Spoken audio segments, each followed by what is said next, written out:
hospitals and healthy. Hey. For lights today, for everything to work for us, for Nigeria. Yeah. No more hunger.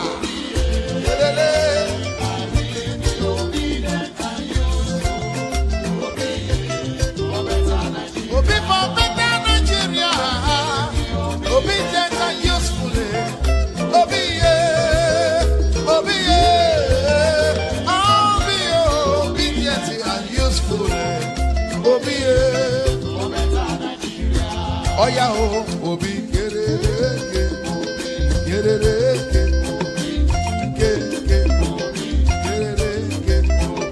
Hausa man, Yoruba man, Igbo man, Middle Belt, Niger Delta.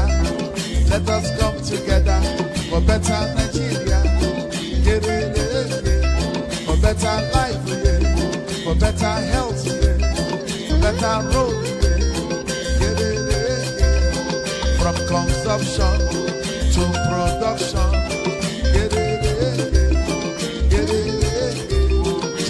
Obi Adema,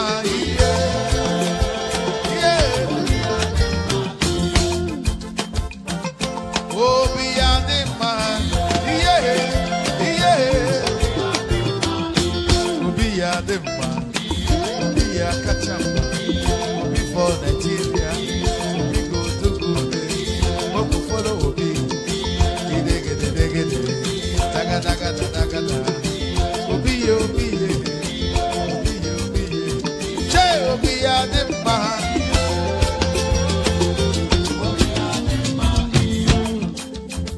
Okay now. Ewo, I beg you.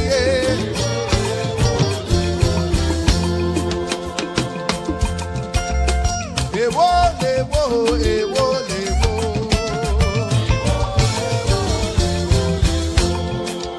Oyibo lọ́tọ̀ bẹ̀lẹ̀ wálé. Bẹ̀lẹ̀ wá lọ́tọ̀ ìrọ̀sílẹ̀, ìrọ̀sí lọ́tọ̀ kò wá nílé, kò wá ní lọ́tọ̀ Mọ̀rítàlá, Mọ̀rítàlá lọ́tọ̀ Ọbásanjọ́, Ọbásanjọ́ lọ́tọ̀ Ṣàgárí dé, Ṣàgárí lọ́tọ̀ Buhari dé, Buhari lọ́tọ̀ Babangida, Babangida lọ́tọ̀ Ṣọ̀nẹ́kàndé, Ṣọ̀nẹ́kàn lọ́tọ̀ Abacha dé, Abacha lọ́tọ̀ Abdulsalam, Abdulsalam lọ́tọ̀ Ọbásanjọ́, Ọbásanjọ́ lọ́tọ̀ Yar'Adua dé, Yar'Adua lọ́tọ̀ Jonathan dé, Jonathan lọ́tọ̀ Buhari dé, Buhari lọ́tọ̀ Peter Obi. Ewo, I beg you.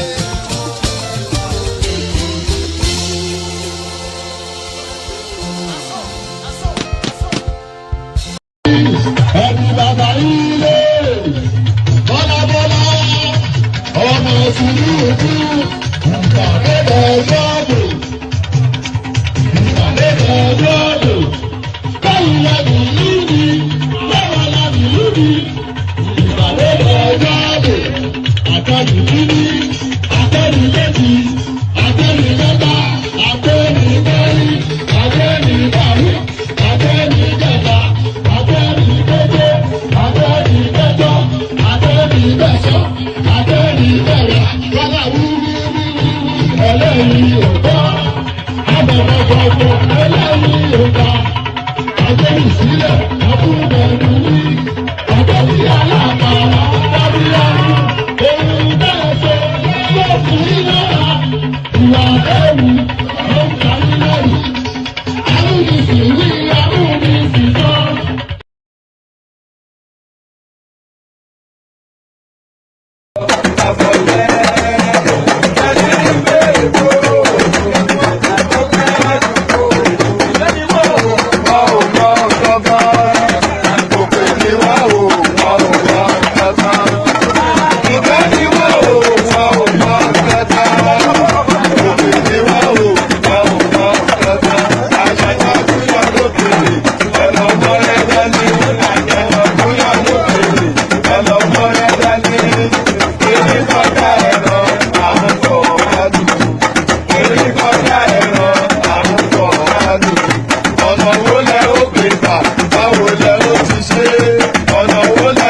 They fear one name, not because he's noisy, but because he's solid.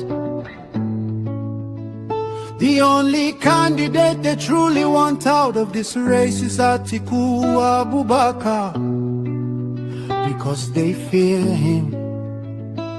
They think pressure will stop him from contesting. They are pushing a campaign that says he has been running and losing. He should not contest. 20 the man is early.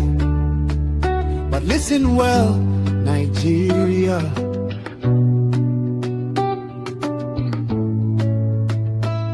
Since when did persistence become a crime? Since when did courage become an insult? Since when did experience become a disqualification? They want Atiku out because they know he can win. Across the north, across the south, across the lines they cannot cross. If he ran before, it means he is ready. If he tried before, it means he is strong. Only cowards quit in silence. Champions return when history calls. So let the people speak, let the millions rise, let the call go forth. Atiku must contest, Atiku must run. Let all Nigerian people lift this call loud and clear, in words and poetry and song, in spirit and in fire. Our demand is simple, our message is united. Atiku must run.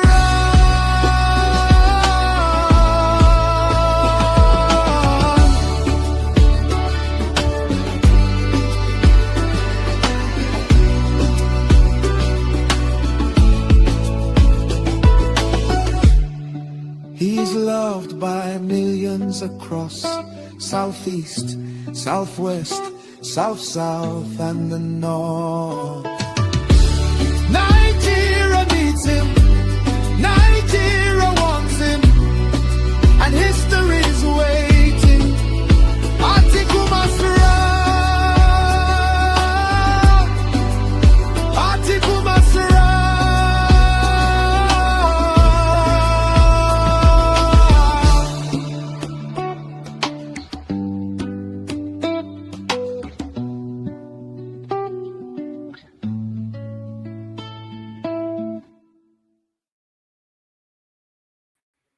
And there it is right there. You heard it here first. Atiku must run. It's a compulsion, no, you know, because the word "must" is a compulsive word. It's a word. It's an affirmative word.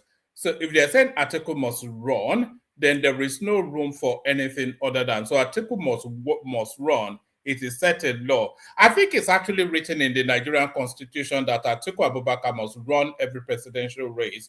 I cannot recall any. What was since 1993? This guy has been running, you know. So why would he not run now? I mean, he might as well run. Let him run till death. Maybe when he dies, we go and bring up. We mummify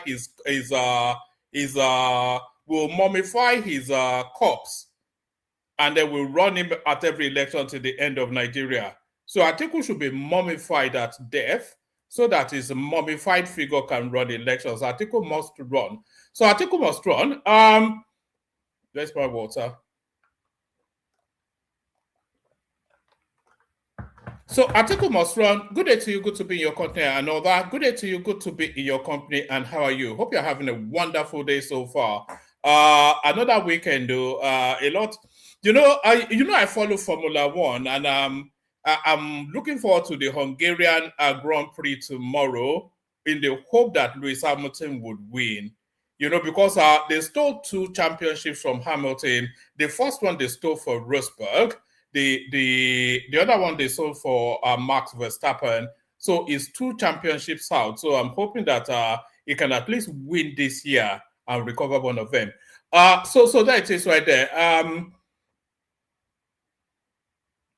So the Hungarian Grand Prix at 3 p.m. UK time. So if you're looking for me, I'll be there. The Hungarian Grand Prix. Good day to you. Good to be in your company and all that. Oh, I've already said all that, haven't I? So yes.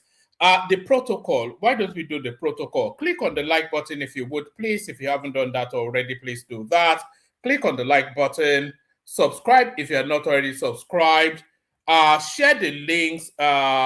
If you want to come and join me on the screen, there's a hyperlink in the comment section that says StreamYard. That brings you into the studio. So all those things, like, share, subscribe. Click on the hyperlink that says StreamYard to come and join me on the screen.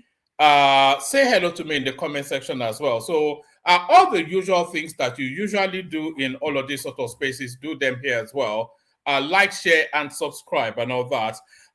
So now, there's not an abundance actually happening in the news cycle. But what is happening in the news cycle is this back and forth between Atiku Abubakar and Obasanjo. So we'll be going through that. What else is I cannot think of anything else that is really catchy in the news cycle. So do you remember that that meth factory? That what's the full pronunciation of meth? Do you remember one meth laboratory? What I'm trying to look for methamphetamine. That's how it's a psychotropic substance. That's what it is, similar to cocaine, heroin, and LSD. Do you remember that methamphetamine laboratory that they found somewhere in Ogun State?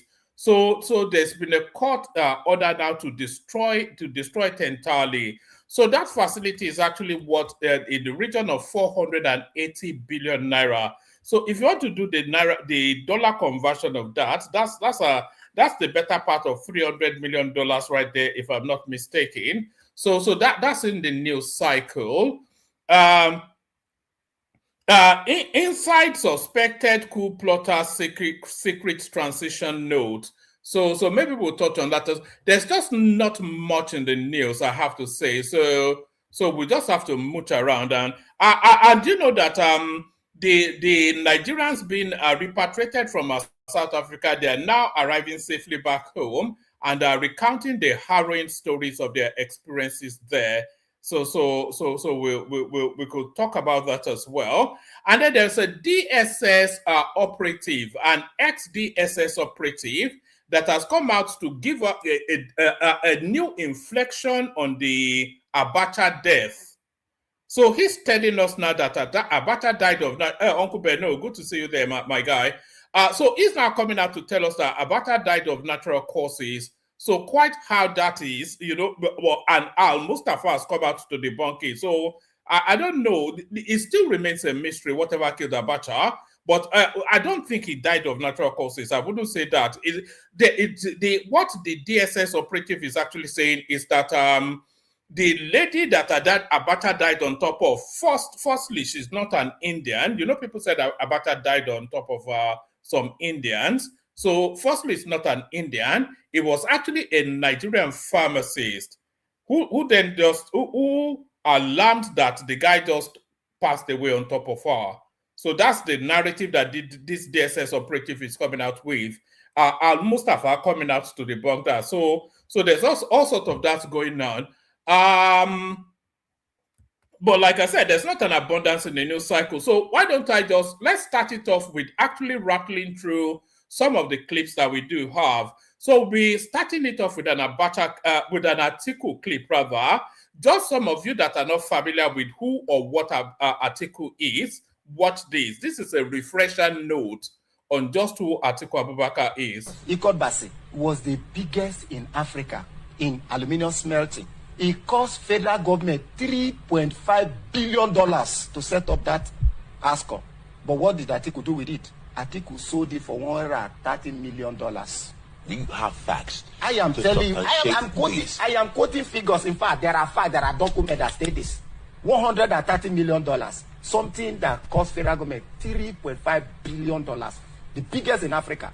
Assuming that ASCOM is still functioning, you know the number of jobs.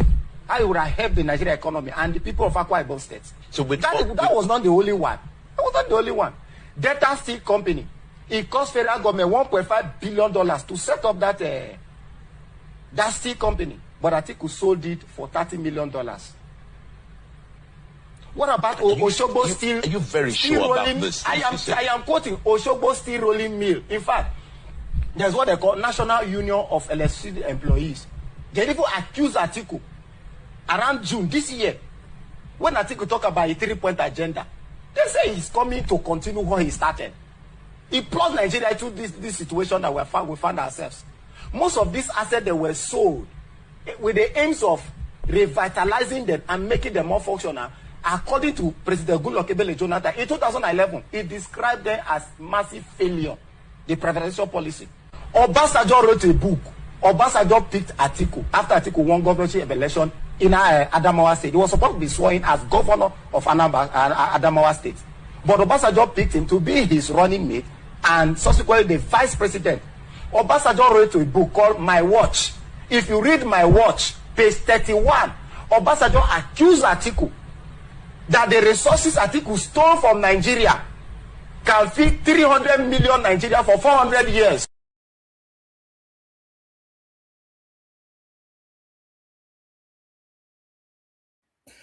You see, voting Atiku Abubakar to be president of Nigeria will be worse. And I say this with all sense of understanding the gravity of what I'm saying.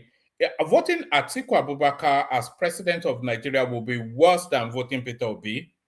I know you imagine that there's nothing that could be possibly worse than voting Peter Obi, but voting Atiku Abubakar to be president of Nigeria will be worse than the experience we had under Buhari even. And let me play you another Atiku clip. This is Tinubu, who knows Atiku in toto, and this is what he has to say.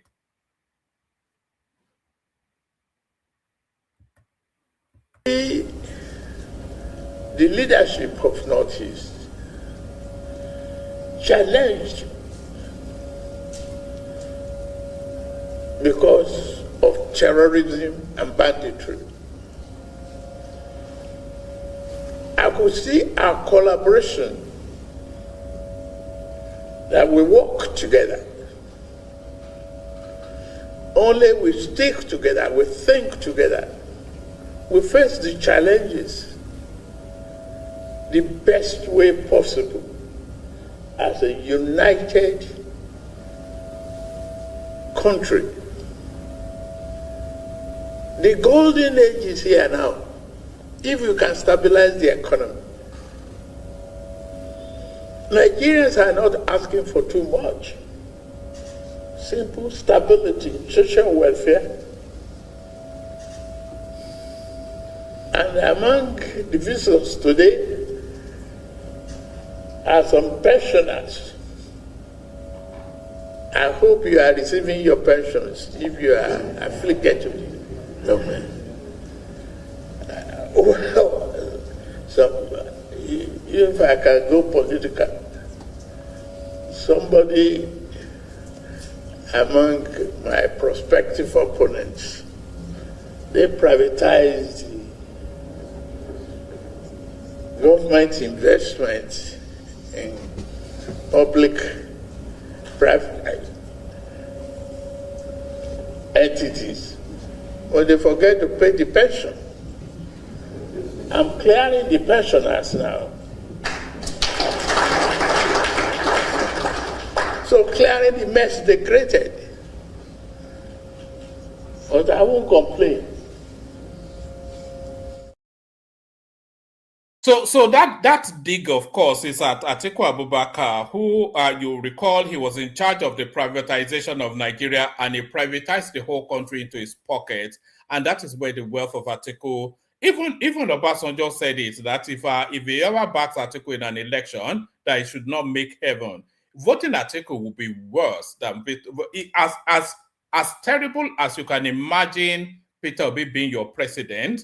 is 10 times worse if Atiku was your president. So that's just that. So that's just that. Oh, let me play you this. Okay. Actually, let me play you a little bit of something. You see this clip I'm about to play you now. This clip will be played on this platform till the end of time.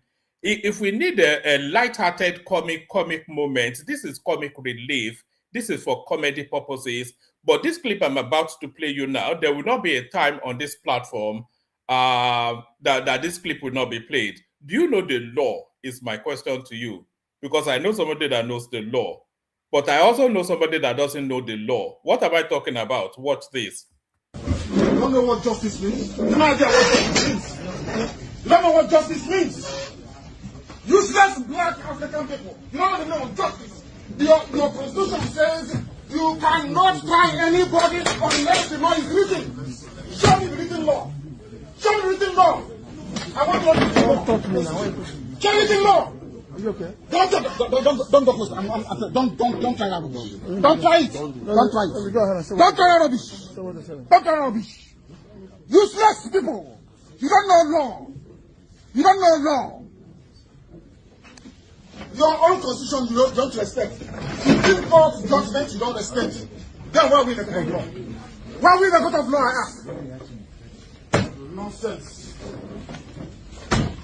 You think Britain can ask you to join me and you join me? You are dreaming. You are dreaming. I'm telling you that you are dreaming.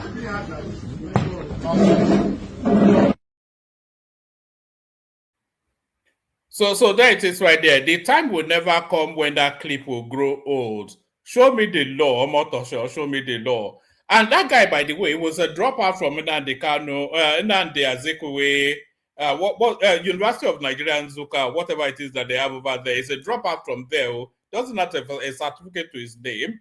An experienced, highly qualified judge is asking that. Well, the guy showed him the law now. And is acquainting himself with the law in Sokoto prison now. Show me the law. So now, let me play you now this next clip. Do you remember that, I'm not sure if it's a House of Reps member or whatever it is. It's an Igbo person that got elected in Oshodi. And then, so that's to show you then, one Nigeria. That's a good example of one Nigeria right there. So it's an Igbo person it's an Igbo guy that got elected in Oshodi. Oshodi, of course, ensconced right at the heart of Lagos State. So an Igbo guy gets elected in Oshodi. A Yoruba man, by the way, would never get elected. He would never even, if he even attempted to run in Abakaliki, they would stone him to death. But let's ignore that. One Nigeria. You can live anywhere and aspire anywhere. And that's a good example right there. So the Igbo guy gets elected into the House of Reps in Oshodi. So what is his remit? His remit is to represent the interest of the indigenes of Oshodi. Who are the indigenes of Oshodi? They are Yoruba people. But what does this guy do? All the opportunities that come towards that space, if 10 opportunities come, it will give 9 of them to Igbo people. So that you are familiar with the story now. So the guy is now coming up for re-election, and the guy cynically, he takes a check and a brown envelope with a check in it and some drinks to the palace of the Oba of Oshodi. And this was what ensued. So this is the Igbo House of Reps member from Oshodi. Here he is seeking his re-election, trying to grease the palm of the Oba of Oshodi. Documentation are not properly kept. So we want to document our efforts, and this is we stopped at our last Thanksgiving. September last year, we have not added the new one. So we want to thank the scholars. I think they are worried that we have not forgotten that you are the owners of the land. We want to associate with you going forward. We look forward for more collaboration and partnership. But one thing is certain, he told about that. I know he expected this visit one month, but there's an African proverb that says it is better late than late. On this note, I want to thank you and thank all those who came. Thank you and God bless. If Kabisi is here, is what Kabisi will said. I can see your entourage, and that is our complaint. We that you are representing, we don't have any Yoruba among you. Even though if there is,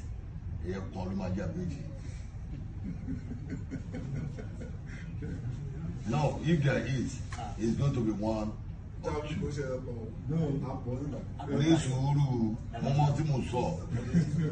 you complain that way, even though if I don't move with you guys, there is complaint that always come to the palace that our honorable did not focus on Yoruba. Even though you want to do 10 something for the constituency, maybe 7 or 6 will go to Igbos, while 3 or 4 will come to Yoruba. They have been complaining it. But whenever they are saying it, they hammer me. If I tell lie, God will judge me. Alright, Dagoni. Dagulo Lomua. Dagoni agent. That's how they attack me, but I don't have anything to say. And the principle of this issue is that for you to come and bring envelope, bring drinks, is not what we are asking. You understand me? The Oba is the head of every one of us in this community. We are all his subjects. And we are having 2 Obas in your constituency. That is Osoba and Ojon of Ejubu. And when we are talking of arrowhead of the Oba,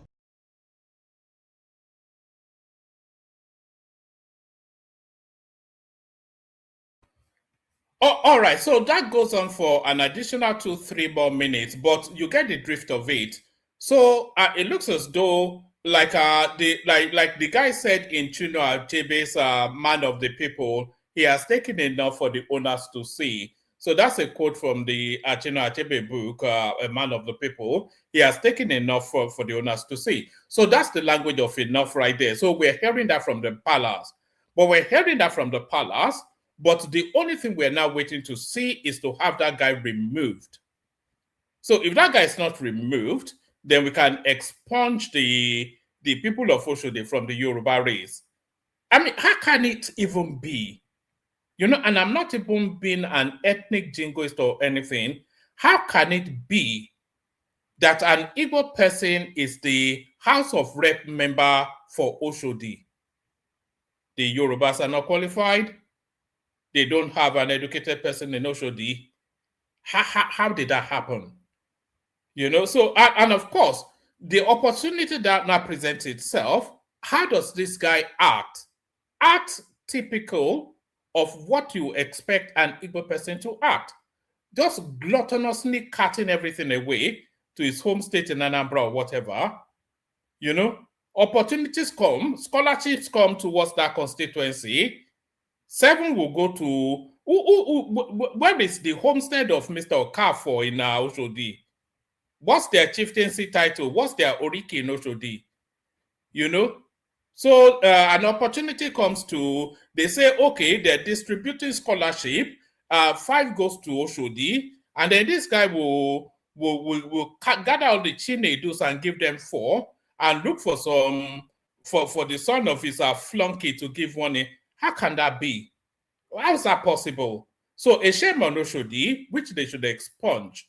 We'll see how that plays out, but it looks as though there's somewhat of an awakening taking place there. So somewhat of an awakening taking place there.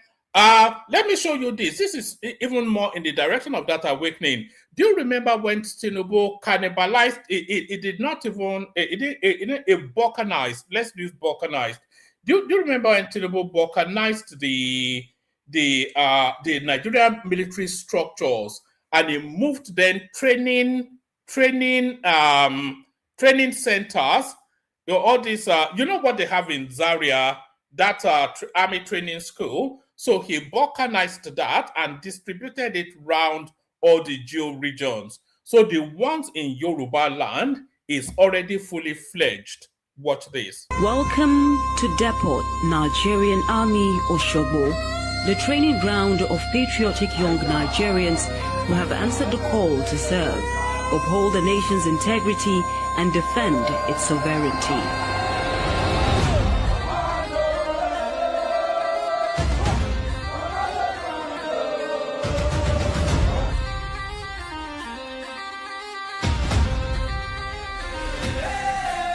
Located in the Okiabale area of Osoba, Osun State, this institution is one of the Nigerian Army's newest centers of excellence, established to expand training capacity and support the decentralization of recruits training previously concentrated in Depot, Nigerian Army, Zaria.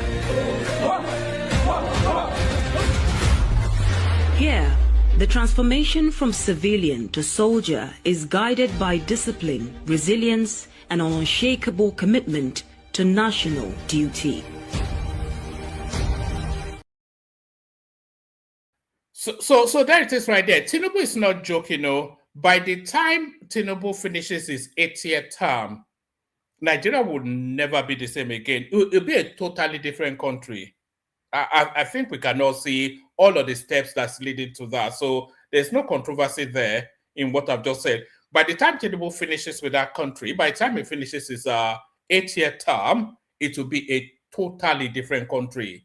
And it will be a more progressive, more forward-thrusting country, without equivocation.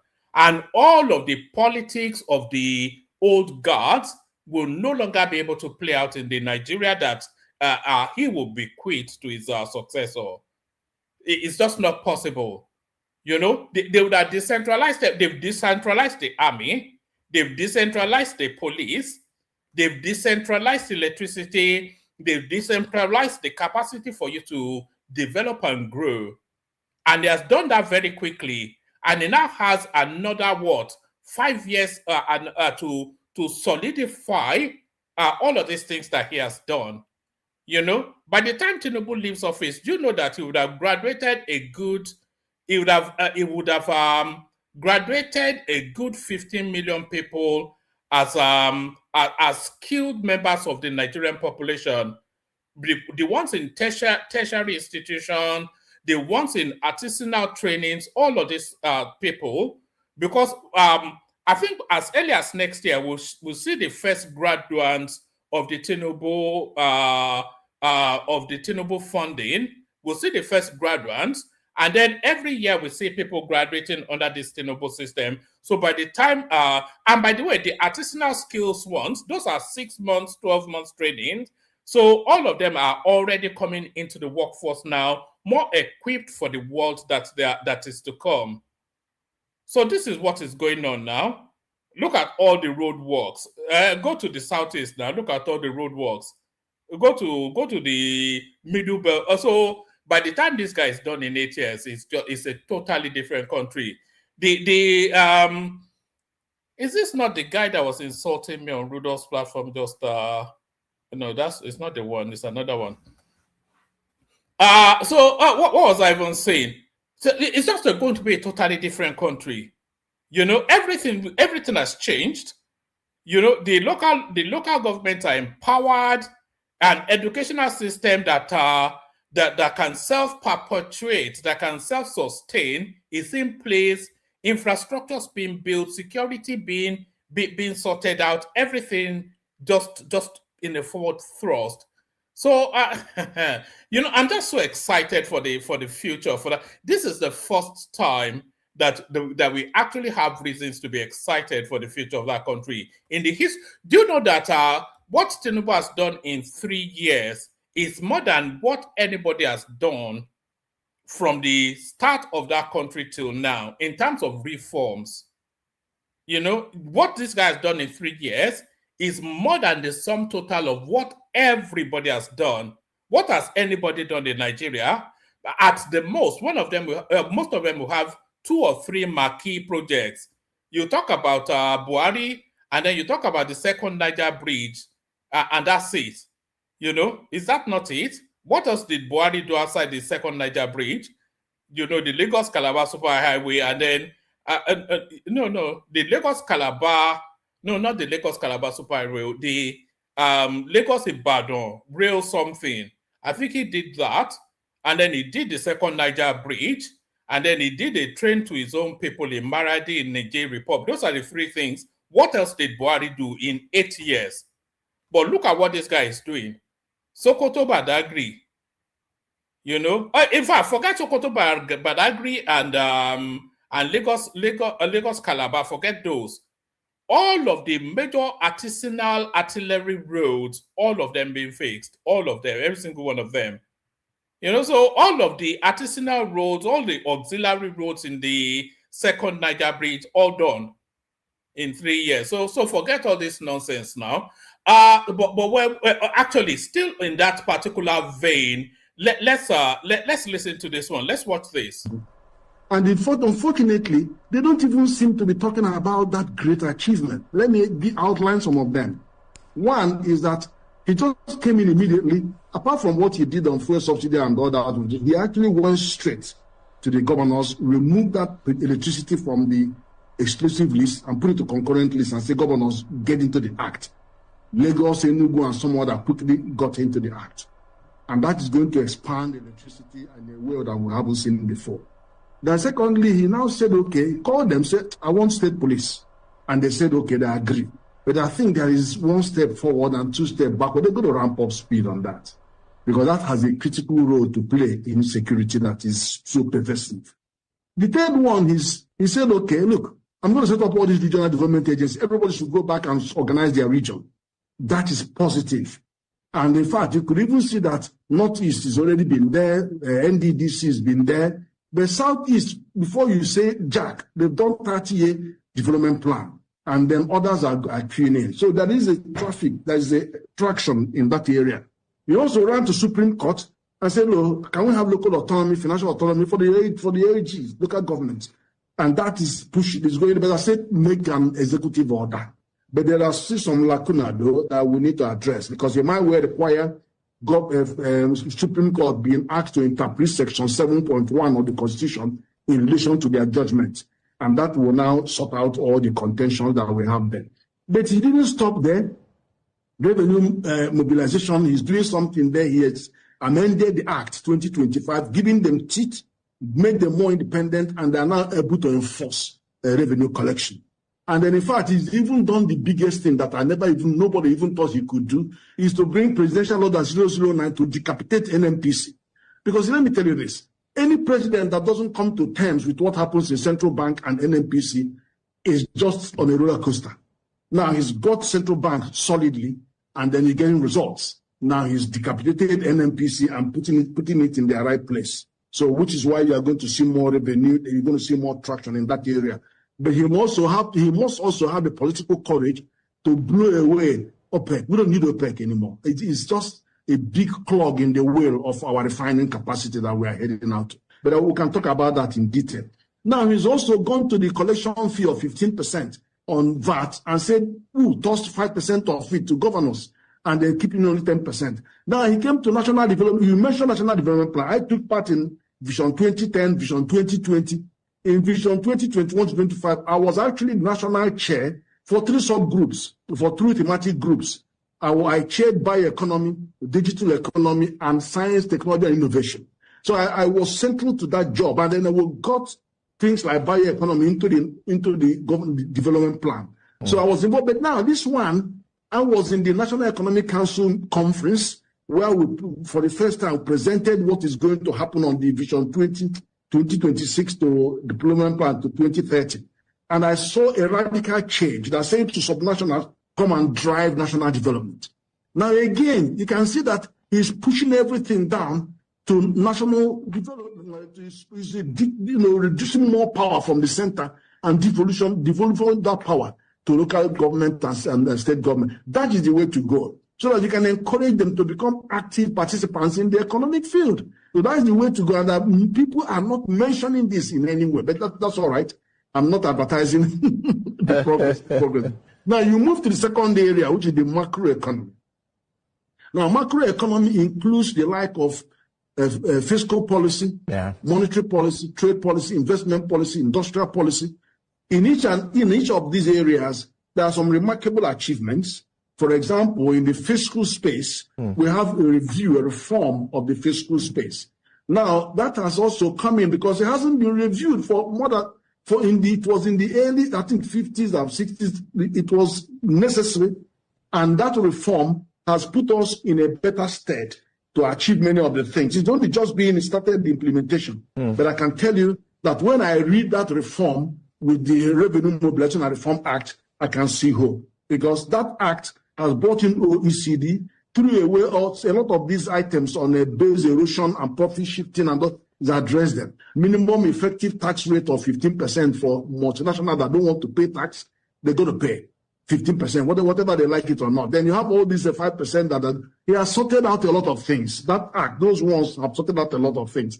And the new powers to Ramfac working the presidential order, we are going to be cruising on revenue in that area. Because that 30% the NNPC was taking, and then the 30% for Frontier Basin, they've all been blown away. So 100% is going to hit the preparation account. So that is good news.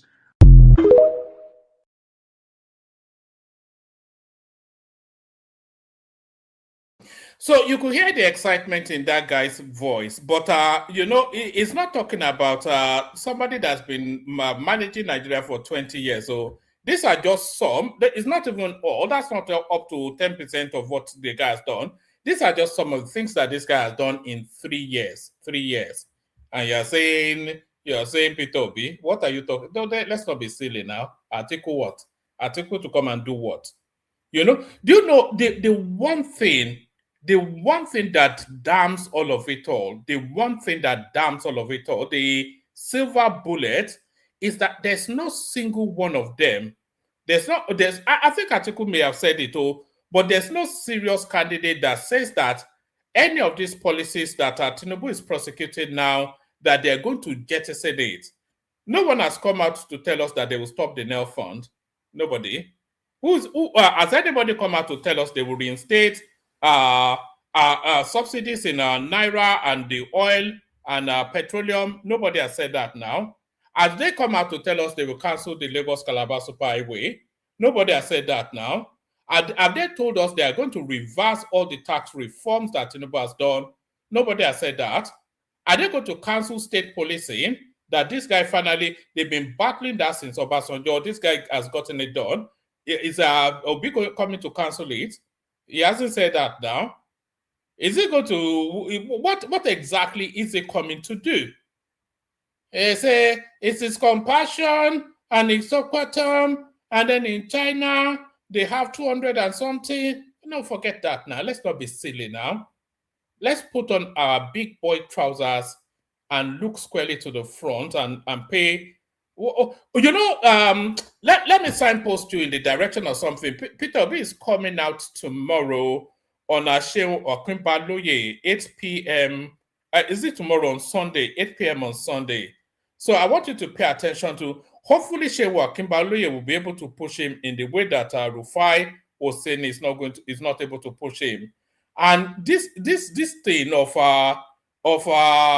gaslighting and evading questions, they should not allow that anymore. So they are not asking him to come and critique the Tinubu administration. They are asking him to come and tell us what he plans for the Nigerian state. So that's what. So we already know what he thinks about Tinubu, or what he has been promoting for people to think about Tinubu. So we already know that.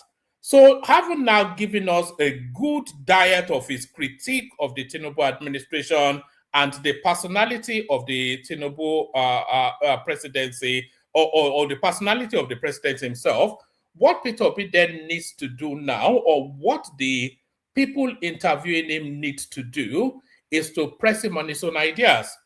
So if you are saying, he said, no, it's all about leadership, it will just come out all this vague and ambiguous, non-sequital, incoherent, neither here nor there sort of gibberish.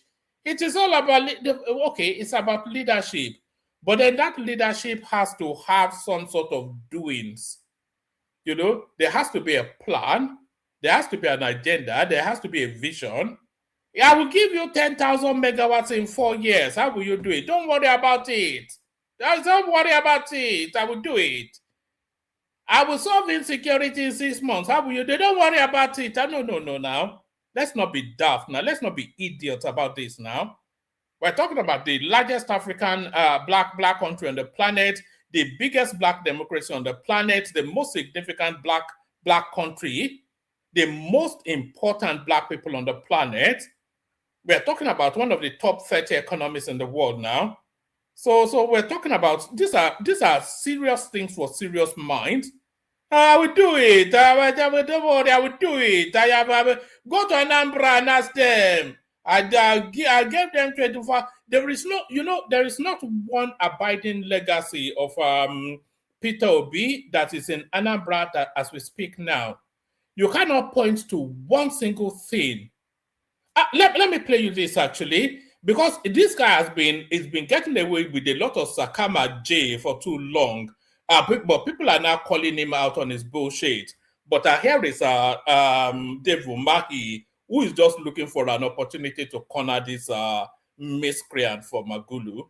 A committed, effort by some people building their own content creation to undermine the great work the president is doing.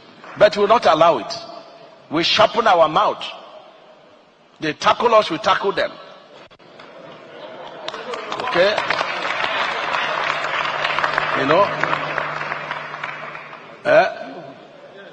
The obedient us, we Tinubu them. We assuage them. So we can't keep quiet. Let them tell us what they have achieved in their place. Somebody was telling me when we had a small debate, Peter Obi left $50 million. He left 180 this thing. I said to him two things. Obiano, said, look, you left this money in the bank, but look at the contractors you are owing. So by the time he took the money and paid the contractors, everything was in the negative. But that is not the story. The story is that there was a story in the Bible of a businessman, a rich man, that was going on, on a tour vacation, and he called his servants. Actually, before Dave Umahi goes too far, Dave Umahi said something there. So Willie Obiano was the person that succeeded Peter Obi. So Peter Obi governed up to, I think, whenever he governed up to, then Willie Obiano took over from Peter Obi. Peter Obi haven't served his 8-year term. So Willie Obiano took over from Peter Obi. Willie Obiano then governed Anambra for 8 years, and then Charles Soludo took over. So I'm saying all of this to land you somewhere. So when after Willie Obiano's first term, of course he sought re-election, and during the re-election, it came out for public debates, and it is in the course of that public debate. So what Charles Soludo is referencing, it actually goes back to as early as 2014 thereabout, whenever it is that Willie Obiano was running for a second term. That was when this information came out that Peter Obi left a debt. He didn't leave a shishi. He never left shishi in Anambra State. All these monies that he claimed he saved is just accounting abracadabra. But don't take my word for it. This, what I'm about to play you now, it's Willie Obiano campaigning for a second term. So this is not anything recent. So this is in the archives of history. But listen to what Willie Obiano has to say. Did he actually live in the state coffers when he left as governor? And are you willing to publicly publish the bank verified statements to settle the matter once and for all? Yes. Not talking. Yes. My predecessor left 9 billion cash, and 9 million or 9 billion? 9 billion cash, and 25.6 billion in script issues. These are sovereign wealth fund and shares in other banks. If you put 9 million to that, you get 35.5 billion. technically, but he issued checks worth over 15 billion before he left, waiting for me to cross over before those checks started appearing. So you can see it's Timina lady. So did you hear that? So that's the famous money that Obi left. He left a rosy-looking bank balance, but then he hid post-dated checks in the bottom drawer of the governor's desk, so that when Billy Obiano eventually opens the bottom drawer of the governor's desk, he will find a pile of checks that will be cashed long after Peter Obi has run away. So there's the guy right there. If there was ever a con man, his name is Peter Obi. It's just anyway. We'll soon be done with him. We'll be done with him by January. All right. What else do I have for you actually? And I wasn't even going to do Obi bashing. No, people are saying I'm doing Obi bashing. It's just it lends himself to these things. That's just what it is. All right, let me play you one more. I'll play you this clip. As much as people try to disparage Nigeria, the international space they are not buying it. I played you a clip a couple of sessions ago about some Middle Eastern type guy that has found his home in Nigeria. So let me play you this clip of this German girl that has also found her home in Nigeria now. Lagos has broken my German brain. I'm a German air business coach who moved from Germany to Lagos, and one thing about Lagos is it is so confusing. I can't make sense of it, because what do you mean I go out, I see chicken everywhere and like cows and goats just running around like a whole ass village, and at the same time you have like these mega bridges and everything is lighting up at night like New York City, and you have crazy ass nightclubs with pools. And yeah, I'm like, how does this place feel like the smallest village I've ever been at and also the biggest city I've ever been at the same time? I don't understand.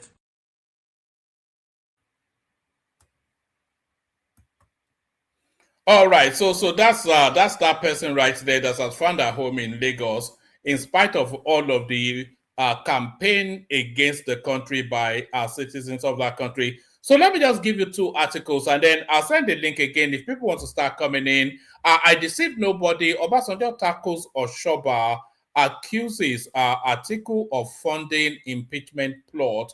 So it's the never-ending saga that is the Obasanjo administration, a gift that just keeps on giving. Former President Olusegun Obasanjo has rejected former Ogun State Governor Chief Olusegun Osoba's account of the political events preceding the 2023 general elections, insisting that he never deceived the leadership of the Alliance for Democracy, AD, or Afenifere. Correspondents report that Obasanjo also accused his former vice president, Atiku Abubakar, of sponsoring an impeachment plot against him during his first term, working behind the scenes with political actors to frustrate his re-election bid. The former president made the claims in a lengthy statement titled, "A Reply to Your Inaccurate Posture, How Obasanjo Deceived Us in 2003," in response to an article by Osoba published in the Legal Observer on July the 20th. Obasanjo described Osoba's account as inaccurate, incomplete, and far-fetched, saying several political engagements that shaped the 2003 elections were not known to the former governor. Obasanjo said he took exception to Osoba's suggestion that he misled the Yoruba political establishment ahead of the 2023 election.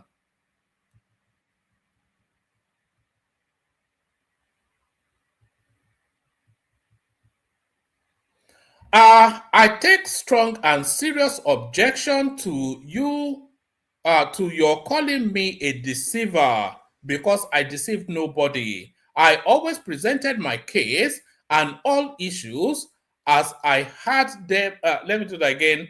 I take strong and serious objection to your calling me a deceiver, because I deceived nobody. I always presented my case and all issues as I had them, and as I understood them, no matter whose ox is God, he said. The former president maintained that Osoba was not privy to some of the discussions between him and senior figures in the Afenifere and the AD groups.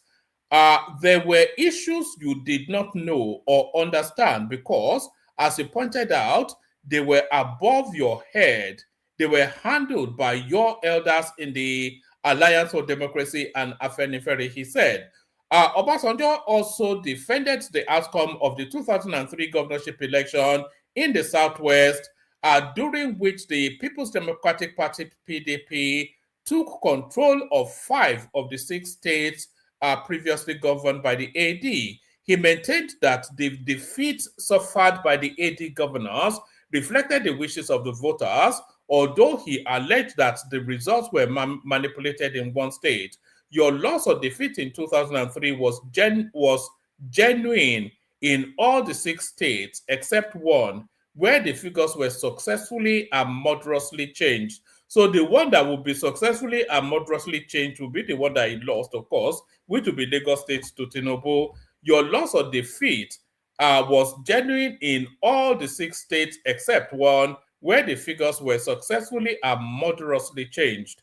The former president also claimed that Osoba did little campaigning before the election and later apologized to Ogun residents for what he described as an arrogant public image. He said, "From the information that reached me from the political field, you barely campaigned, and at the tail end of the campaign, you went on TV to apologize to the people for your arrogance and informed them that the starch in your agbada caused your arrogant appearance." So that's Obasanjo. Obasanjo then turned his attention to the impeachment attempt against his administration, alleging that Atiku initiated the move through the then Speaker of the House of Representatives, the late Gali Nahaba. According to him, Atiku invited Nahaba to his office whilst he was away on Friday and allegedly gave him 5 billion naira to begin the impeachment process. Nahaba's impeachment began at the presidency by the vice president, who on a Friday, when I was out of the office, invited Nahaba to his office and convinced him, as he had convinced himself and some others, but of insignificant number, that I should have only one term as president, Obasanjo said. He continued, on Friday, he invited Nahaba, gave him 5 million naira to begin his impeachment work. It was all noted, recorded, and reported to me by my chief of staff, a professional intelligence officer. Obasanjo said he treated the impeachment threat with contempt because he believed he had committed no impeachable offense. The game continued to be played on me, with me treating it with contempt, as I had committed no impeachable offense except my vice president, who wanted to take over by hook or crook.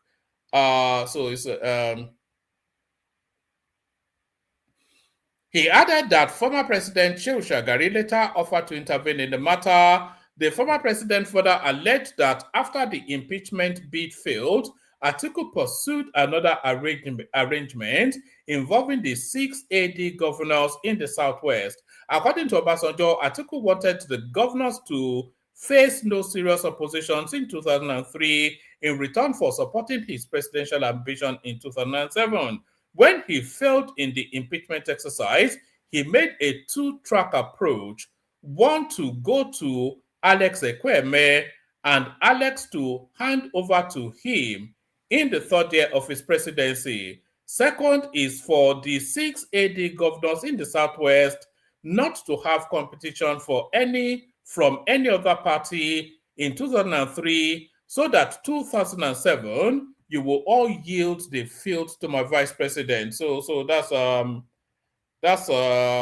it goes on for a bit, but let me just give you Atiku's response, and then if people want to come in, then you can come in. Atiku blasted Obasanjo over Nahaba's bribery claim. So this is Atiku clapping back.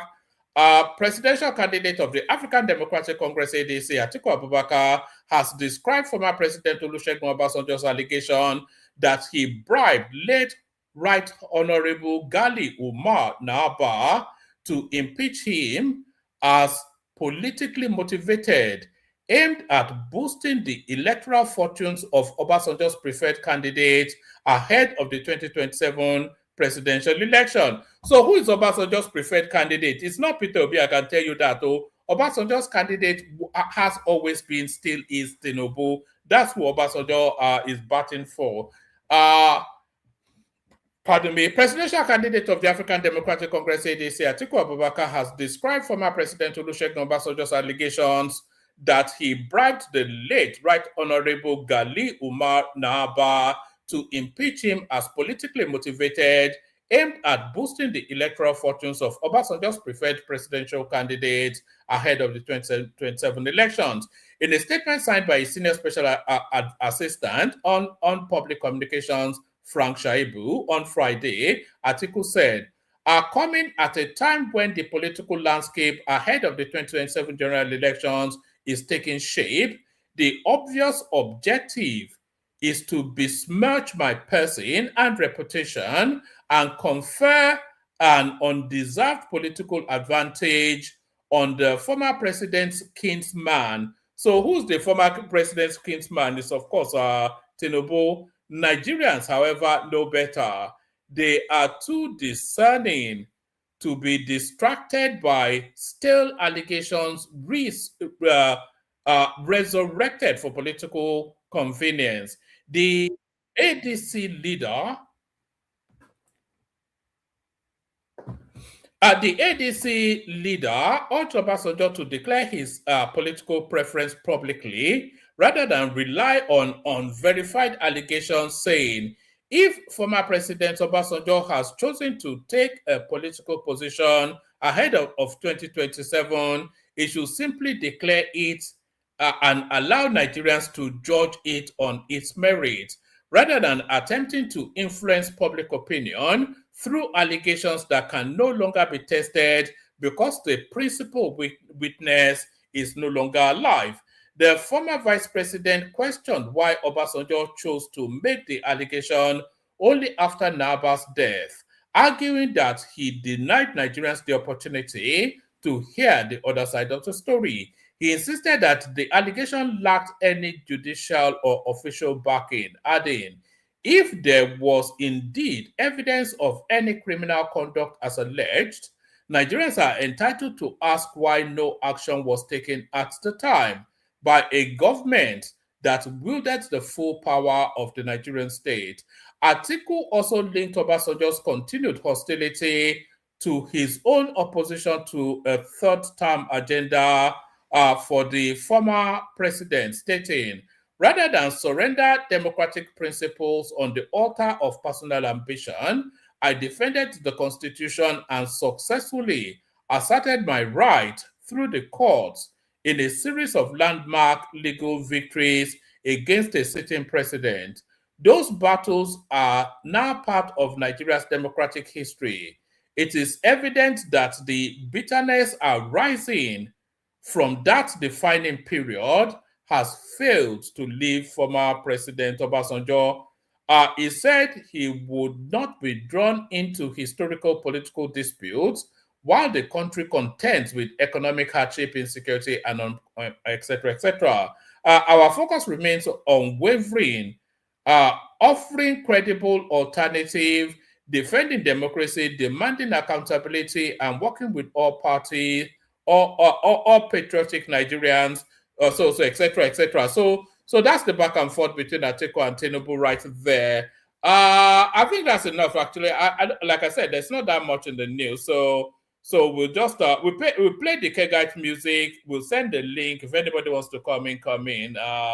So it's a case of bring your own. You have to bring your own drinks to this particular party. So it's a case of bring your own beer to the party. Only water, where they see ma. Water.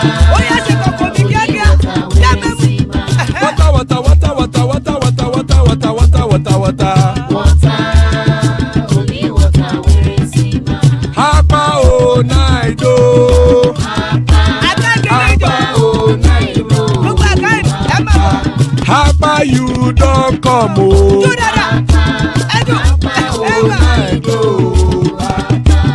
Hapa o naido.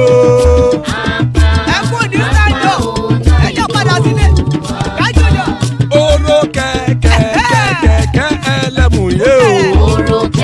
Ilé sọ́dí kẹ̀kẹ́ ẹlẹ́mù ré o. Bobby master kẹ̀kẹ́ ẹlẹ́mù ré o. Chief Wáìlà tí kẹ̀kẹ́ ẹlẹ́mù ré o. Eruku lẹ̀lẹ̀ ẹlẹ́mù dé. Eruku lẹ̀lẹ̀ ẹgbẹ́ ẹlẹ́mù dòde ojàre o.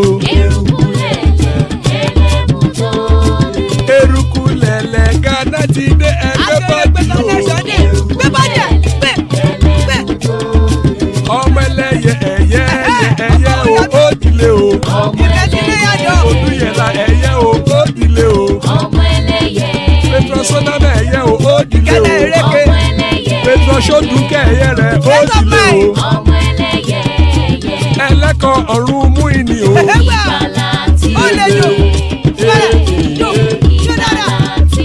Àkùkọ ọ̀run mẹ́kọ.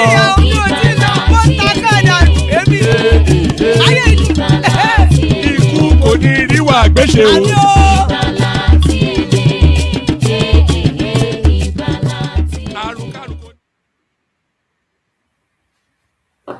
And it is right there. Ikú kò ní ríwà gbéṣe, may death have nothing to do with us. Joining us, Bishop Zita. Good to see you, Zita. Bishop as well. Good to see you. So good to see you, lady and gentleman. So good to see you. Still plenty of spaces. Anybody wants to hop on, hop on. Let's start it off, kick it off with you, Bishop. Bishop, Baoni, how far? Hey, woman, Hannah. Yeah, Deo.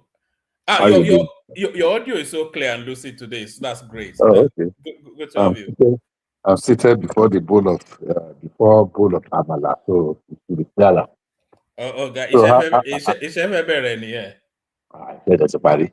So how did they go? We thank God. We thank God. You know where the heat wave in the UK, so I call struggle. Everywhere. Is it that too hot or too cold? Nearly, it's never just right. So it will make it worse. My AC tanked up in my location today, so it was terrible. So I know what you are talking about. Oh yeah, that's by the way. A very big one. Yeah, good readout. I mean, I'm particularly interested in just two. Good evening, everyone. Both people on the platform and people on the commentariats. Sure, you're having a very wonderful weekend. I'm actually interested in two things that you read, and maybe one other thing outside what is being discussed. Bringing the Oshodi Isolo House of Rep member issue out to the front for Bona is very good. I say to people as much time, I said we were very liberal, but I think now the gloves are off. The scales are falling off our faces, our eyes, and the gloves are off. And I agree with you entirely. If the people of Future Solo in Lagos will make that mistake again, especially considering the things that happened before the 2023 elections, then we have to go and actually ask them, are they actually Okilu or Yoruba? So for me, the battle lines have been drawn. We have a lot of documented evidence of how, these people. I mean, I lived in the Southeast. I was in Anambra in the 90s, early 90s, 1993, 1994. That was my service year. And I lived there. I've lived in the Southeast till now. Some of the time you go to their local political meeting, they don't even speak English. That's how bad it can be. They don't speak English. So you cannot even participate actively. Now you are not only participating, and nobody has any problem with it. You are participating in the Southwest, well, that's okay, you are winning an election. But you are not rubbing in the face that you are stupid for being liberal. That's the height of it, man. I mean, I try to be very, very liberal and, understanding. But when people were now rubbing it out because of your foolishness, and we're going to take away your land as a result of your foolishness and appropriate it to ourselves, And it behoves that we need to, there's a point in time that, look, turning the right cheek, it's tantamount to being foolish. So whatever people are going to do to keep back, and a lot is going to happen, I can assure you that. And also, I was throwing a jab at Baba is here. I threw a jab at him yesterday. Now, what are you doing? Yeah, you can claim you're an islander. But what are you doing to support the Aworis? The Aworis are the biggest landowners in the whole of Lagos. What are you doing to support them? They have been relegated to the background. Good enough, we have a Badagry and a good person as the deputy governor now. So how about the other people? So why are people taking away their rights and rubbing it on their faces? What that man did in appropriating the resources of Lagos to majorly 90% Igbo indigenous is an affront. It's a misnomer. It's what they call what's the right word now? You know, something that can never even be just maybe in the movies, in the films, and the guy was doing it, and they are still, and they had the temerity to want to say he wants to run again. Unfortunately, when you were playing that tape, during your readout, is the audio was not loud of what transpired in that. I have seen it before, but I did not listen to it. So, like I said, the battle lines have been drawn, and we're going to see how 2027 is going to play out. But I can assure you, I can very, very well assure you, the people are ready. Let me use the street slogan: men don't mount. Anybody that's not pleased with it can do what they can do. They've always done it before, so I don't really care anymore. So I'm challenging Baba now. I hope that whatever they are cooking won't go, and it's going to come out fine. Obasanjo, Atiku, Tinubu, like we said, the drama that keeps giving, how do you call it now? Keeps giving and keep giving and keep giving. Unfortunately, I've not been able to listen to what Obasanjo said. I've not heard some of the, I was just gleaning because it was a busy day kind of for me. But truth of the matter is this. Atiku, whether anybody wants to believe it or not, Obasanjo is an albatross. Obasanjo is going to choose between the devil and the blue sea. It's a catch-22 situation. Will Obasanjo support Atiku? Probably not. Will you support Peter Obi? Maybe yes. As it is today, Peter Obi, even within himself, if you ask him, he will know that he has no chance against Tinubu. But with the cross of the matter, I'm surprised that Atiku is complaining. That Obasanjo is digging up. I've not listened. I've not heard. I'm just reading, listening a little bit from here and there. It's surprising that Atiku is complaining. Why? Atiku is complaining that Obasanjo is digging up dead matters. But the same Atiku is spending $1.2 million to go and dig up dead matters about Tinubu. So what height has he got to be complaining that Obasanjo is digging up dead matters? Of course.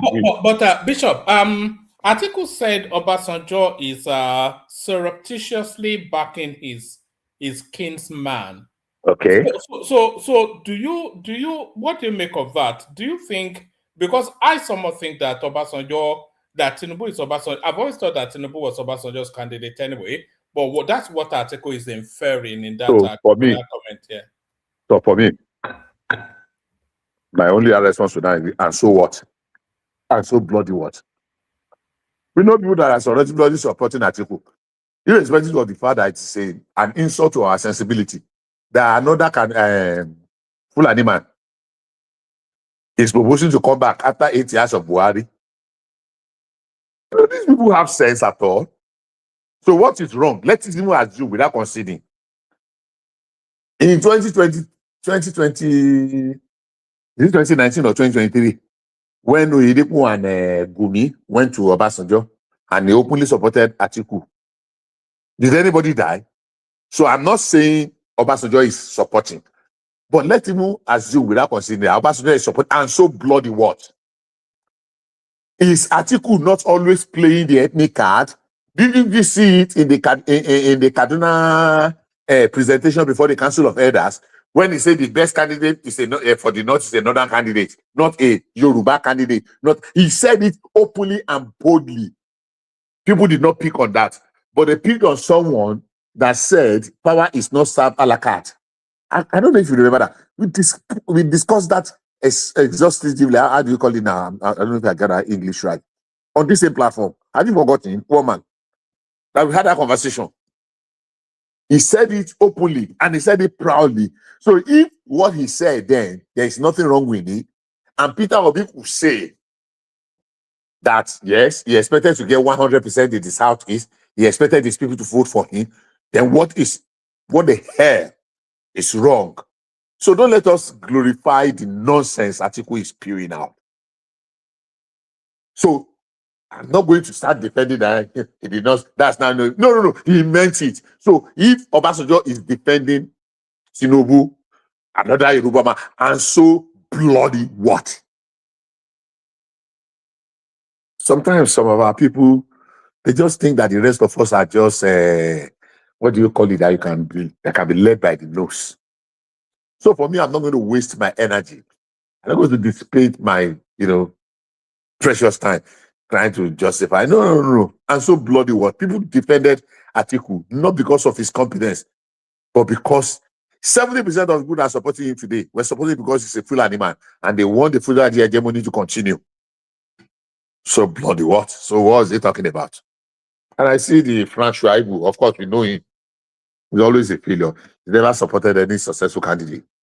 So that's where it goes from. So for me, I'm not going to say whether is it correct by Obasanjo. Anybody can support. That's why it is a democracy. We know people that are supporting Atiku today. They are not supporting him because they believe he has a better plan. They are only supporting him because they believe. But do you believe that Obasanjo is that Tinubu is because a lot of people actually feel that Peter Obi is Obasanjo's candidate, but that's never been the case. Well, Peter Obi is an Obasanjo strategy for a Tinubu presidency. Well, Peter Obi has never been an Obasanjo candidate. I don't think so. I don't know. You are just speculating. Now, the truth is this: we don't know. What we don't know, it comes plenty past the thing where we know. And I'll put it this way: you can only speculate what a man's next move is going to be. No matter how good you are, there's always that percentage of error. Am I thinking right? Am I being subjective in my analysis, even when it is critical? Now the question is this: Obasanjo is a politician. We know the positions he took before now. If he's a very smart politician, as he's been credited, and he can read in between the lines, and he wants to, maybe then people say Obasanjo doesn't want anybody to beat his record. There is no way Tinubu is not competing with Obasanjo's record as it regards the longest serving president of Nigeria. The only person that could compete with him was Jonathan and Buhari. Babangida is out of it. If Babangida had won a democratic maybe. So as it is today, there is nobody except something drastically changes that can erase Obasanjo's record of ruling Nigeria for 11 years. There's nobody. Excuse me. I don't know if you understand me. So then people were saying that. So if Obasanjo weighs what he weighs, that is, he try to balance what he has against Tinubu compared to what he has against Atiku. I think he will opt for Atiku. I'm not saying he's opting for Atiku.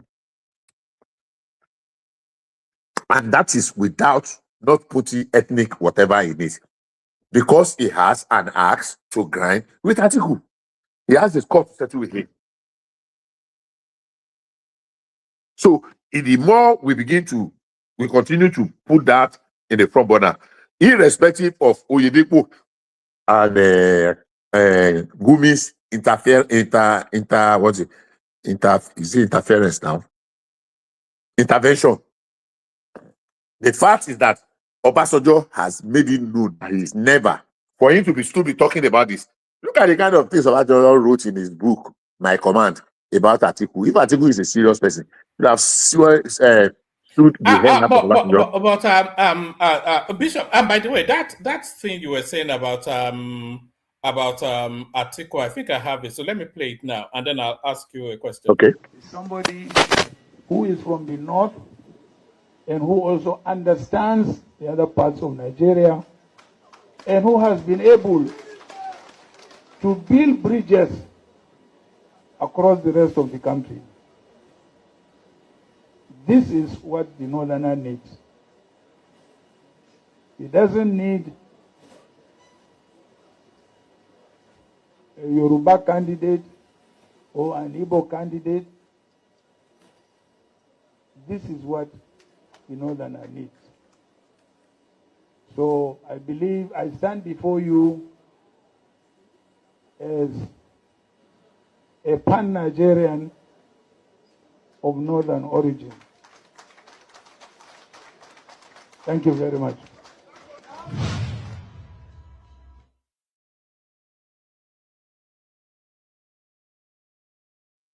Yeah, thank you. So you don't get more tribal than that. But exactly. But what I wanted to ask you, what Atiku is actually saying is that Obasanjo has resuscitated this narrative strategically at the very heart of the heat of an upcoming election, and is saying that he's resuscitated this narrative in order to undermine him and favor his own kinsman.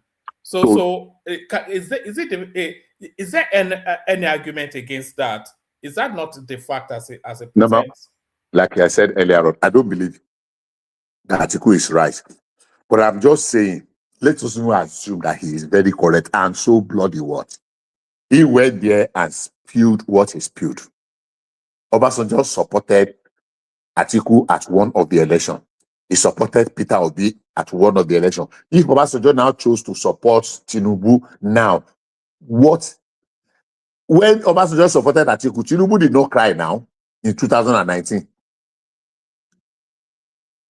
I mean, Buhari did not die. Yeah, Obasanjo openly wrote a letter to Buhari. He should dismantle the horse. And because they went to him, he supported him. Because of the intervention of Gumi and Oyedepo. The heavens did not fall. Obasanjo openly supported Peter Obi in 2023. The heavens did not fall. So if Obasanjo chooses, he has the freedom to choose. But I'm not saying that there's anything in it. I'm just saying that let's even assume that yes, he has supported. Why is Atiku crying? Let's just go and double on his campaign strategies and spend more money, more dollar. Even though if I have to advise him, I'll just advise him to keep his dollars. So there's no need to waste energy on that one. Obasanjo has the right to support whoever he's supporting. I'm not saying that he's supporting Tinubu, but he has the right to support whoever he chooses to support. That's my take on that. Atiku, there's no basis for this crying. I thought, excuse me, that if Atiku were to be a very serious-minded individual, there is more than enough. There are more than 100 grants to sue Obasanjo to court. As regards the damaging things Obasanjo said about him, and there is no one time that Obasanjo has retracted any of those things. Did you read my watch? Did you see the things Obasanjo said in interviews, both to local and international media organizations? So what's Atiku crying about? I'm sure they are just trying to do damage control. There is nothing about this to deliberate or to. All right. Is there anything else that caught your attention in the news? Yes, there was something I wanted to say now, and apart from this, there was one of the topics that you said, and it's very important. It's very important. Oh, is it the military formation that they've taken to Osoba? Oh, good. That's one. Yeah, good. The military formation. You know, there was a time in this country we used to talk that all our armaments are concentrated in the north to the detriment of the south. All the south put together. About the military formation, we used to have 8 divisional divisional headquarters. One div is in Jos, it's in Kaduna. Second div is in Ibadan because it's age long. Third div is in Jos. Then we have the 82nd in Enugu. That was how it was. Then we have 82nd that used to be infantry division that now became the Brigade of Guards in Lagos that was in charge of the. Then they created some more. I think we have the 6th in Kaduna, in Port Harcourt, if I'm not mistaken. Then during the Boko Haram and the rest, we established 7 and 8. Now, but everybody knew that there was a time in the Babangida era that they moved all our armory to the north. The infantry to Jos, the armor corps, which is there are some parts of the armor, the armed forces, they call the teeth arm, that's the real core combat arm. And I kid you not, at some point, all of them were in the north. All the major military infrastructures in Nigeria were concentrated in the north. But when they proposed at some point, they are going to establish a naval establishment in Kano, I began to wonder, why taking a naval establishment to Kano for crying out loud? Naval establishments are supposed to be in riverine area, but they were taken. Now, if anybody is foolish enough not to be reading that this is restructuring par excellence, we only have one Nigerian Army depot that is in Kaduna, just one. A lot of military air force, apart from the NDA, Kaduna is like the melting pot. When they were locating those things in Kaduna, Ibadan was as important as Kaduna. There were about 9 of military formations. 7 of them were located in Kaduna. Go and look at the Air Force. Go and look at the reference. Go and look at the tactical, command and staff, college, Nigeria Military School, Nigeria Depot, and the rest. Let us go back and think, what were the sense that made all those 7 of the 9 critical sectors to be concentrated in Kaduna? We want to be in Nigeria, let us be Nigerian if we want to be Nigerian. If you understand the formation of what military formations are. So now we have formations that are coming. I'm even disappointed because of all the ones that were announced yesterday, no one came to the Southwest. Why is it that we still have 6 states or 5 states that have been covered by 2nd div, mechanized division? Why in some other states we have just 2 states? Go and check that. Landmass? No. We have enough landmass in the Southwest.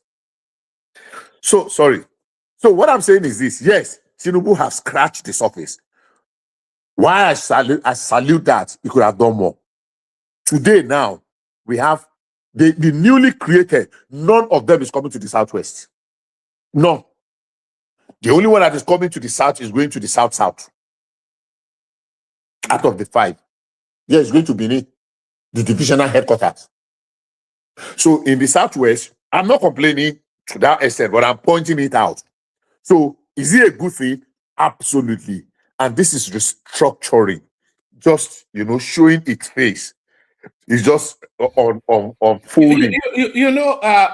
Bishop, a lot of people are not paying attention to it, but this restructuring that we're saying is already taking place. It's already taking place. That's what I'm saying. It's already taking, because a lot of power has been devolved. They've devolved That's the power from the only big one left is resource control. Outside of that, I don't think there's anything else. The power has been devolved now from the center. Well, man, just think for a moment. If a man can achieve this, I don't know whether it can or could. Let's just say if a man can achieve this one, let me use that one. In 3 years, imagine what you would do in 8 years. That is my argument. Imagine what will happen if tomorrow we just did our census, which is biometric, and we just discover that there is a fallacy of generalization that the North is more populated than the South. Imagine. I'm not saying that. I'm just saying imagine. So if we do biometrics, and we have had, and we can put everything on the table, let us negotiate the basis of our continued union. If we do a proper census, I cannot imagine that country's population being more than 130 million. No, I will give it like 150 to 180. But nothing close to 200 million. So if we are able to do biometrics, so imagine what Tinubu will be able to do. And do you know the irony of it? The irony of it is that a lot of people, educated, informed, elites, they know this truth. But the only thing is that they are not interested in the truth. They don't want him to go that way because they know a lot of things will be demystified. If this man can cause this damage in court now, in 3 years, imagine what he will do in 8 years. So if anybody is a lover of freedom, if anybody is actually all right, Bishop. If everybody, where does that? Sorry, sir, who is this? That sounds like Prince Daddy. Yes. Yeah, what did you say? A quick question. So, what you're saying is, of course, making an assumption in a linear manner that if Tinubu comes back for a second term, right, it will continue on this trajectory of what he's doing right now, and that is not guaranteed. Trump is a good example of that. It came back and so far it's been disastrous. So, so you're making an assumption that Tinubu is going to come back and continue on this trajectory, which I would say, well, why not? What is going to stop him? So my question to you is that if Tinubu wins the second term and it comes back, what will prevent Tinubu from continuing on this trajectory of his good deeds so far? Sorry, can you repeat that? I missed the last part. What will prevent him from doing what? What will prevent Tinubu from continuing to do what he's doing right now? All these good things he's been doing, the devolution of power here and there. What will stop him from doing it, to continue doing it in the second term? No, there's nothing stopping him. You did not hear me. Probably that definitely you did not hear me. I am saying it's like a package and it's just scratching the surface. It has a lot of things, but some of them are very uncomfortable. There is nothing Tinubu has done in the past 3 years that is comfortable. Let's be very sincere with ourselves. There's nothing. Everything had been, they are not comfortable. And no country in the world that has been able to attain that status by going the easy way. I have a saying here. If one man will remember 3 years ago, thereabout, I always say that, look, decisions to turn Nigeria around is not going to be easy. It's unfortunate that Buhari began to take even more than 3 years. When I first joined, my slogan is, look, the road is going to be rough. If you are going to make very credible and lasting change, it has to be very, very discomforting. In fact, excruciatingly painful. So anybody that wants to just do this palliative, no. You don't treat cancer by being nice. I mean, are you the doctor now? Sorry, Bishop, I hear you. What are you there? Because sometimes you're good at repurposing the question. Do you understand what I said, one man? I think I understand. I understand it, but I have a mouthful of food at the moment, so I'm not able to repurpose it. What you said is this: what stops Tinubu from continuing from this good work? And I said there is nothing. He's going to continue, no matter how uncomfortable, no matter how excruciatingly painful it is. He's going to continue in this trajectory because in this first time, when he has so much to lose, he dared to eat he dared to walk where the angels. How did they put that? Something. So now that he has nothing to lose after second term, he will do those things. For example, the issue of what's the name of this thing now? Census. It will cost a lot of katakata because we know the truth. Okay, you don't want men to come out. Okay, it's not men, it's women. It's biometric. So a lot of people will be against it. The same way they were against the tax reform. The same way they were against sorry, Bishop. I think what Prince Daddy was asking, but I think it's more of like a rhetorical. What Prince Daddy is actually asking is that when Tinubu comes in for a second term, you know, the game changes somewhat, and it drew the example of Trump, who is a completely different president from what it was under his first term. So, but then of course there was a break in between Trump 1, Trump 2. But if Tinubu gets that second term, is his style of governance going to differ? Is it going to continue on the same trajectory? What factors will mitigate him not being able to go in that direction? And I think that's broadly where your question is, if I'm not mistaken, Prince Daddy. Is that a Prince Daddy? Yes, Hello, exactly that. Yep, that's it. I answer that. Tinubu is not going to deviate. He's going to continue in that trajectory. I can vouch for that. If I can attempt at that as well, Prince Daddy. No, sorry, Bishop. So I'm just trying to make you make a prediction. If he were to, what would prevent him from continuing on that path? What will prevent him? For the Tinubu, for what we have known, from the Tinubu that has revealed himself, there is nothing that will prevent him. He is fearless, he is audacious, he is focused, laser focused. He knows what he wants to do. He has a plan. He's not somebody that got into the presidency and started looking up, how do we do it? How do we do it? No, he has a plan. And if he costs 1,000... Sorry, Bishop. There are two ways to approach that your question, Prince Daddy. If Tinubu wants to have a self-serving sort of second term, then he might well just go for money. And I don't think Tinubu is there for money. But if Tinubu, if he wants to be a legacy president, and all of the indications tell us that he wants to be a legacy.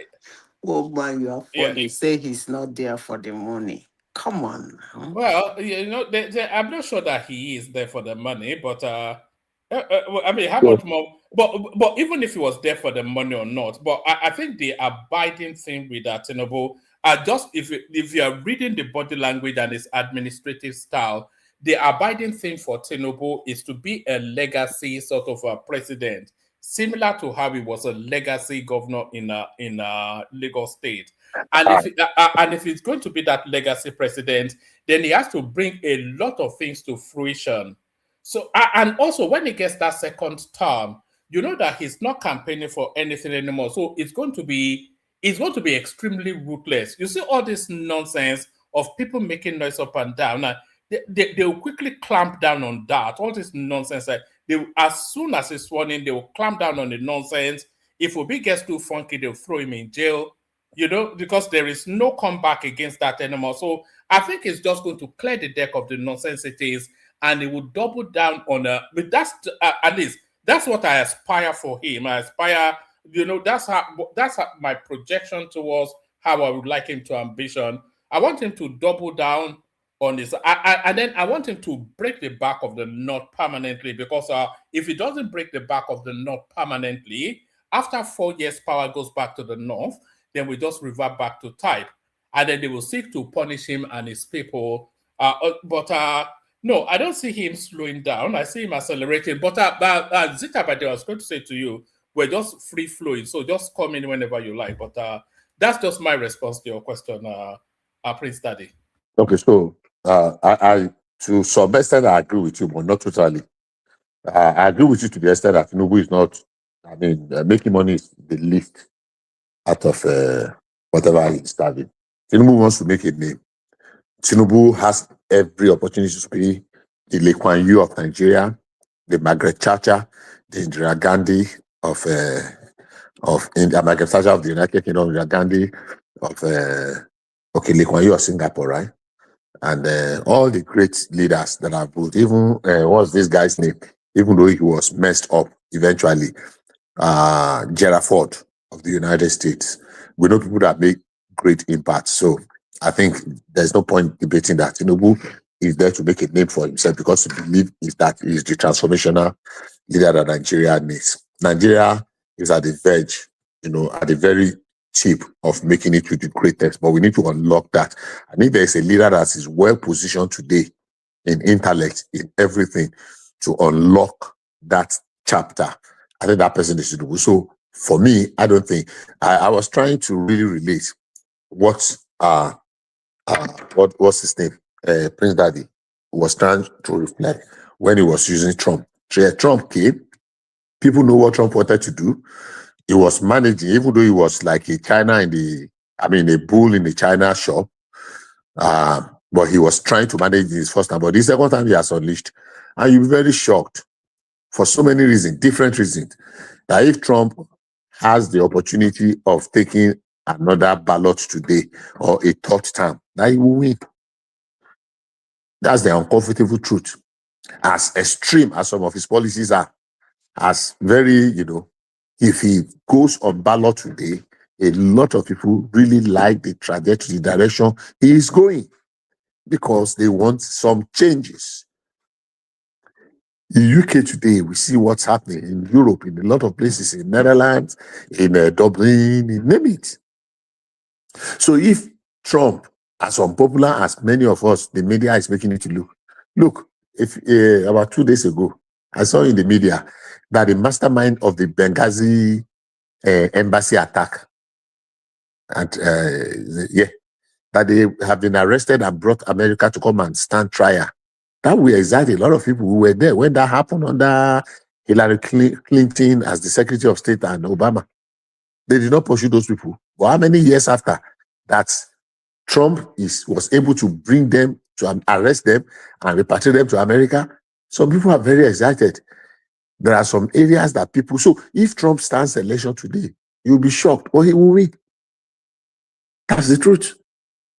Even though America is not as diverse as Nigeria, but the diversity is still also there. There are speculations that Trump will attempt at a third term. Well, I know he will attempt, but he will not succeed. But you cannot say that for sure, the way it is now.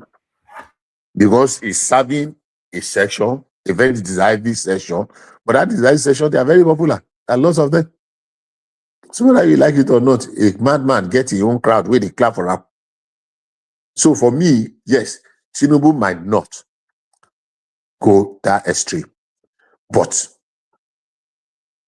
second time might not necessarily. Maybe I'll not use the word rudeless. I would rather use the word daring, so that he can write his name permanently in the sand of time. He can etch his name on stone and do those changes, transformational changes that we know we need, but we are being too, how do we call it now, to admit that we need. So for me, second time of Tinubu, he will achieve more than he's achieving now, maybe like 65 to 35%. So if this first time is just 35%, imagine what the next time, the second time will be. Because I want that survey. I mean, not survey now, census. And I want that resource control like mad. Maybe not 100%. I want him to. I was even thinking he's going to throw in that. Those are the two big lifts that he will have to lift in his second We need term. We need them. That resource control, so that it will make people to be very more. I mean, look at the kind of sordid, disgusting, and annoying information or news that is coming out about people sponsoring and supporting terrorism and banditry in the north. Everybody is now crying the way we reacted in the southwest to this Orire something, which I said was a very good thing. Look at the way we shut down Sunday Igboho a few years ago when he wanted to start this nonsense. We shut him down, and everybody saw that, oh yeah, we don't take nonsense. And look at this one also. Whether anybody believes that it is staged or whatever, but the truth of the matter is that the larger reaction is that people are saying that I will let you go. And that is it.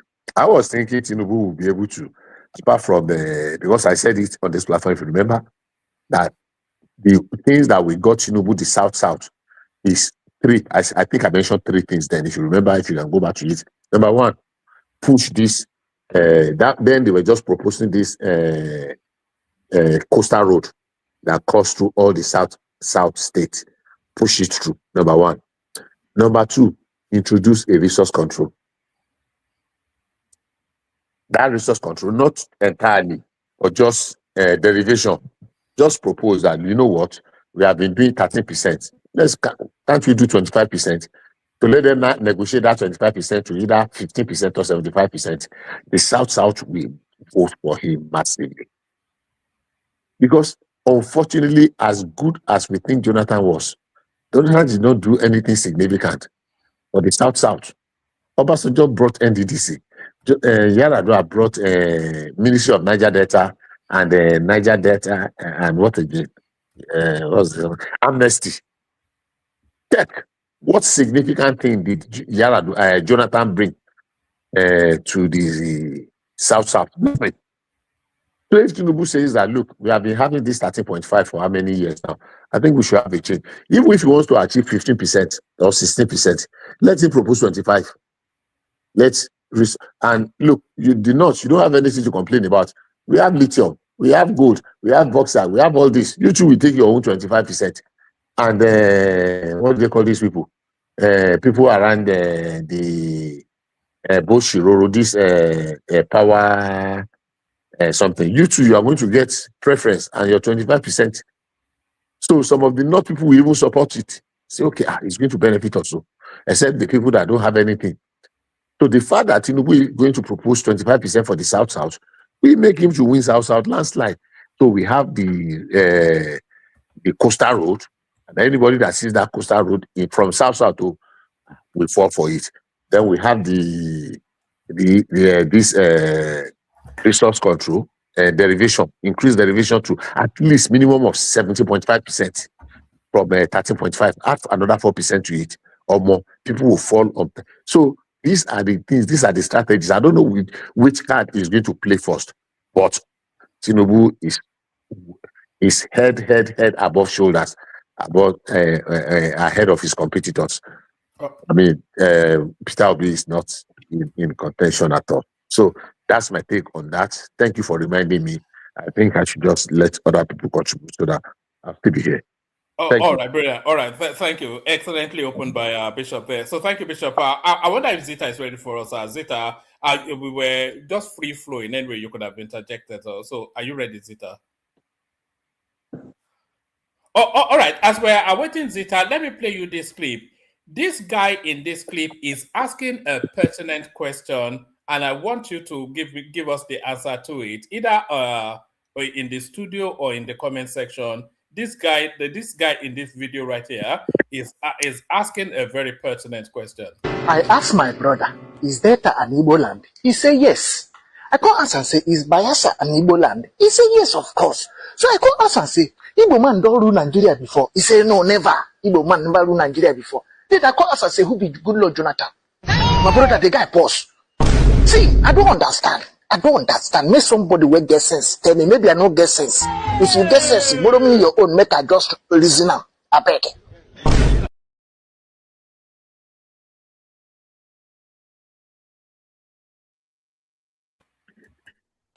So hello? if you get sense, you can man. Is there any reason why you play this video now? That's the question I wanted to ask him. No, I was waiting for you. I just needed something to fill in the space. I just thought it was a nice little question now.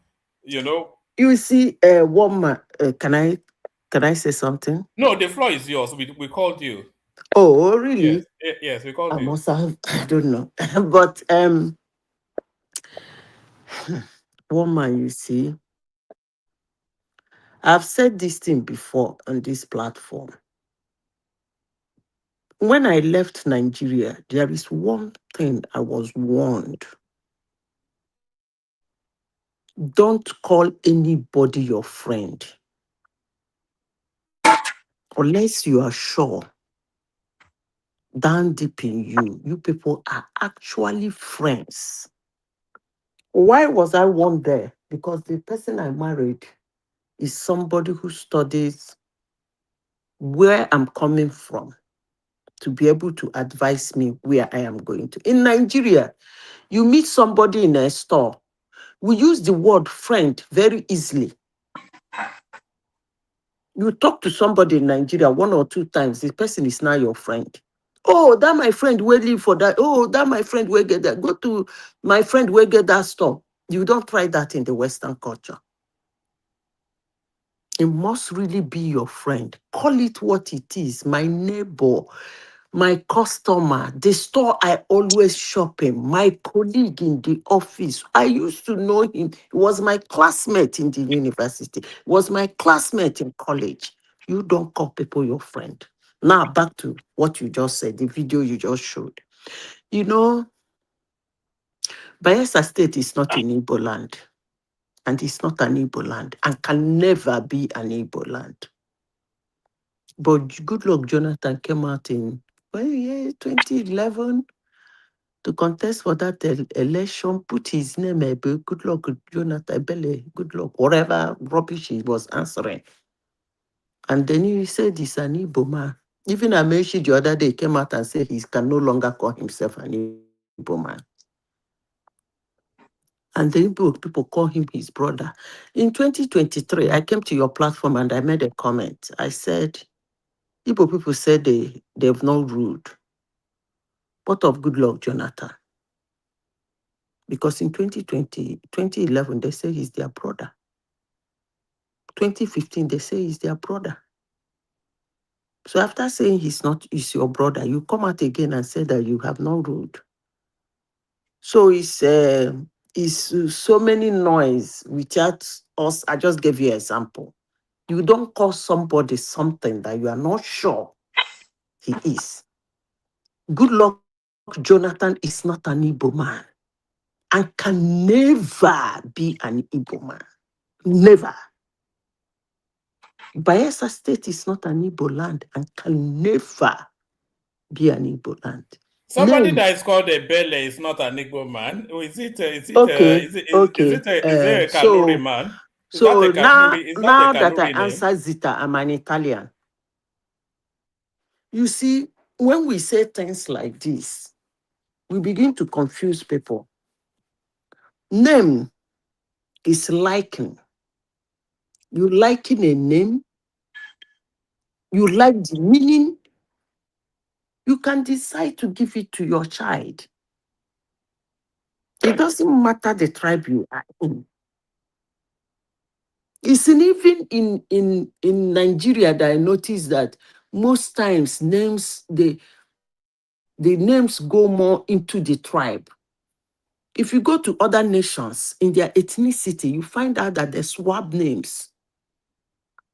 Like in Norway. And you will find out the person will tell you, my name is actually Southern Truman people that answer it, but I'm from Tromsø. But in Nigeria, Yoruba man will prefer to call his son a Yoruba name, unless otherwise it's a mismarriage. Answering a belly. Now Yoruba people give their children English names like Moses or another. What I'm saying is that who's that guy that hosts with us again? I forgot. Our guy in Australia, Thomas. What I'm saying is a Yoruba man calling his child Chukwuemeka, where Papa na Yoruba, Mama na Yoruba, they wake up, they say, what's the meaning of Chukwuemeka? They say, Chukwuemeka means God has actually done well for me. Ooh, I like the name. Rather, Yoruba man will say, oh, is that the name? Say, is that the meaning? He will find the Yoruba meaning and give to the child. But in most countries, it's not like that. They will just give him that Chukwuemeka. So for Goodluck Ebele, wherever that Ebele come from, hell or heaven, they gave him that Ebele. I'm sure it must have come from the pit of hell.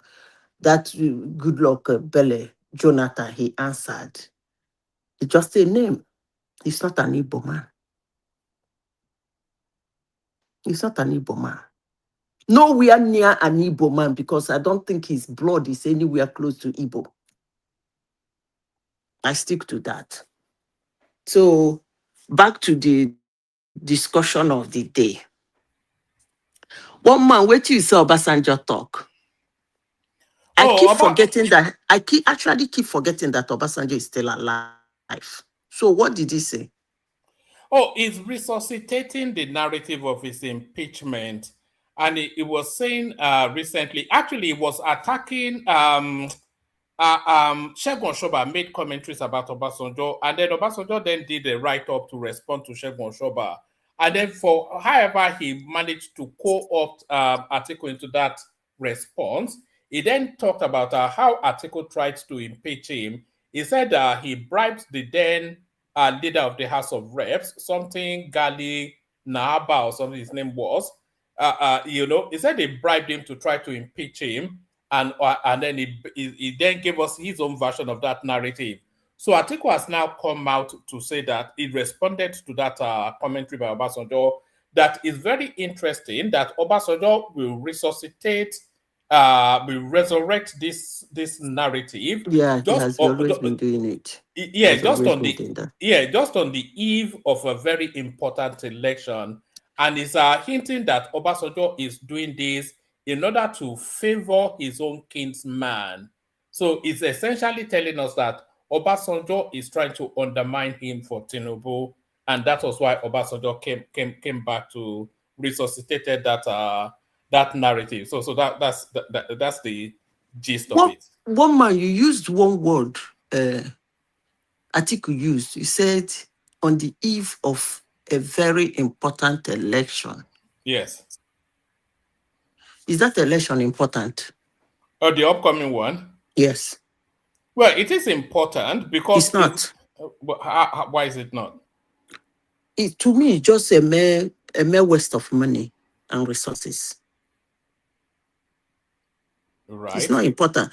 When you say an election is an important election, okay, it's not an important election, but it's a cycle. If we say this election cycle, I would say yes, he's right. But using the word, it's a cycle, because when you do 4 years, there must be an election for another 4 years. That is, it's a cycle. In this election cycle, yes, I agree with you. But saying that 2027 election coming in January, is it January 16th or January 15th? That is an important election. It's not. Because when you say an election is important, it's election, they are fighting to bring a change. It becomes important to the citizens and the contenders, because there is, how will I put it? I won't say a vacancy of a seat, but I will say a vacancy of a vacuum. That this is something that must be done. Like that change. Oh, let me not use the word change. Let me use the word that vacuum must be taken care of.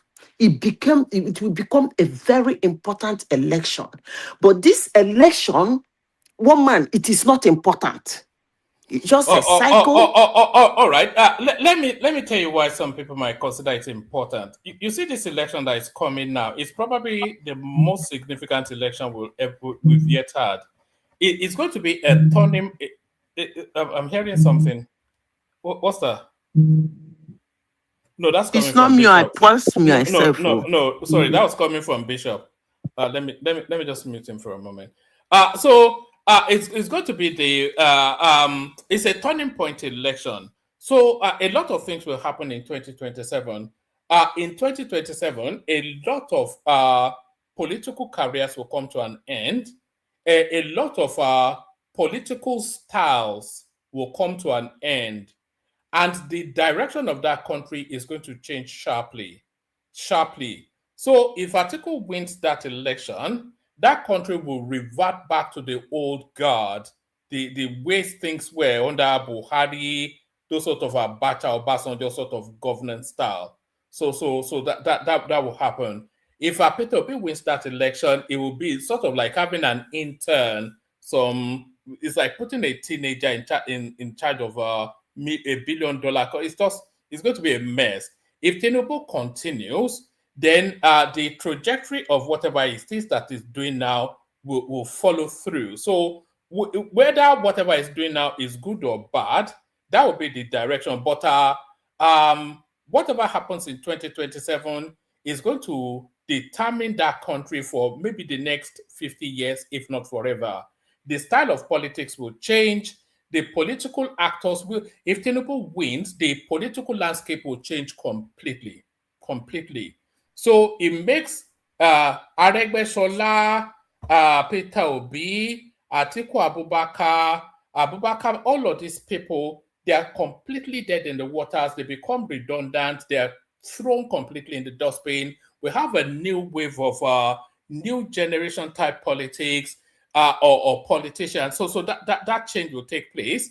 And then all of these things that this guy is doing, it will bring it to fruition. And then if that is to the benefit, so a lot will happen in 2020. It's a very pivotal election in the eyes of so many people.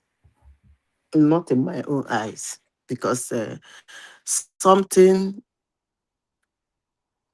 that is important that I have in my house, I shouldn't go about campaigning that I need it. Okay?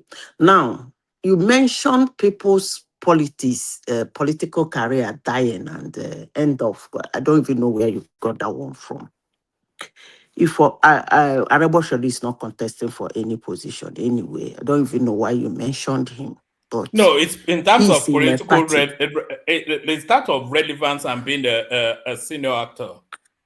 I don't even know when he was relevant anyway. But those there are what it means. There are two different things. Somebody being relevant in the in the political arena and somebody being a name in the political arena. There are two different things. Most of the people you mentioned is a major player in one of the leading opposition.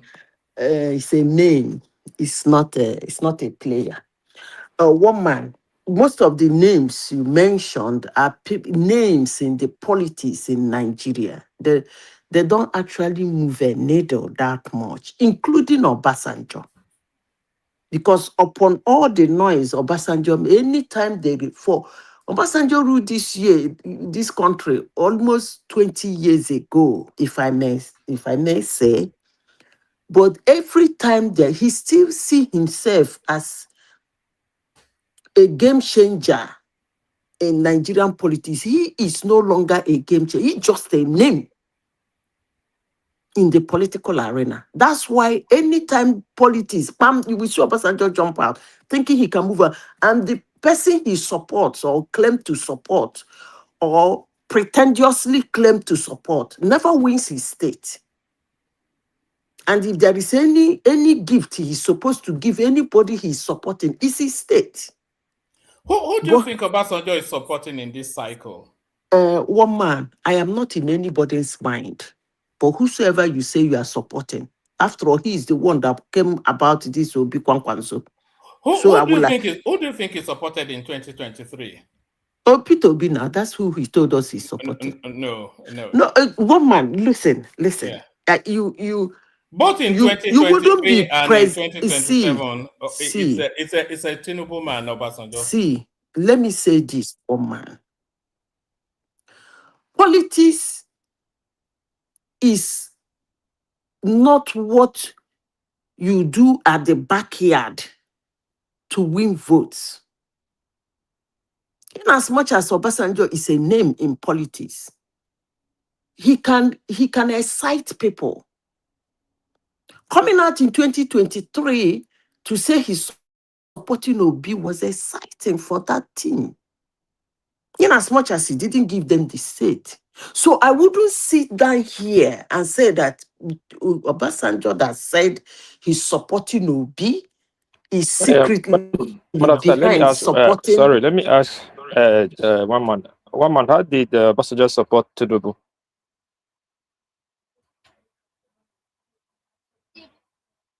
Can you hear me, one man? Yes, I can hear you. There was in the build up. I'll see if I can find it. In the build up to the 2020, is it 2023, the last cycle of elections? In the build up to the 2023 elections, there was a meeting that took place in Ota, in Obasanjo's farm. And it was a delegate of Yoruba functionaries. Bisi Akande was there, etc., etc. I think Fashola was there as well, and all of these people. And then they all went to Obasanjo to try and seek his support, etc., etc. And then when they got there, they all sat. Obasanjo entertained them and all whatnot. And then in the course of their discussions, Obasanjo stood up. He took Tinubu by the hand, stood him up, and then took Tinubu into his room. And then they were in that room for about 1 hour. And then when they came out, they said, what would you discuss? He said, it's none of your business, etc., etc. It is my belief that it was at that get-together that they fleshed out what their plan is. And when Peter Obi came, he did what? I don't know what he did with Peter Obi. He may well have done the same thing, but I believe that in 2023, Obasanjo endorsed Peter Obi to undermine the trajectory of Atiku Abubakar. I think he used Peter Obi as a weapon against Atiku's votes in order to clear the way for Tinubu. And I think he's playing still the same trick now, but now outrightly undermining Atiku, resuscitating his history and all that. I think Obasanjo, this is just my own personal whatever, it may well be nonsense, but I've always been of the thought that Obasanjo is a Tinubu man. Please let me respond. Yeah, your thought is good, it's valid, and it's based on one side screwed and biased, laced with tribal jigoism. So if Obasanjo support Tinubu, some tribal making to him, that is his own prerogative. They went inside room and talk, Kugba me around that. How does that translate to a vote? Than a man that actively was campaigning for Peter Obi that generated 6 million votes for Peter Obi. So which is more support? If the politics is playing behind the door, like Manazita said. What won Tinubu that election? Eh?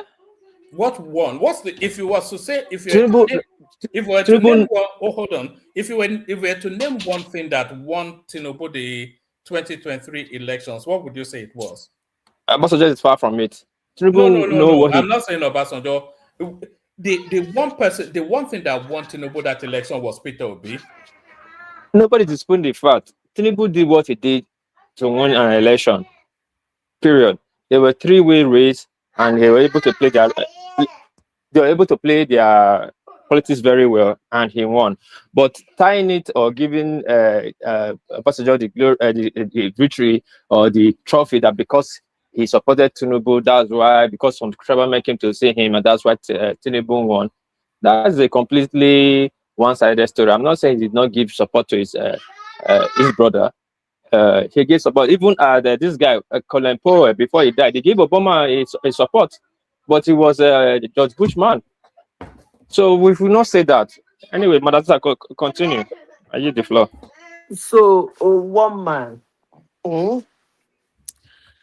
The only thing I thought he would have said is if he had refused to see Tinubu, it would have been kind of sketchy. Like, it might make him like, what, not that Obasanjo is loved by the Yorubas anyway, but it would have been a campaign slogan, okay? But saying that he's supporting him at the backyard, elections, they know they support election for backyard though. If you want to support somebody, you will come out with your full shares. If you think you can give him some votes, you know the day backyard, they say, they fear. Obasanjo is not afraid of anybody anyway. I don't even know why he would do that. Obasanjo is not particularly a Yoruba person, as we know him. But if he decides to support a Yoruba person, I don't think anybody will call him tribalistic, because if there's any president in this country that is a nationalist, I'll give it to Obasanjo. Up to date, nobody has beat him on it. So I don't know why he will be afraid to come out and say, I support Tinubu, and give his reasons. He's not, they fear your face, one man, I beg. So today he's supporting Obi and the Kwankwanzo. Woman, where are those two self? Where they? Hello? I don't know. They're in the middle of nowhere. I want to play you a clip on that of Obi and Kwakwanso in the moment, but it looks as though do I have it? It looks as though there might be fire on the mountain in that space, you know, because Kwakwanso is trying to sell Peter Obi in the north, and the northerners are not especially buying it, and even the followers of Peter Obi as well, they are not also buying into Kwakwanso. So I'm not quite sure how that is going to play. It's going to end up in a complete and a total mess. Let me play you this, Zita. It will not happen. I don't know. Do your thing. No, this is me, ba. What's my alternative? I will look for an alternative person to vote for. But so long as there is a Kwankwaso on a ticket, I will not vote for that man that has shown a hand of terrorism.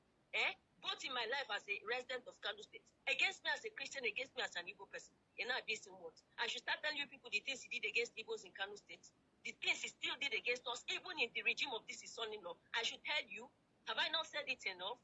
When I want here, when I no one here, but I want make I come vote for Kwankwaso. As how? It will not happen. See, it doesn't matter the whitewashing that you must vote against him. You must campaign against him. Because because let me tell you guys, I don't follow now they do all those whitewashing one they do. When P2B entered ADC, all the names that El-Rufai was called, midgets, little finger, short death, terrorists, Kiniko, obedience whitewashed that man just because P2B went into coalition with him. For crying out loud, obedience, is that what we have become? Is that what we have become? That we will whitewash criminals just because P2B went into coalition with him? Is that what we have become? No, I will not be that. I will not be that. I know I will not. See, Lona castigate me, do anything when I want to do me, but I will not be a hypocrite. I will not whitewash a criminal, and I will not whitewash wicked people in this country. It's not as if people cannot change, but it's not. What is she talking about?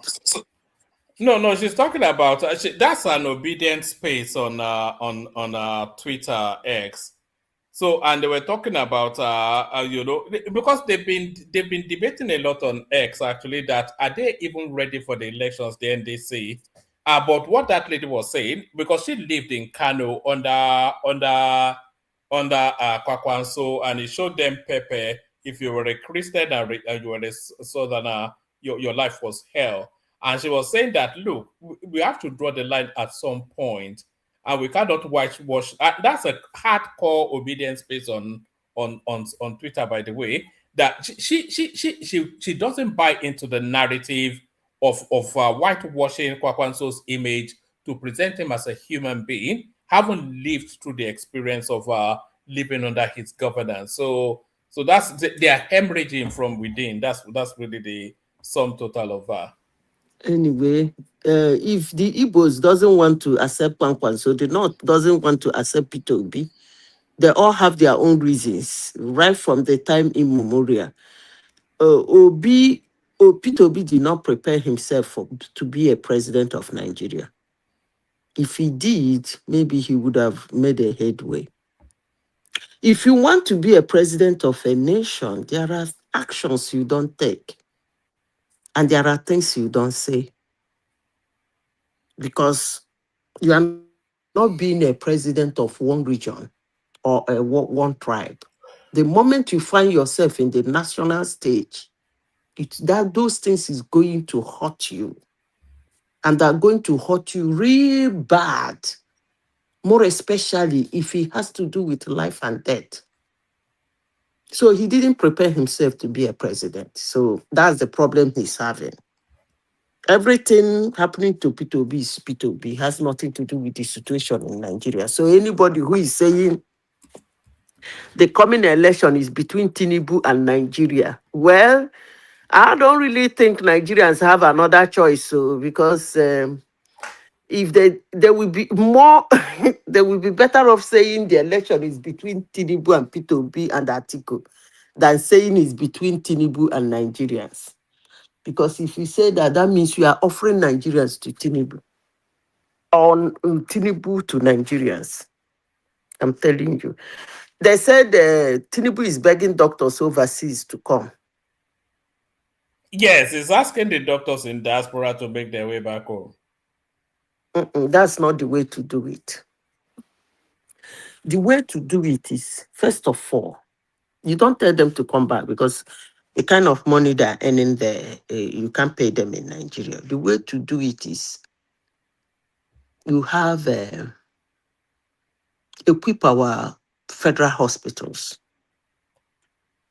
make them, if not world class, something close, something good, so that some certain surgeries, some certain medical conditions, you can start inviting them to come and handle it in Nigeria. It's a one-off payment. It doesn't matter.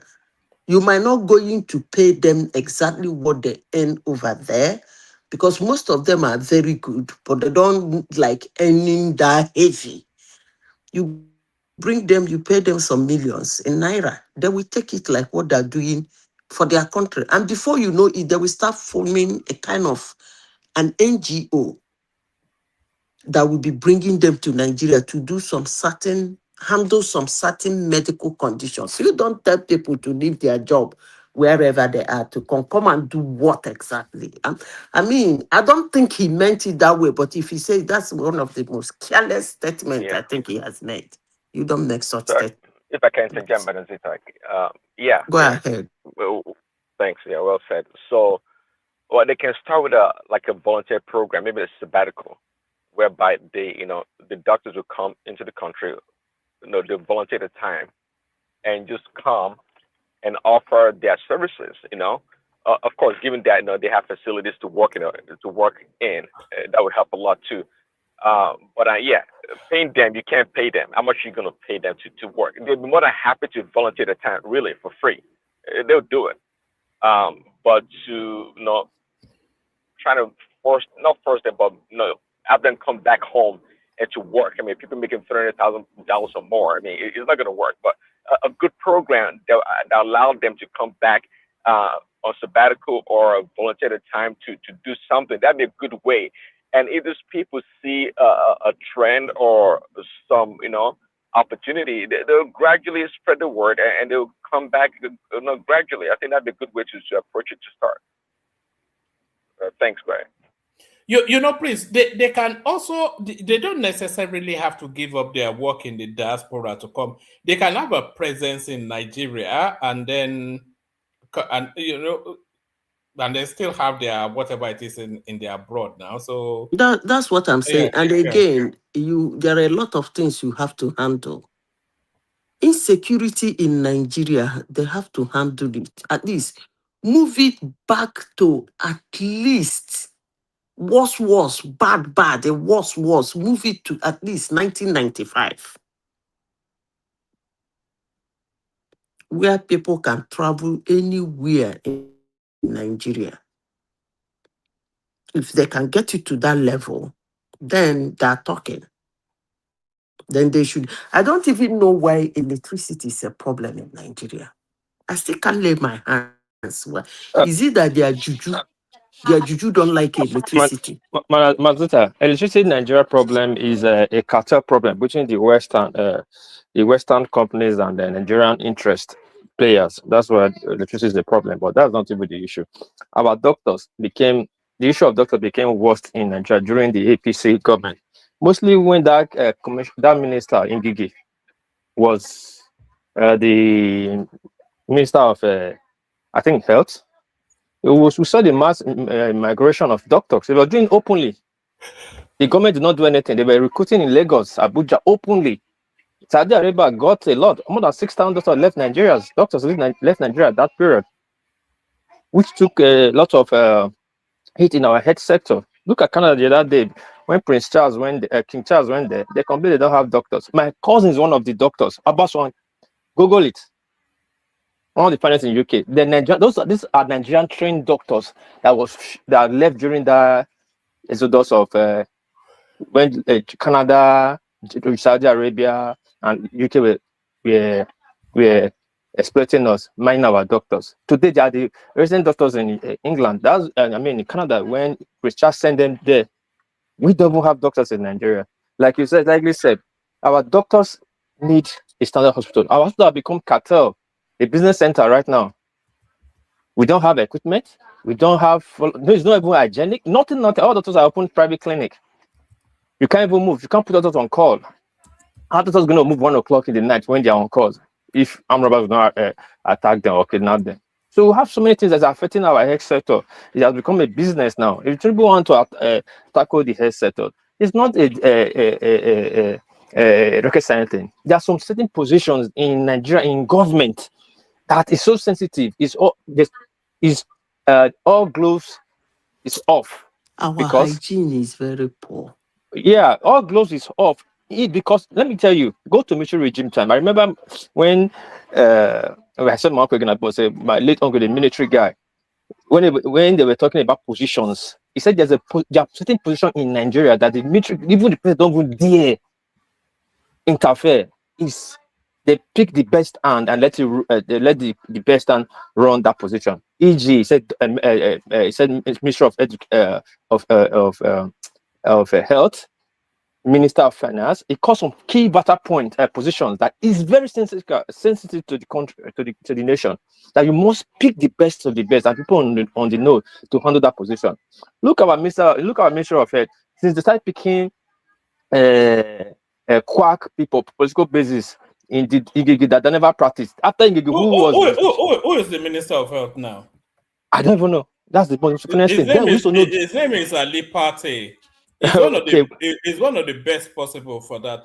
That is political put there, not by the best. What has it transformed since it's there now? Now, during the military regime, Abacha, Babangida, you see what made him the best? Best. What I'm saying. What make him the best? This is by name, best by paper. Okay, after Ngigi, who was the junior minister then? After Ngigi, who was the next junior minister? Danjuma's brother. That did not even. He was not even doing anything. He's an American trained medical doctor. What has he done? What is his part?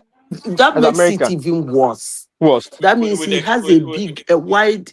That makes it worse because he has a big, wide. Can I say this? Okay. For him to be an American trained doctor makes him not suitable for that job because he has a massive gap between his training and what is on ground. So why would they use such a person? How do you mean? If you use a Nigerian doctor, right, trained Nigerian doctor, schooled, worked several years in Nigeria as a medical doctor in different hospitals in Nigeria. Yeah, but he worked in Nigeria now. Wait now. That person will be a better choice because why? He understands the economic, financial, and environmental situation of Nigeria. No, Ali Pate worked in Nigeria as a doctor. How many years and which hospital? Several years now. If you want to go and make, he's not doing anything, no. That's why I'm saying this. What do you mean he's not doing anything? I don't see anything in our health sector. I don't see any new thing. You don't say that place now where there are places where my eye day. You see, I made a comment. He has a PhD in public health forget PhD matter. What has he reformed in our Nigerian hospital? Our Nigerian hospital is a death trap. Our Nigerian hospital is a death trap. We don't even have ventilation machine. We don't have ventilation machine in Nigeria. PhD in public health does not forget matter. that. Do you know we don't have? But then, if you forget that, then what are we looking at? Listen now. Just listen. Do you know you don't have dialysis machine in Nigeria? How will we have it unless one man PhD is very good. Educated people in charge. Wait, one man. How are we going to have any of these things unless one man PhD is very that guy good. has built 6 health centers. He has crashed dialysis. Who is making this noise? I think it's coming from Workplace. That guy has built 6 cancer centers in all the geopolitical zones. He has crashed the price of dialysis. He's reformed the recruitment, improved their package, canvassing international returnees. One man. All of this in 3 years, they're saying he's One done man. it. That's why Those I are all said bullock. what. Those are all bullock. Can I say No, do something? you have anybody in One dialysis? man. Do you have anybody in dialysis? I Those don't are all have One man. bullock. anybody in That's dialysis. why I said Yeah. what I said. Yes. For you to handle health sector in Nigeria, yes, PhD is good though. Cancer centers are good. Dialysis is good. Kidney transplant is good. Bogore is good. But that is not an everyday Nigerian. You know, when people speak, I listen to them very well. There is something Obasanjo, Buhari said. And he he doubled down on it in his action. They were asking him questions about airports. He said that he's not interested in those airports, that he's more interested in the railways. Why? Because that is what will affect every Nigerian. That is not every Nigerian that fly from state to state, let alone flying abroad. But if he can crisscross the whole of Nigeria with rail lines, that it will impact every Nigerian. Now, back to this medical line you are talking about. All those things they did is very nice. But common little things that take our people to the hospital every day, one man, the hygiene on that level is extremely poor. Nobody is looking at that area. Malaria, meningitis, typhoid. Are you talking about the hygienes in the hospital or in Nigeria in general? In Nigeria, I don't even want to go Nigeria general. Let Nigeria be Nigeria. But there are some areas that are supposed to be a no-no, like the hospitals. Hygiene in hospitals should be of a particular class. Nothing below it should be accepted. Because people come in there with all manner of diseases and go out with all manner of diseases. It's a place that should be, man, come on now, woman. Some private hospitals in Nigeria, you know, when you do it, some people will start complaining. I was expecting Minister for Health in Nigeria, the first thing he's supposed to do, first of all, handle the federal hospitals, then come back to the state-owned hospitals. Keep them to a standard. If you cannot, shut it down. It's not by force there must be a hospital. Then you jump into those crooked private hospitals here and there. Keep it to a standard now. Sometimes I go to see somebody in Nigerian hospital. I can't even touch anything. When I come out of the hospital, I feel like matching my shoe in a bleach. Is that bad? But nobody is doing anything on that area. And that's the avenue where diseases do spread. Oh man, I beg. Let me finish the topic of... Sorry, madam. I think Nigerian hospital is worse than the disease itself. In short, I think one might have not said that. The smell, the stench that is coming out from some ward, you will run. I don't even know what they call those things, whether it's a mortuary or a hospital. I don't know. I don't get it. Some hospitals are supposed to be shut down. Then there should be, but if you do it in Nigeria now, they will start collecting bribe and leaving some hospital to open. Those hospitals, some things are not supposed to be called clinic, hospital, or what do they call it? Sick bay. Some of them are supposed to be sick bay. Some of them are supposed to be clinic, then hospital. Some of them are even supposed to be called health center. But everything is hospital. Mazeta, listen, this man that is calling, I don't even know. You're entertaining us with everything today. We can hear your kids in the background, and we can hear you eating. Yeah, I'm eating. I'm eating avocado and And Maybe so you'll be flushing the toilet. I don't know, man. What's all this now? yeah. You know, my house is not as big as usual people house in America and UK. Our house is Let us maybe finish your meal and then join us. okay. Yeah. But yes, Zita, sorry, carry on. Woman, you said something about military, what do they call it? Military,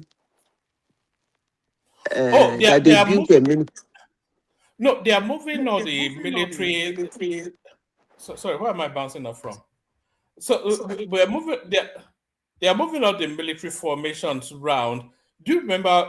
You know we only had one major military training center in Zaria, but then when Tinubu came in, he decided to spread it around the geo regions more, and I think he's put one in every geo region, and then the one he put in Oshobo is now fully fledged. So we're talking about that. You see, this I think I've said something about that thing before, and that was why I brought it up again. You see, everything is not everything. This idea of this tribalism is actually eating deep into Nigerian culture. You see, you put a military base in Yoruba land, like, what do you call it? Like something like Jaji or Police Staff College, Zawan. You put that type in Ogun State. The question I ask, how many Yorubans will want to be in the military? I am waiting. Are you still there? I think it's mainly the northerners that was even the Thank you. southeasterners. They are not interested. I don't think the Thank you. south So in general are interested. why would you spend billions to go and be such a training center To in a place? incentivize them now. To incentivize them. No, you don't do such a thing. You don't see. The sensitization is in the statistics. By the time you start looking at the statistics and the number that is showing the interest, you can say, oh, look at it. Oh, we have to build this thing to this place instead of making them to travel all the way from this place to come for this place for training. To me, actually, that thing he's doing is a show of, I don't know what I will call it, a show of I can, or a show of you can't have it, or a show of it should be there.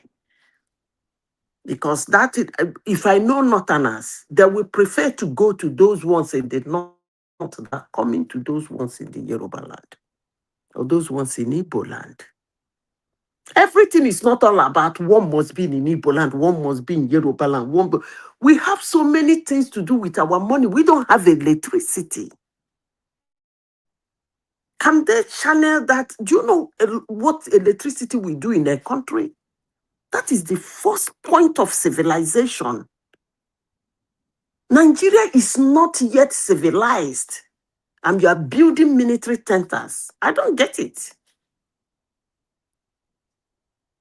But it's okay if that will make people like one man happy.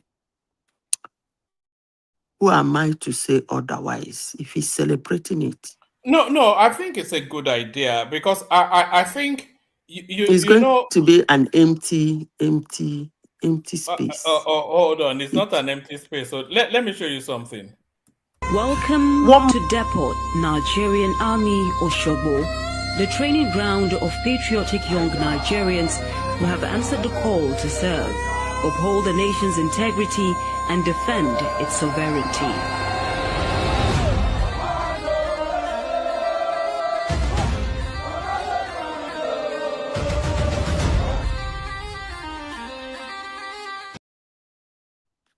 Oh man, that your video it looks like AI. As you can see, it's already fully subscribed. I said your video looks like an AI. It's not AI. It's You go send and come give me now. and I go I'll check send out. it to you. I'll send it to you. One man, you see that place, those people, you said is fully, so they recruited them and post them there. After one man, that's delusional. But you They know pack this is military people go there to do all those shenanigans. That's if your video is real. To do those things. Let me play it to you in full. It's 2 minutes. You'll see that it's not military. Let me just play it to you. Welcome to Depot, Nigerian Army, Osoba, the training ground of patriotic young Nigerians who have answered the call to serve, uphold the nation's integrity, and defend its sovereignty.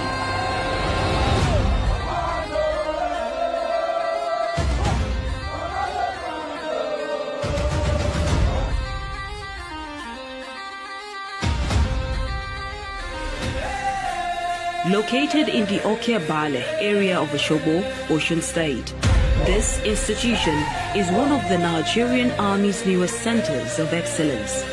Established to expand training capacity and support the decentralization of recruits training previously concentrated in Depot, Nigerian Army, Zaria.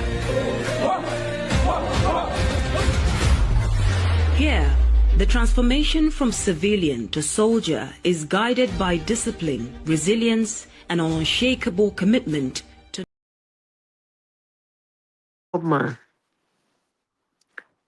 One man, even the number of soldiers there is too small for that environment. That is what I'm talking about. But that's the first flush now. That's the first flush. When you want to, there is nothing like first flush. When you want to do this kind of a thing, is you show humans, you show power. That is what military is all about. But for those people I see there, they're not up to 100.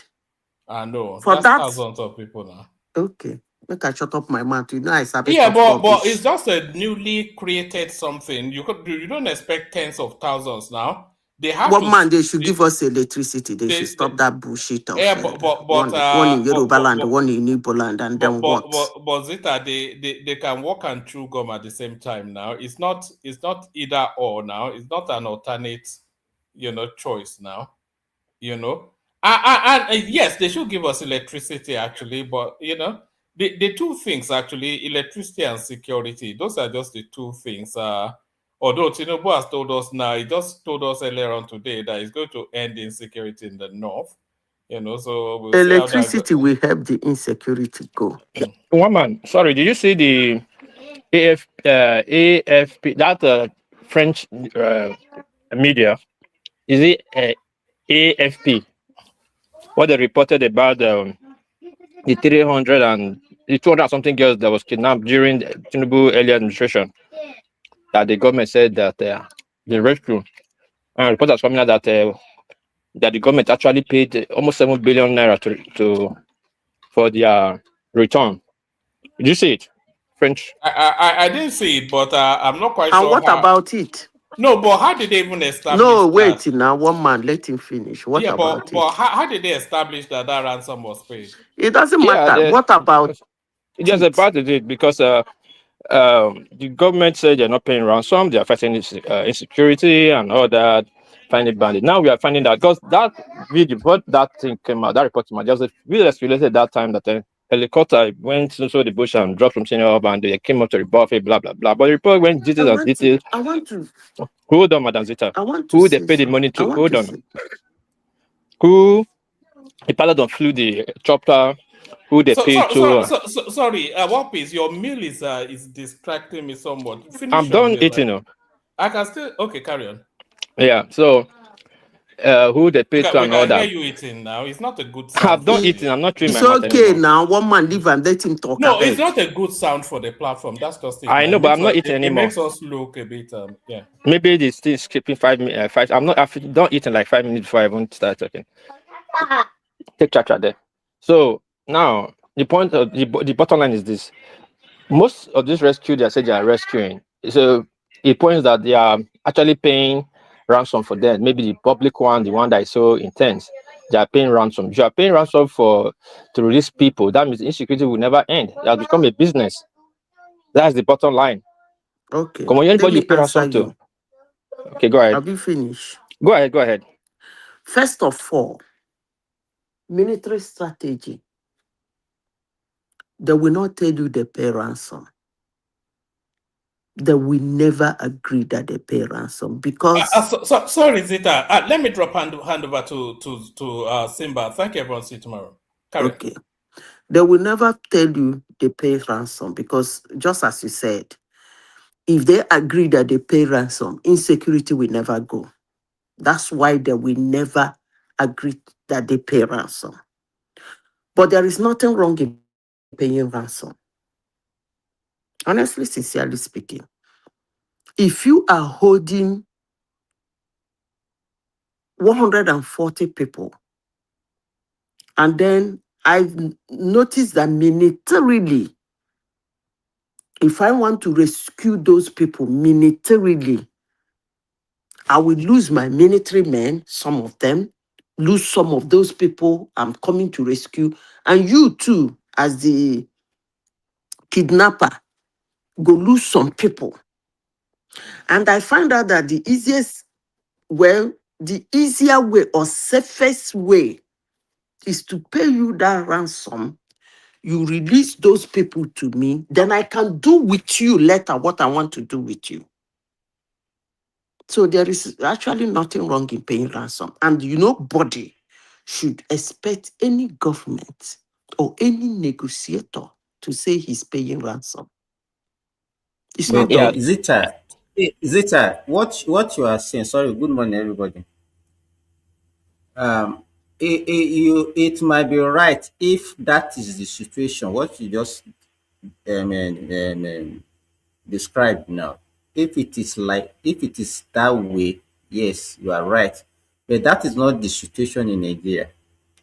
What they are doing now is not even the military alone, because you used to say that the military are even turned into business. But it's even between the politicians and the kidnappers. Let me tell you what is happening. There is this allegation now. This popular senator from Borno South, Udumi, Abi. yeah, that somebody is alleging him that some people were kidnapped from his local government, and the government released 5 billion naira to pay ransom for those people, and that it was only 1.9 billion that they gave to the kidnappers, and the politician pocketed, and he was alleged as part of the people that did that. You know what they are doing? Let me tell you. They are the one that are even encouraging those guys to go and kidnap those people for them to loot money. That's what is happening now. So it's not as if the military is doing anything to go and save. No, they are the one that will even tell the military, don't go there. We are going to pay the ransom, and they will share the money between the kidnappers and the politician. So you might be right if they are doing it for the sake of the people, and then they will do something about. No, they are even encouraging it so that they'll be using it to siphon money. So that is what is happening.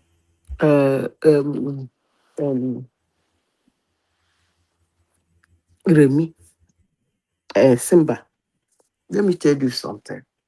You see, when it comes to kidnapping, ransom, militancy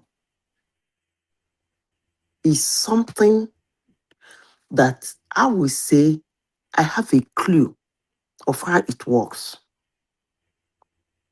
Because as they don't buy me for shell, it go hard to make them buy me. I worked in major projects. And what is major project? It's all in those communities. They know you. They know when you people come to visit, they know you. Let me tell you something about kidnapping and negotiating with politicians. I will tell you that those politicians eliminate them. As I said before, they might be making money out of it, but that set of humans there. I remember what Amechi did. I remember what Wike did. You see, the northern kidnappers are not even coordinated. I'm even surprised that governors and politicians' hands are there. That means we have very useless politicians. They are not coordinated. It's when you come to the south side, those militants, they were sophisticated. Maybe probably because the information and their modular of operandum are being guided by oil company workers. Maybe that's international. Those boys were well coordinated. And still, they buy them. They go send them, they go carry those people, they go come, they go give them their own money, collect their own, bring the gun, they no grip, they go buy them. So it's neither here nor there. But if they're using it to make money. Madam Zita, I get your explanation though. That is if the ransom or the kidnapping is genuine and for the sake of the country and the people. But now the war is going on these days. Like they said, Kabacha said, if crime stays too long, it will become a business and the government is involved. And it's true. Now, most of the kidnapping we are seeing these days is business. Now they are exposing it now. After that French report, the other guy from exposing Udumi and other people now, and they're paying billions and billions to people. There was never a time it wasn't a business. Madam Zita, hold on, please. Now the way it is now, when you are paying such ransom, best believe and best bet that more will be taking place in different regions. Now, because the north is getting south, that's why they are moving to the south. Now they just whatever happened, your hand it was released. God knows what happened. But if it's the same scenario, let's expect more kidnapping. Mostly when this election cycle is close, because everybody will be agitating. So people will be very kidnapping, major kidnappings now, back and front for ransom to be paid. The government hand is tied, which is not good. Let's face the fact. Ransom paid, ransom not paid, which is not good at all. The country don't have security at all, safe security at all. But I've said that. Let me quickly touch on this before I leave the floor. That of the Minister of Ed that the one we're talking about, he has a PhD, blah blah blah. If he's a sensible, if he know what he's doing, the first thing he would have done when he entered power is to revive all our federal hospitals, our teaching centers, fix them. Then the second major thing he would have done is to remove all these quack pharmacies everywhere in Nigeria. People who does not have a which department is responsible for the, I think microbiology and all that are into pharmacies. Now you see if you go to every corner, you see pharmacies. And you look at Nigeria today, everybody in every week somebody is sick of typhoid and malaria. And those drugs have been proven that they use for typhoid and malaria is very bad for our kidney. Very bad. Today, kidney problem is like a malaria problem. Talk about what you know. No, I'm not talking about what I know. I said according to listen. I know you're a doctor, or I'm not disputing your dispute. It's only you that is a doctor. My uncle run UBTS. Go and you know if you're in doctor session. My uncle about those stories. Hold on, don't forget. You calm down. Professor Obasanjo, go and check. Yegba is my uncle, so just relax. So your uncle, so it's genetically transmitted. No, it's not genetically, but there have been reports. You look at, see, if you want to dispute something, you dispute the report. Don't say that they're talking about. Say there has been reports that those medicine we are taking for typhoid fever, it affects our kidney. Why? Because most of them are fake. Wait. Actually, even white people don't give such medicine. You know they don't give such medicine. I'm here in Japan. Some medicine don't give you, tell you have side effects. Which medicine do not have side effects? But now which medicine? Wait now. I'm not saying you should not talk. Okay, you can be spinning whatever I want to see if you don't want me to talk. Yes, let me finish. Look at malaria and typhoid everywhere. Any little thing, everybody is malaria and typhoid. Look at today, kidney problem everywhere. They should scrap all those quack pharmacies everywhere in Nigeria. Every now and then. Before you line War Peace, so is it a problem with quack pharmacists or a problem with our drug supply? You know, the control of counterfeit drugs in a is community. Everything. Well, no, okay, because quite frankly, I don't think we have enough pharmacists, real pharmacists, to work in those places. You won't say you see. Hold on. Let me line. Okay, so my point is that instead of those pharmacists, okay, or those stores, those drugstores, I just see them as a node, a point of contact with the community. So more so, the government should be more concerned about the drugs that they store and make sure they have a way of tracking those stores and making sure that they procure and store real drugs, not fake ones. But to say get rid of these people, they're actually providing services to the community. If you ask me, go ahead. Yeah, Prince Daddy, what you are saying is not.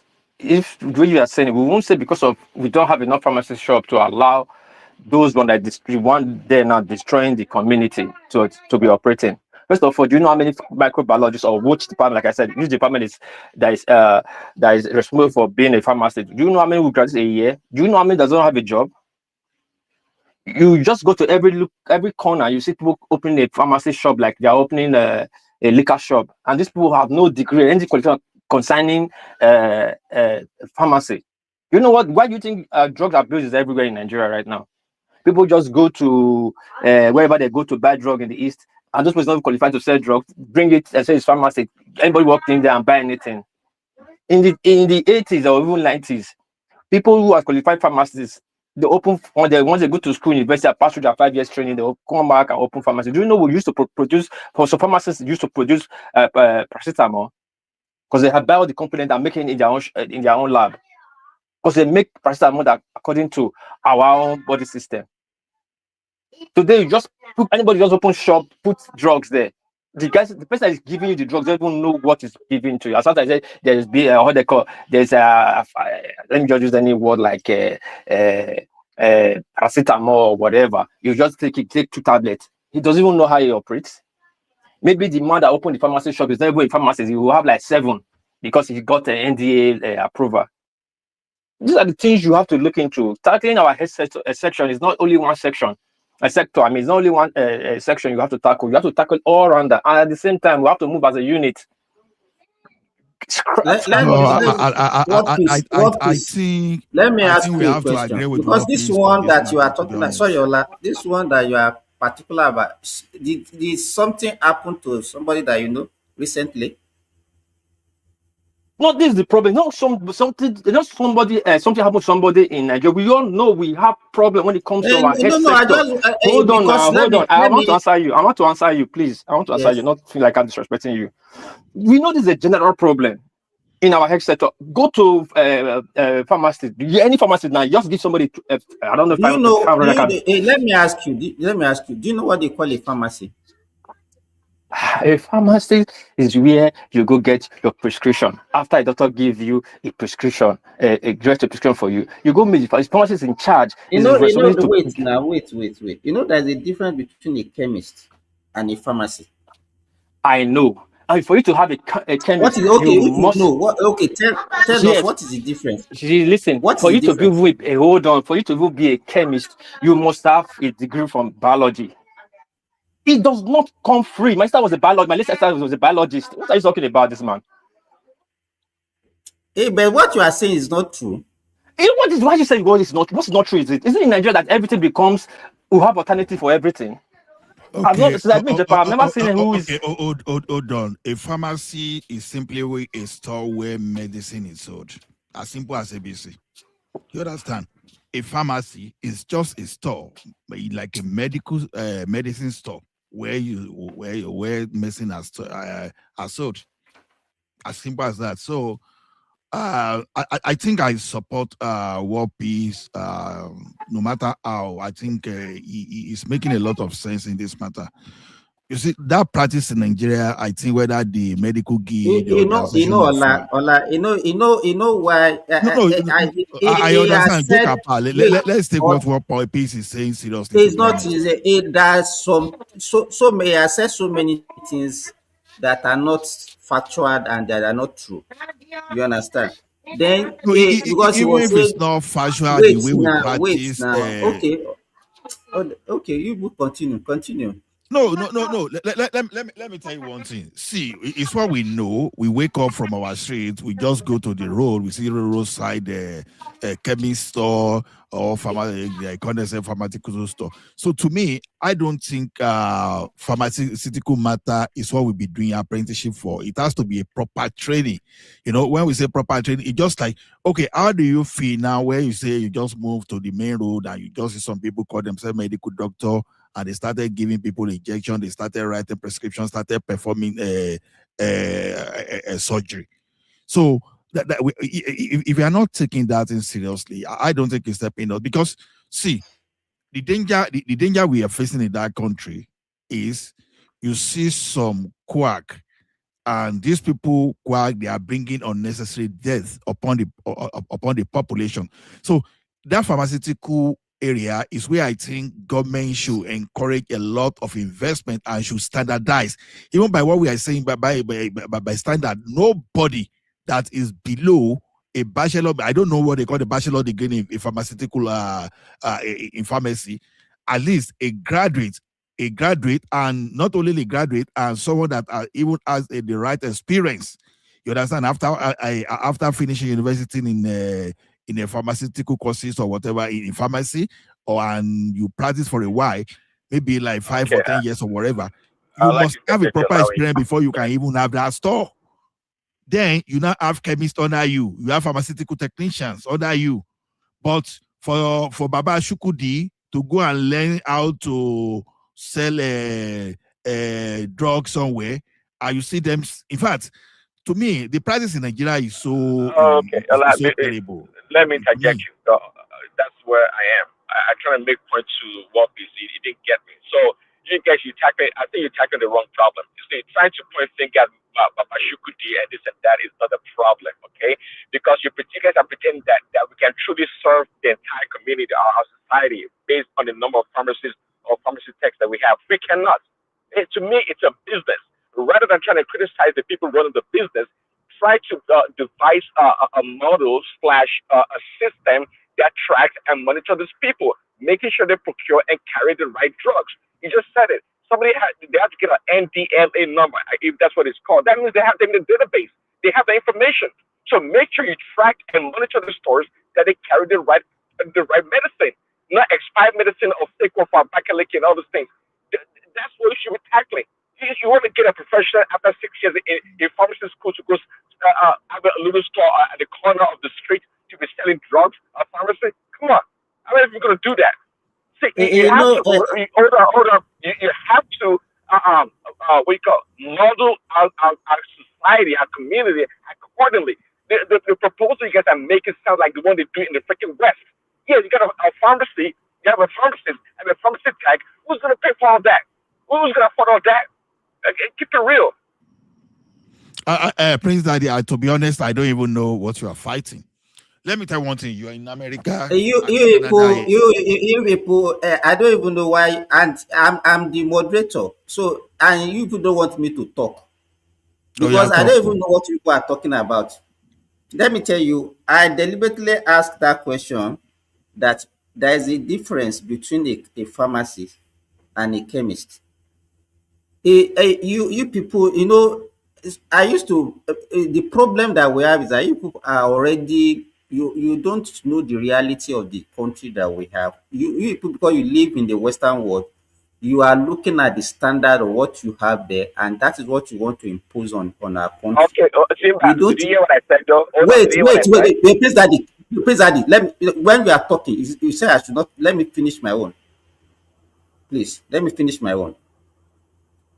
A pharmacy, as far as I'm concerned, you people can even check, is a place where you have a qualified pharmacist, and then where you can take your prescription to go and get any form of medications. You understand? In while a chemist is a place where they patent medicine, and it's only over-the-counter medication that you can get in a chemist. What I mean by over-the-counter medication, they are just the non-prescription drugs like paracetamol, like multivitamins and all those things for body ache and all those things, for flu, all those. So that is the difference. If you go to a chemist and somebody is dispensing antibiotics or anti-cancer or whatever, that person is doing it illegally. That is the difference. And that one, you don't need a professional to manage it. Somebody that just have like some form of education, like a pharmacy technician, or somebody that go to school of health something, can man a chemist. That is the difference. Now let's come to, and that one is because, let me tell you, initially they were talking about President, if you remember the last time 2 days ago, we talked about doctors, and what we was talking about, that there is a lot of brain drain. There is no way we not have brain drain in the developing countries, whereby doctors, I remember even in the 90s when I finished medical schools, more than half of my class, even that time, left immediately after we finished. More than half of my classmates, they left Nigeria in the 90s. So it's not even this one that you are portioning it to, oh, it was due to during the time of EPC. Because I don't even like the way we normally politicize every problem that we have, that's okay, it's one party that's responsible or not. Nigerian doctors have been moving right from time immemorial because we cannot compete. We cannot compete with those Western world. They have better packages that they can offer our doctors more than what we can offer in our country. And the normal behavior of any human being is that human being will migrate where they think they can enjoy better life. Yes, like you. Go ahead. No, this man is like almost retired before he left too. This one don't serve Nigeria before. Don't mind things like this. So that is situation. But when you look at the problem that we have with drug distribution, let me tell you, Nigerians generally, I will blame government and I will blame the people. The government own is that the people that are shadowed with the responsibility of monitoring and ensure that the right drugs are distributed, they also counter the fake and the counterfeit drug. They are not doing what they're supposed to do. Two, the people also, you see jingles on radio, television, telling them that when you procure this kind of medication, and to be sure that what you procure is actually right, all these medication now, they put code that you can just type on your phone to confirm whether what you are procuring is right, is the right medication or not. But most people they don't even mind, they will not neglect it, they can't even do all those things. You understand? So when we look at the problem is both with the government, and that standard is everywhere. It's not only even in Nigeria, it's even in developed world. So for you to confirm that whatever you are buying is actually the right medication, that is the code, and that is why the company, they put the code there for you to confirm that what you are this thing is actually the right. In a country where counterfeit, in a country where counterfeit is a major, it's at the top of the profession. I don't even think that's going to work. What does it take to duplicate? Why do you think it's not going to work? Why is it not going to work? Because the same way they made the fake drugs, they would do the same thing now. They would do the same thing. But again. Oh no, Prince Daddy, the point is this: why should you even let the patient go through the pains? You understand? Because you are assuming that, okay, all the patients now, you understand, we have to be going through, okay, looking for the number online. You see, why don't you stop? Because that is like a damage control. You understand? Why don't you target the source and look at the practice? You understand? I know why in Nigeria. Hold on, please, Daddy. Sorry. I know why in Nigeria I would rather go to Julie Pharmacy or MediPlus. You understand? But it's not everyone That will go to that place because people will be scared that, oh, this thing may be too expensive. But I was not There you someone go. to take risk. You understand? You know, Ola, Hold you on, know Tim. why? why You know should why? you That's why. Ola, Hold on. That's why why I've been should you allow talking Baba about. Shukudi? Why should you That's allow why I've been Baba saying. Ola, Shukudi? let me tell Ola, you hold on, another Simba, major hold on. problem. Okay, Prince Adi, go ahead. See, now, Ola, now you can address one of the problems like I mentioned in society. Yeah, people would rather not go to a brand name pharmacy because they think the drug will be more expensive. See, that's one of the challenges. Okay, And it's not always true. Funny enough, and it is not always well, true. sometimes I it's not tell always you. true. It's not always true. At the same time, also, buying drugs in our community has to do with proximity. The closer dense store or pharmacy around the consumer, that's where they're gonna go. So now it's up to the Okay, Prince NDMA Daddy, to but make sure. no, Prince Daddy, do you know why is that? Because the government is not protecting the qualified. Okay, people. Okay, look at it this way now.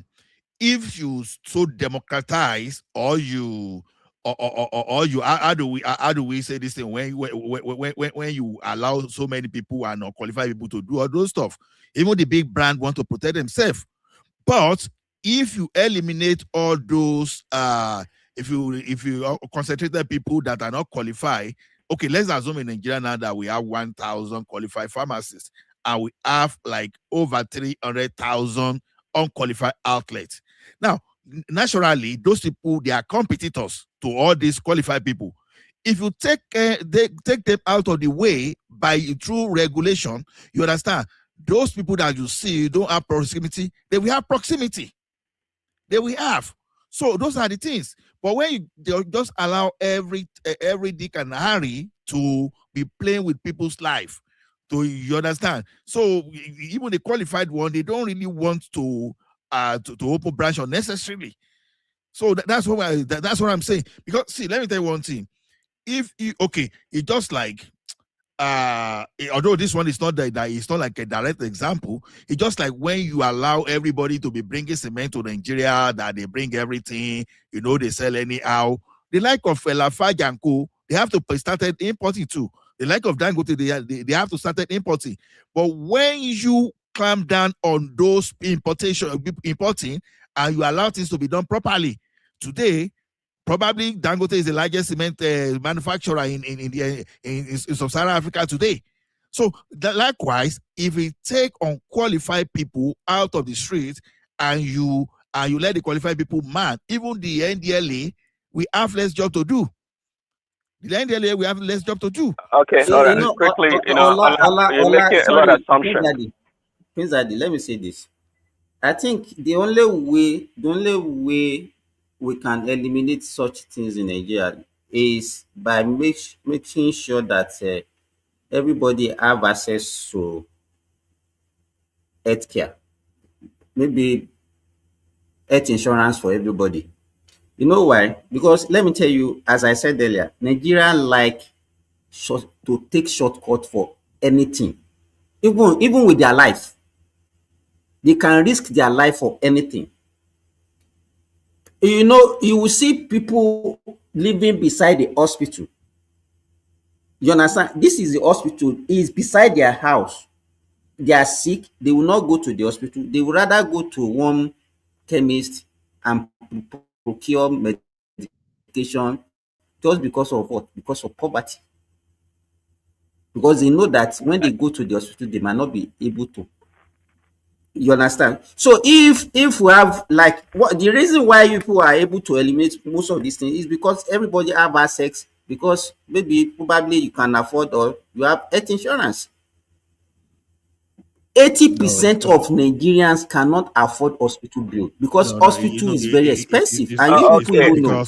No, it's not because of health insurance. I will tell you something now. They can't afford they can't afford hospital bills, but that's the problem. See, but you want to get rid of the little pharmacists at the corner of the street. People that can afford to go to a freaking hospital, they don't really want to risk their life, but they just reduce that option. That's why they patronize those places.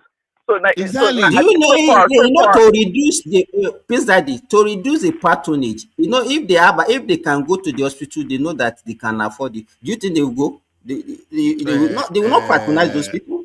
Baba Simba. Yes. Let me tell you one thing. That is why we have, when we clamor for all this restructuring we are saying, things like this, we can move some of the enforcement to the local government in collaboration with NDLA.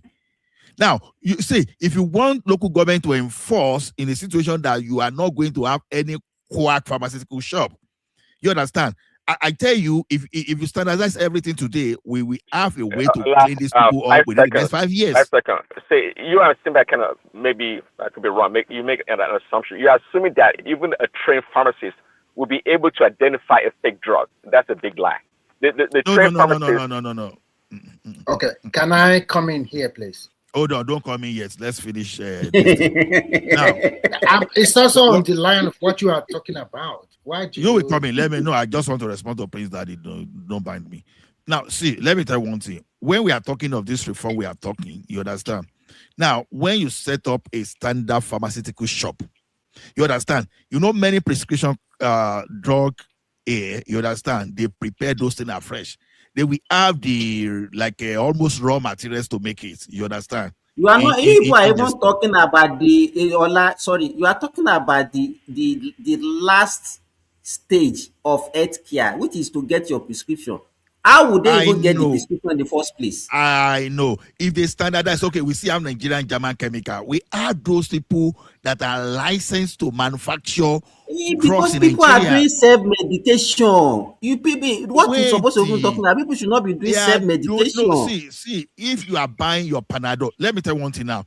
If a Nigerian were to be Canada, you understand, you will not see okay, there was a time chloroquine was popular because if that's the one I can remember. You will never get chloroquine in or OTC. You will never get chloroquine as OTC. It has to be a prescription. You understand? A drug. There's this one tablet that my uncle took that now became a serious issue. That thing they created the problem for my uncle. My uncle will still be alive today. Will still be alive today. But just because that man knew that this is what they used to recommend for him in the hospital, he started buying the thing from a chemist. You understand? From a chemist. You will never have access. It is only when doctor recommend it. You understand? Now you go to your pharmacy. They will prepare it right from that pharmacy, and they will give you the expiry date. They will give you the number of dates. That's the expiry date, the number of dates you are going to use. Hold on. What do you mean prepare? You mean they're going to compound the drug right there? Is that what you're saying? I think can I come in now? You know the thing is this. They used to have the thing like intermediate or finished goods. Some of those drugs is a pharmaceutical shop like the intermediate goods. So when you go to that place, they now prepare it fully for you to be a complete product. Can I come in drug now? compounding. Can I come in now? Remy, can you come back tomorrow? Let's finish. Okay. Go ahead, I'm just kidding. Go ahead. I know. Okay, I will look at it. If you want to solve that kind of problem, you have to look at it holistically. Because first, we don't have data collection, and we don't have now that we're having NI number to a particular individual. That would be a starting point. And I think that the number of chemists or chemist shop in Nigeria is just too numerous. I think if I use the example of the Scandinavia, what they do is very simple. In a big city of less than 500,000 people, or let's say about 200,000 people, you only have 2 pharmacy shops. And those 2 pharmacy shops, their system is being centralized with the government hospital. Because when they prescribe medicine for you, immediately you step out from the hospital and go to the pharmacy shop, the records are already there. And once you put your social security, once they ask for your social security number, they already know that this is a prescribed medicine. And everybody in that city go to the 2 pharmacy shops. So that means that whatever you are getting, you don't tell us what is happening in Finland. Tell us. No, what I'm just saying that kind of example, that kind of example can work in Nigeria. Let's look at Ibadan for example. And those 2 pharmacy shops are the same name and are being regulated by the government. Let's say Ibadan, for example, 5 million. Let me finish first. What is wrong? Why are we talking about pharmacy when we can even have the pharmacy in the hospital? And once you are getting your medication in the hospital, the reason, you know, the reason, wait. If you are getting your medication in the hospital, you can be rest assured that whatever you are getting in the hospital is authentic. So why are we talking about the pharmacy outside? The disadvantage of that, I will tell you, and why some people crave for, because sometimes the pharmaceutical company collide with the hospital to deliberately inflated the price of medicine.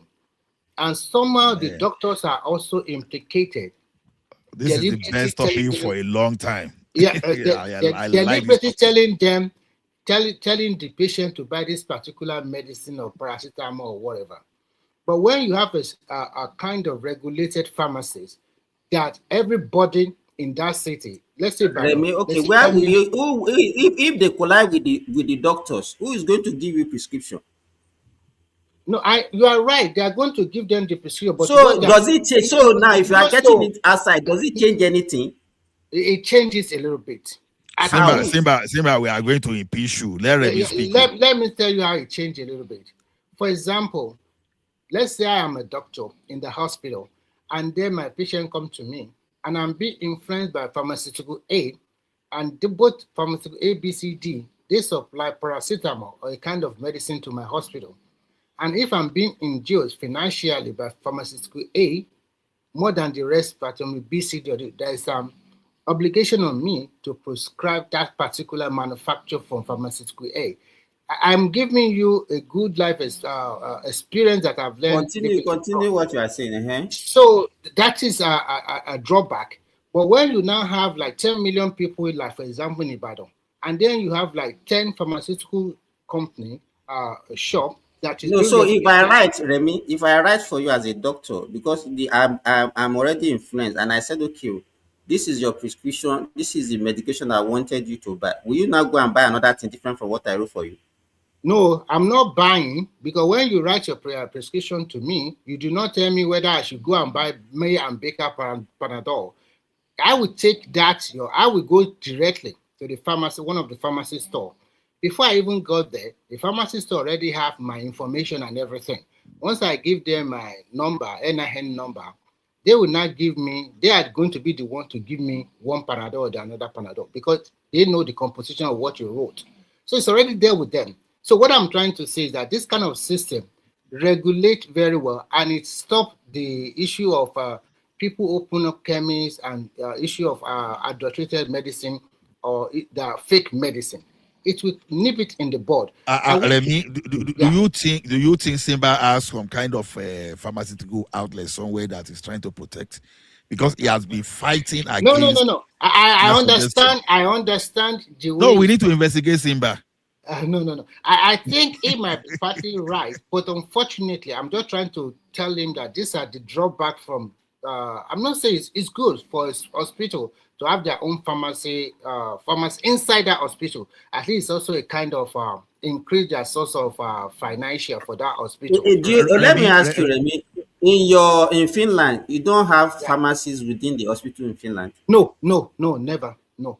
But that you cannot now use that one as standard. But the normal thing the reason they use that way. Now, if you don't have pharmacy in Finland, that does not make it, because the normal thing to have. Maybe you do not get me. Hold on. Just hold on. It's almost impossible for you not to have pharmacy in your district, because how do you respond to emergency? No. Let me tell you how it works. How do you respond? Let me tell you how it works. For example, I'm not going to believe in you in that anyway. You say you don't know. No. When you have because the question is how are they going to respond to emergency if they don't have? So that's what I want to tell you. If you are in case of emergency require you to go directly to the hospital. Hospital open 24 hours. You go to the emergency section of the hospital, and there are nurses and doctors and whatever that will treat you as soon as possible.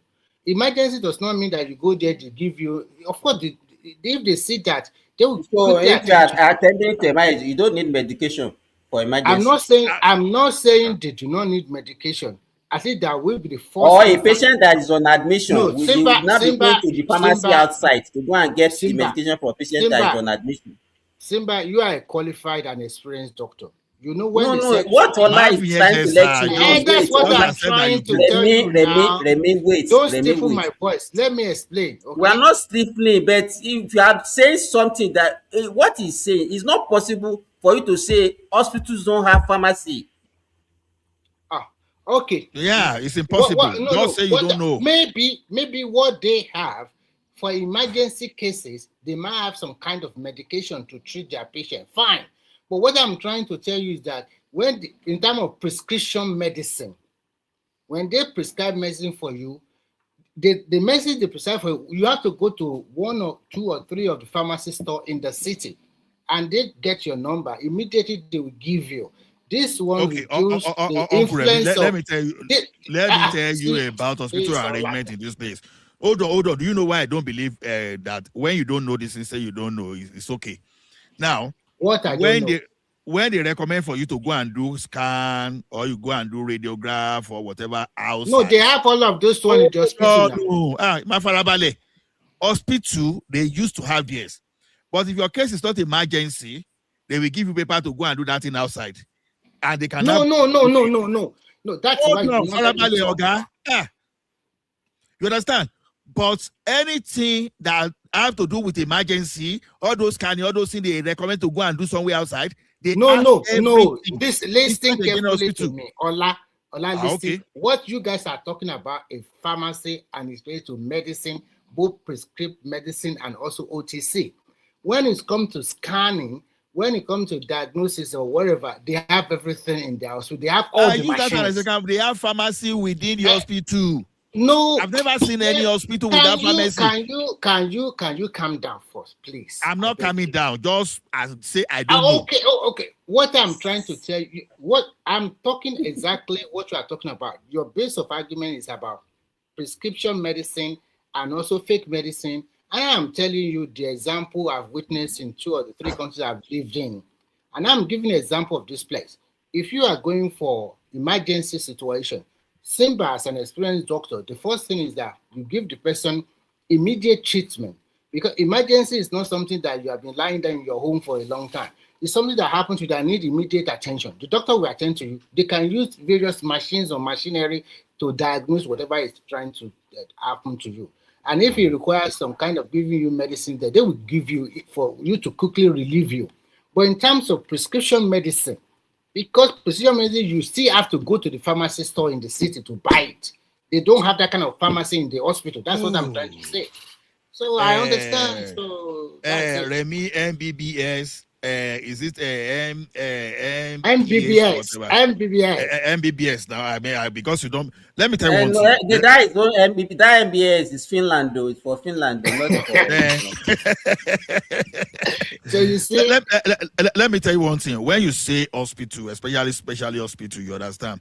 You have almost all departments necessary in general hospital and all those. You understand. The thing is, they rather attend to emergency. When your case is not critical, they refer you outside, because don't forget that pharmacy can close. You know, some pharmacy, they operate, let's say, 8 o'clock to 9 p.m.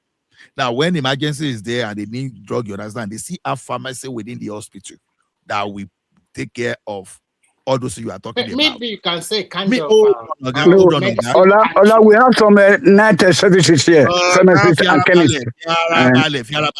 Night service. I will tell you about Canada that I know. What do you mean Canada, America about pharmacy or healthcare? Wait now. At least I've had privilege, not that I went to hospital on my own healthcare, but I've had privilege at least to deploy solutions for to some of these hospitals you see. Now you will see almost everything you need to do outside within that hospital. Almost everything. Including diagnosis, you have to use the machine outside. Almost everything required. So they don't have in the hospital like that. So the one you see outside are just because number one, the facility are mostly for emergency. Because now, for example, if they feel one pain now, if they see one pain now, that's okay. Maybe you say your side the pain, and maybe your family doctor don't tell you say. If you're having sharp pain here because they saw kidney stone like sometimes in April, they go to emergency. Or guy, they hold on. No. You understand? When you get to that place, everything needed to attend to you, they will attend as emergency. But if not your if your case is not like that, they won't even attend to you. They will say, okay, tomorrow you go to so place. Even when you have pharmacy there. So next time, say I don't know. Don't say hospital in Finland. No. Don't say that. Don't say it again. Don't say I don't know again. I've already explained to you. I described that the system used in Canada is different from what they use in Finland. I can easily bring one of hospital in Finland. Listen. For any diagnosis or treatment, because what they do here is that everybody is covered under the healthcare insurance here. Even if you are sick and you travel to, let's say, like I reside here, and I travel to Germany, I have authority and right to go and seek treatment in Germany free of charge. And then they will reconcile their accounts with the Finnish health authority or whatever they do. I don't know how they do that one. What I'm trying to tell you here is that they might have a medicine pantry in the hospital, but when they give you prescription medicine, you have to go outside to one or two of the regulated pharmacy store to buy it from there. That is the way. That means you are no longer under emergency now. That means that you are outpatient. I've already told you when it's not. Wait now, you guys. Let me tell you this. You don't need to be arguing between. Wait now, Remy. There is no way a hospital will not. So what he's asking you is to, maybe you don't know. You've never been admitted. I said they have. I told you guys. I said maybe. But it's not even only for emergency. Wait. It's not only even for emergency. There are patients that will even be admitted in the hospital that will need medication. Do you understand what I'm saying? So even the pharmacy in the hospital is not only for emergency. And the only reason, let me tell you, the only reason a hospital will even refer you to go to an outside pharmacy to go and get your medication is only when that medication, even if you are on that is not the way it's in practice. Wait now, if you are, that is your own. You cannot now make it standard. That's what I'm telling you. I'm just offering suggestion and advice. Go ahead. You can that's your own. That one cannot even work in Nigeria. Forget about it. Why? You cannot even work in Nigeria because what you are even describing will encourage more people going outside to get people go and be getting medication. No, I think you guys are just twisting it. You and Ola, you are twisting it. You I don't understand what you guys are twisting about. It's very simple. Okay, Remy, you want. Listen, you go to the hospital. Let me say you don't win. Now why you argue again? I say I'm not arguing now. You go to the hospital. So it's finished standard that you are giving us now. I am trying to say that kind of system fits Nigeria very well. When you have like 5 or 6 or 8 pharmacies in the city, or maybe 20 pharmacy shops regulated by the government very well, and everybody have a record. What I would advocate, Remy, being a practitioner in that sector, I think the best thing that we can do is that everybody should get their medication in the hospital. That's the only way we can regulate. When people are talking about regulation, it's very difficult to even regulate. So how do you not come the SSCs? Sorry, let's him land now. He's responding to you. Take this question along. How do you not? Why you talk? He let him stay. Then you ask him question. Okay, ask your question, Remy. Remy, ask your question. How do you not call the SSCs of the collaboration of pharmaceutical company with the institution and also with the doctor? I don't even know what I mean. I don't even know what so what I'm trying to say is very simple. If you have pharmacists in the hospital, I don't even know what do you mean by that. This is the truth. You know it. You don't pretend. If you have pharmacy in the hospital, there is always almost 80% guarantee that the institution or some of the governors will work hand in hand with some pharmaceutical company in order to sell their particular product to a particular medicine to that hospital, not jeopardizing other pharmaceutical companies who are trying to do business with your hospital. Now you understand. Okay. You see, Simba, I think I have bureaucracy of solution to this problem. Honestly, if I were called to be among those people that would be, because this is what I've thought over time, because in a country like Nigeria, we need to get serious. And in this pharmaceutical thing we are talking about is a huge opportunity that does not really have to put burden on the people. Even they can make things cheaper for the people, but it's going to reduce fatality. Now, the thing is this. In a well-regulated environment, when you have the major manufacturer of drugs in that country, all the drugs you produce can be numbered and be registered and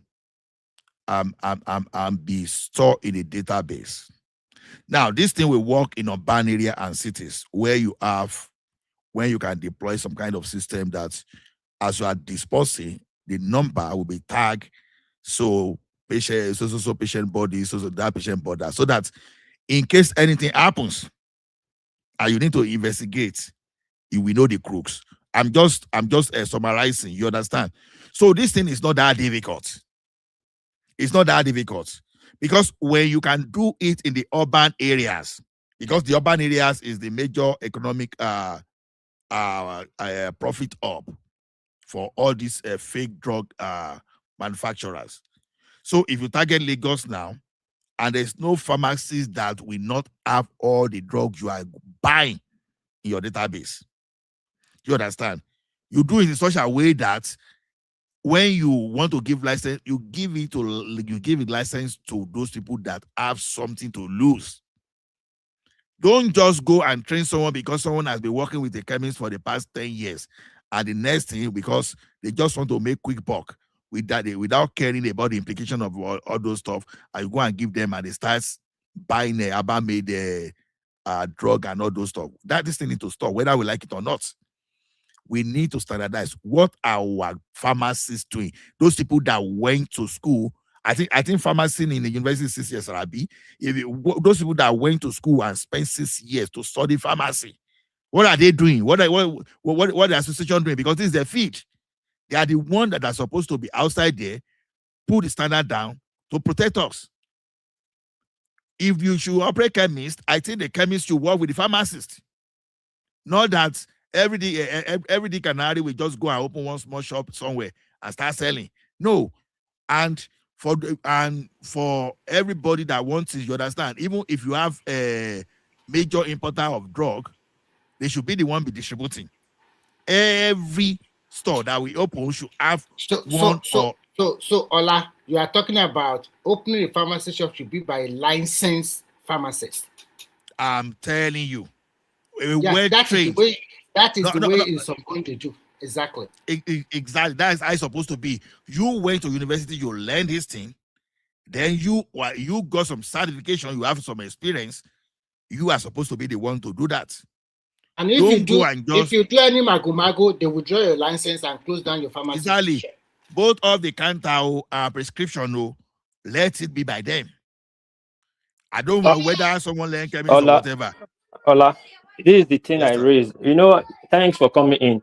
When Simba was talking, it's like we should go and investigate Osun State. I believe Simba would have like 3 pharmacy shops he has opened when he's in Saudi Arabia. That people are running for him. I know that for sure. Because it's not a rocket science.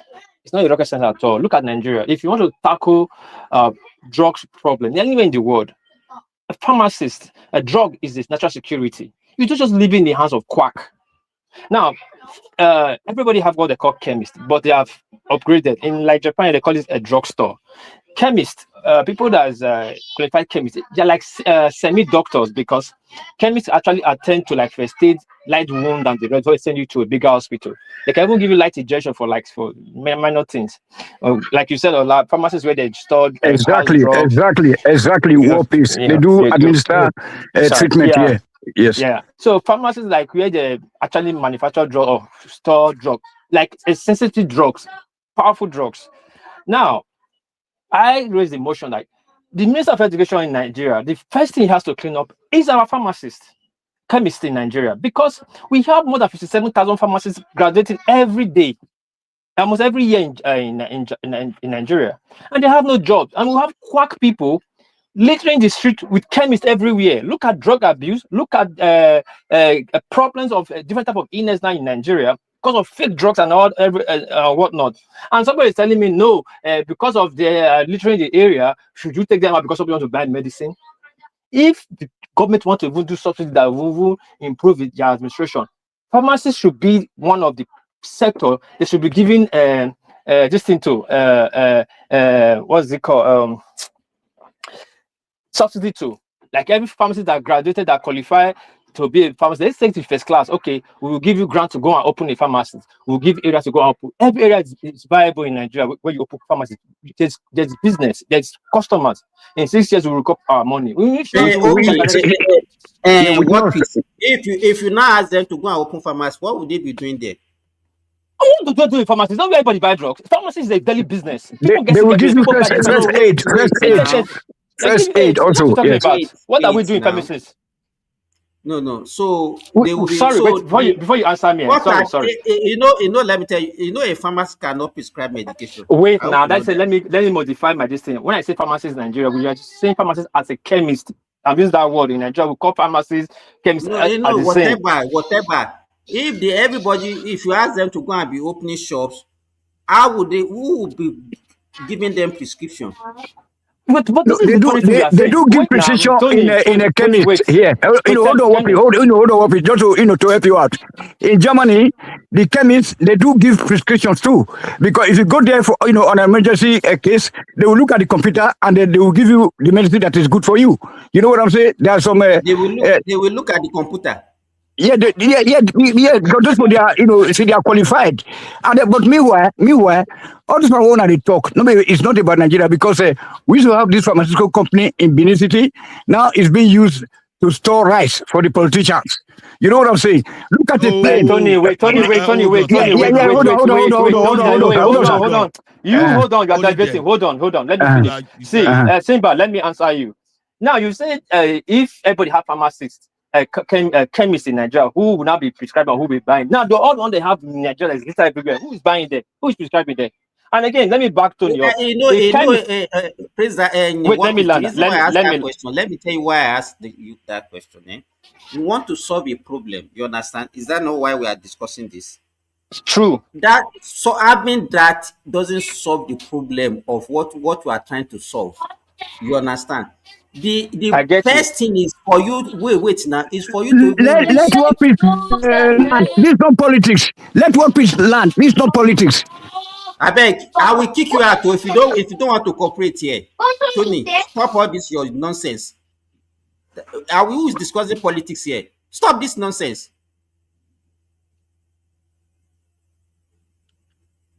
But continue. So continue. Let me know where you are landing, so I can. What we are trying to do is to reduce the way people have access to medication. Do you understand what I'm saying? Yes. Because in Nigeria, they have unrestricted access to medications. So what we need to do first is to even reduce the way people have access to medication. Because you can go to any pharmacy and just demand for anything and they will give it to you. You understand? So if you're not saying that the trained pharmacy, because even let me tell you, even the trained pharmacists in Nigeria, when you put them there, what they want to do is all of them, they are just after their sales. You understand? Okay, they are just after their sales. So what we need to do is to even restrict the way people have access to medications. So, and besides that, what we need to enforce law that no pharmacy should give any medication without prescription. So, and then if you need prescription, it's only doctor that will give you that prescription. You are right. Okay, I'm not saying. Let me say this. You chime in. Let me say this. You chime in. Sorry, please. This is like what what you're saying is right. The goal of even my point of raising anything is to restrict people from drugs. The access is too easy. Now, same thing happening in Japan here. They are restricting people over the counter. Like, again, what I really want to say, what Tony was saying, to back what Tony was saying, a chemist can actually prescribe to you. Sometimes I have stomachache. I'll go to my drugstore here. I'll tell them I have stomachache. They can only give me the emergency and light drug. Then, if he continue, they'll say if he continue, I should go to the big hospital to go see a doctor. That's for that. But again, like what you said, me back what you say. We are trying to, the main goal is to restrict people from getting as easy access. And doing that is to first counter and checkmate our chemists. Everything can already have licenses that don't qualify for. Even making it not difficult for our qualified trained people not to get a job. That's a job in creation there. 7,000 people. Prince Dandy, go ahead. Sorry, go ahead. So you don't lose your train of thoughts. Yeah, so you guys give me like a couple minutes. A lot of things said. So I think most of the solution I'm hearing is like a textbook solution to Nigerians' problem, to our community. So, anyways, to Remy's point earlier. So Remy is trying to tell you guys the way it works in Finland. There goes Simba and Ola saying the opposite, that it's not right. It's simply explaining to you the system in Finland. And the way Remy explained it, even though I haven't been to Finland to understand the system, I actually agree and I believe what it said. See, in the hospital, obviously, it said clearly prescription drugs are not sold at the hospital. That shouldn't be that difficult. Of course, if you go to a hospital, they have their own inventory of necessary drugs that they need to administer to patients. That's not difficult. And they replenish those drugs accordingly. But it was clear that prescription drugs are not sold at the hospital. It shouldn't be that difficult. Don't call him a liar. He doesn't know what he's talking about. He knows what he's talking about. I mean, it could be wrong, but he knows what he's talking about. So the issue about, okay, let's go get all this. How many pharmacists graduate every year in Nigeria? 60,000, he said. Okay, whatever the number is, we should take those pharmacists. That figure is not true. It's not true. Well, yeah, take those pharmacists and stick them to a corner store in Oshodi and Apapa to start selling drugs. They don't have a job. Well, obviously, if it's that simple and kind of direct kind of a transaction and they know better, they should themselves be an entrepreneur and go do it themselves. See, again, I'm coming back to, see, when you're trying to provide solutions, right, you should always look at the community or the place in which you're trying to provide solution for. Okay, you guys talk about every pharmacist should have, or they should only sell drugs based on prescription. Dr. Simba, well, in America here, for example, if you go to the doctor and they give a prescription, it's already in the database. So when you go to the pharmacist, they just pull up based on your record or whatever, and say, oh yeah, it's a legitimate prescription by your doctor. Do we have such a damn system in Nigeria? Do we have that already? So, Mr. Chukudi or whatever that wants to go to the pharmacist and get prescription or get drugs for his child, how's it going to go through that? Number one, they don't have money to go to the damn hospital. So who's going to make the prescription for them? Listen, guys, you guys have good ideas. But again, to me, I would rather tackle the sellers of drugs. I think somebody made a point earlier. See, if you can have a way to control the distribution of these drugs that they sell in these pharmacies, let me land. If you have a way to control the distribution, the procurement, logistic, that's the supply chain of the drugs, the point of origin to the point of sales. If the government is able to control that, that would be great. So they can have a handle on the pricing so they don't gouge the people. And most importantly, they are able to make sure they are selling authentic drugs. Okay? And people can go to the pharmacies, the local pharmacies or whatever, and get down drugs. Because right now, we don't have a robust system for what you guys are talking about. It's garbage. We don't have the system. See, and again, Dr. Simba mentioned earlier, okay, well, no pharmacy should sell antibiotics without a prescription. Well, I hear what you're saying, but I think they should be able to do it in Nigeria. I mean, because that's what we have to offer. Until we get to a point whereby we can do a much better job, like the Western solution you guys are providing, we have to do with what we have. Go ahead. Okay, but before you go ahead, Remy, please, I'm sorry. Remy, please, I'm sorry. Did you guys saw what happened in Benin yesterday? That a plane dropped and then there was no ambulance, no emergency Don't shake services? the topic. Let's stay on topic. Don't shake the topic, please. We are on It's part of the medics now. Medics, you are talking about medics. No system according to President.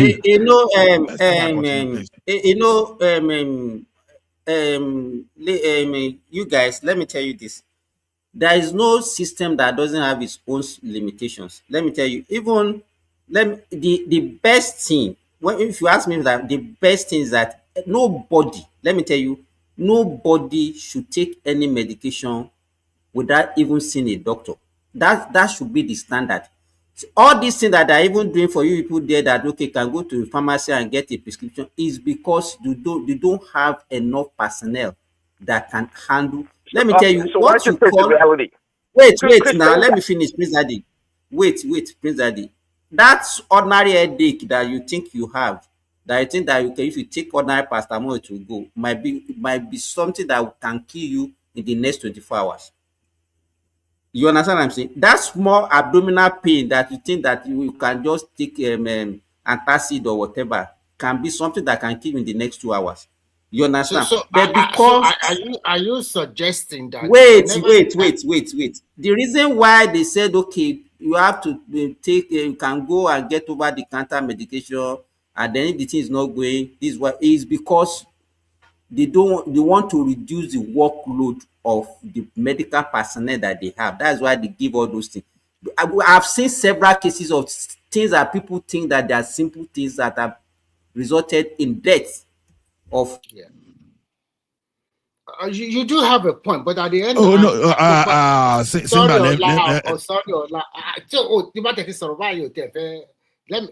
But Dr. Simba, are you trying to say that if someone have a minor headache or stomach ache, he needs to go to the hospital? I think sometimes you have to go to the pharmacy, get a simple off-the-shelf medicine, and if the symptoms remain the same, then you can go to the hospital. Or what do you think? Dr. Simba, Simba is not keeping it real. Sorry, Remy. Say even in America here, there's a big problem of self-medication or self-prescription, whatever you want to call it. It's big. As much as I have so much damn hospital and clinic here, people self-medicate. So this notion in freaking Nigeria, you should get up and go to the freaking hospital to go get a medicine for headache. Prince Daddy, hold it. That's not reality. That is not reality. No, Prince Daddy, hold on. There's a big gap. Now, self-medication you are talking about, maybe you are talking of Tylenol. Even when you take Tylenol too much, too can be dangerous. Hold on, lad. Did you hear what Simba said? That's exactly what I'm responding to. He said even headache, you should go see a doctor, and that's the reality. Okay. No. See, even if you see a doctor for headache, they once they see the symptom, they say go and drink water and sleep and rest. You understand? That's why so many people will go. See, no doctor can just admit you and treat you just because you say you have headache. They will ask you one or that's why you have family working clinic. That's why you have working clinic. You understand? So maybe you overwork and you are tired and you go, well, you just go and say they can tell you to go and drink water. But if they diagnose, because even before they do that, they will take your blood pressure. They can use this thing to look at your tongue, to look at your ear, to look at after all those things, the examination. They say, okay, go and take water. You understand? If you say, okay, can I go and take Tylenol? They say, okay, go and buy Tylenol. They won't give you prescription for that for sure. So, but that's not the argument. The point I'm trying to make is that we don't. Dr. Simba makes it sound like we have easy access to doctors or clinic or hospital, and that's not true. It's not saying we have easy access. So he said because we don't have enough personnel. That's why we do that. It's because of your limitation. That's why they put out all those things. The best thing, I'm just telling you, the standard should be. Everybody should see a doctor before you. Even in Canada, in this countries where I'm not. You don't understand my point. For the fact that you also have limitations there, that is why they put it. They are saying that you should be doing it that way because you have limitations also. Simba, you see all the counter drug you see, they are not as potent as this prescription. Because they have Ola, it's not. It is. I'm not. Wait, Ola. You don't understand my argument. My argument is not even about the medication. Do you understand? We don't have enough personnel. It's about using a wrong medication for a wrong diagnosis. Yeah. You understand what I'm saying? If you let me tell you, if you have hypertension, severe hypertension that can result in stroke, you can start having headache. If you take paracetamol, would that solve that problem? It can even worsen it. You understand? That's what I'm saying. Because they think that. Okay. No, I agree with you. I'm just even saying nobody is disputing that fact. Again, the point that if you have headache, of course you're a doctor. What you say is absolutely correct. There's no argument about that. But me, I'm talking in terms of reality of things, which I think you're missing. No, but yeah, people, I raised this one that if we are not talking about Nigeria, we should also understand the kind of limitations that we have, so that we put it in our discussion. You understand? Our problem in Nigeria is that we don't even have that basic. We are not even setting the basic standard properly. So that's why I mentioned. That's why I mentioned regulated pharmacy, whereby you only have 10 or 15 in the big city, and every 10 million or 5 million. You guys, let me tell you. Do you know that in Nigeria, we have the problem with Nigeria is because we don't have rules. Well, all these things that you people are talking about, we have the rules for all this. Okay, I don't know. You understand? There's no wait, Remy. You cannot. There is no way you can operate a pharmacy in Nigeria without having a qualified pharmacist. I hope you know that. We know. I agree. I want to give you a very good example. But the issue is how many. Let me tell you what they are doing. Say that again, Simba. Say that again. Really? All those pharmacists around the corner. There's no way you can operate a sometimes pharmacy. they use license of a pharmacist to open the chemist. That's what I'm saying. There's no way you will open a pharmacy without having a qualified pharmacist. It's a qualified pharmacist that will register your pharmacy. Though the people that have the money, you understand, they will go and get a pharmacy and say, okay, well, let me use your certificate. Yes. You understand? So the problem that we have is not the rule, it's the enforcement of the rule. That but is the problem. At the same time, Hold on. The chemist also, let me finish. The rule is that the chemists that are supposed to also be selling only over-the-counter drugs, they are also selling antibiotics or even drugs that are not over-the-counter. Anti-malaria. And because of enforcement also. That's why anti-malaria, typhoid drugs are supposed to be a prescription. No. Sorry, Ola. Those OTC they are selling, most of them are fake. Mostly are fake now. So that is why. Well, I don't know whether you guys know Ibadan very well. Directly opposite the UCH of Ibadan, you see one pharmaceutical company, pharmacist, very big. I forgot, something pharmacy. I'm telling you, more than 70% of Ibadan EDG, they all go to that place to go and buy their medicine. Because they don't trust the... Yes, I'm telling you the truth. Everybody goes there. You see a big lineup almost every day, including Sunday. They go there to buy their medicine. Okay. Let's talk about Simba. But 1 second. Okay. Prince Daddy is overriding me. He's bullying me this evening. Though. Okay. Okay, go ahead. No, Prince Daddy has been. There's a new Prince Daddy that well, has been bullying everybody these days. Don't mind. You know me. Only has 2 seconds. 2 seconds. Go ahead, Prince Daddy. Go ahead. Simba, if I heard it correctly, so the rule in Nigeria is that is one pharmacist per one pharmacy. Is that what you're saying? Yes. Okay. Okay. Simba, I can tell you that some of all those on that corner, all those Oregon Road, pharmacy, and all those stuff, I can tell you most of them they don't have, because even sometimes whenever you are seeing people trying to raise, some of them they will close their shop or keep their distance, and you will be seeing the Bonfita and all those people they are selling. That's what you'll find in the shops. Now, the problem here is this. They will hide it now. They have in our room where they keep all those things. Exactly. I think what government can do is this, because this is where I will go to the government, because even I would say in the 80s, we are far better than what we are now. I'm sorry, maybe because of my age or because of my exposure then, but I believe we didn't have problem of fake drug in the early 80s, like when we started having it in the late 90s or maybe in the mid 90s.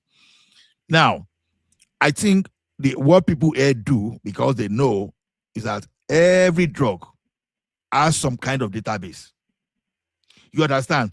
Even when you are from a company, when a drug is coming from a particular company, if they pick it like this and take it to the lab, they know exactly where this particular drug is coming from, because they know the constituent of that particular drug. You understand? So I think what Nigeria is not doing is this. They are not licensing, they are not supporting pharmaceutical industry at the wholesale level. Like when you are talking of Nigerian German Chemical now, maybe Julie Pharmacy is a big pharmacy now, so. Now, Those are the type of pharmacists we are supposed to have. And they need, and every pharmaceutical shop that we have to open, not only they need to have a certification from the right of NAFDAC, they should have some kind of certification too from the vendors, because the vendors should be able to certify them to dispense their drug. So when you start doing all those stuff, you understand, one thing that will happen is this. You understand? Okay, you can say, okay, Julie Pharmacy, you want to open, you can even start giving them something like that. Okay, you must be able to commit to so number of outlets before we can even give you that license. It is that Julie Pharmacy that will shake that Baba Remy, Abi Baba Shukudi or Baba Ola that is selling. I said Baba Ola too. That is selling that that is opening that fake drugs. You understand? That kind of I will go and fetch Uncle Beno to come to this platform. Will be the one to chase them away. You understand? Uncle Beno is coming. Then hold on, Oga. Then you have to find a way, like someone mentioned subsidy the other time. And subsidy will be like, okay, because you're a pharmaceutical shop, you understand? For the next 15 years, we are going to waive tax for you. You understand? You are not going to pay tax because we have seen your feet. Ola, are you suggesting this, thinking that we don't have authentic pharmacies that are supplying drugs to our doctors? Is that why you are saying? We have authentic pharmacies, but they have to do more. You have to give them mandates. You understand? Okay, pharmaceutical thing mandate like a franchise. To do what? Okay. To do what? Hold on. We have MediPlus in Nigeria. I remember I used to patronize MediPlus. Then we have Julie Pharmacy. Now all those one now, you understand? You can have maybe major, like maybe about 20 major pharmaceutical providers, service providers in Nigeria. Then every other person that must sell, we have to get franchise through them. Every other pharmaceutical shop will be by franchise. It's not that everything can be say, okay, Ola Faj, a pharmaceutical shop. No, even if it's Ola Faj pharmaceutical shop, maybe I will have to be franchise of Julie Pharmacy or MediPlus. That's what I'm saying. Like, hold on. As we have franchise of Mr. Biggs, as we have franchise of all those food stores, you understand? One of those things they can do to chase all these quack chemists or whatever I want to call them away is to start doing pharmacy, to start doing having them like in form of a franchise.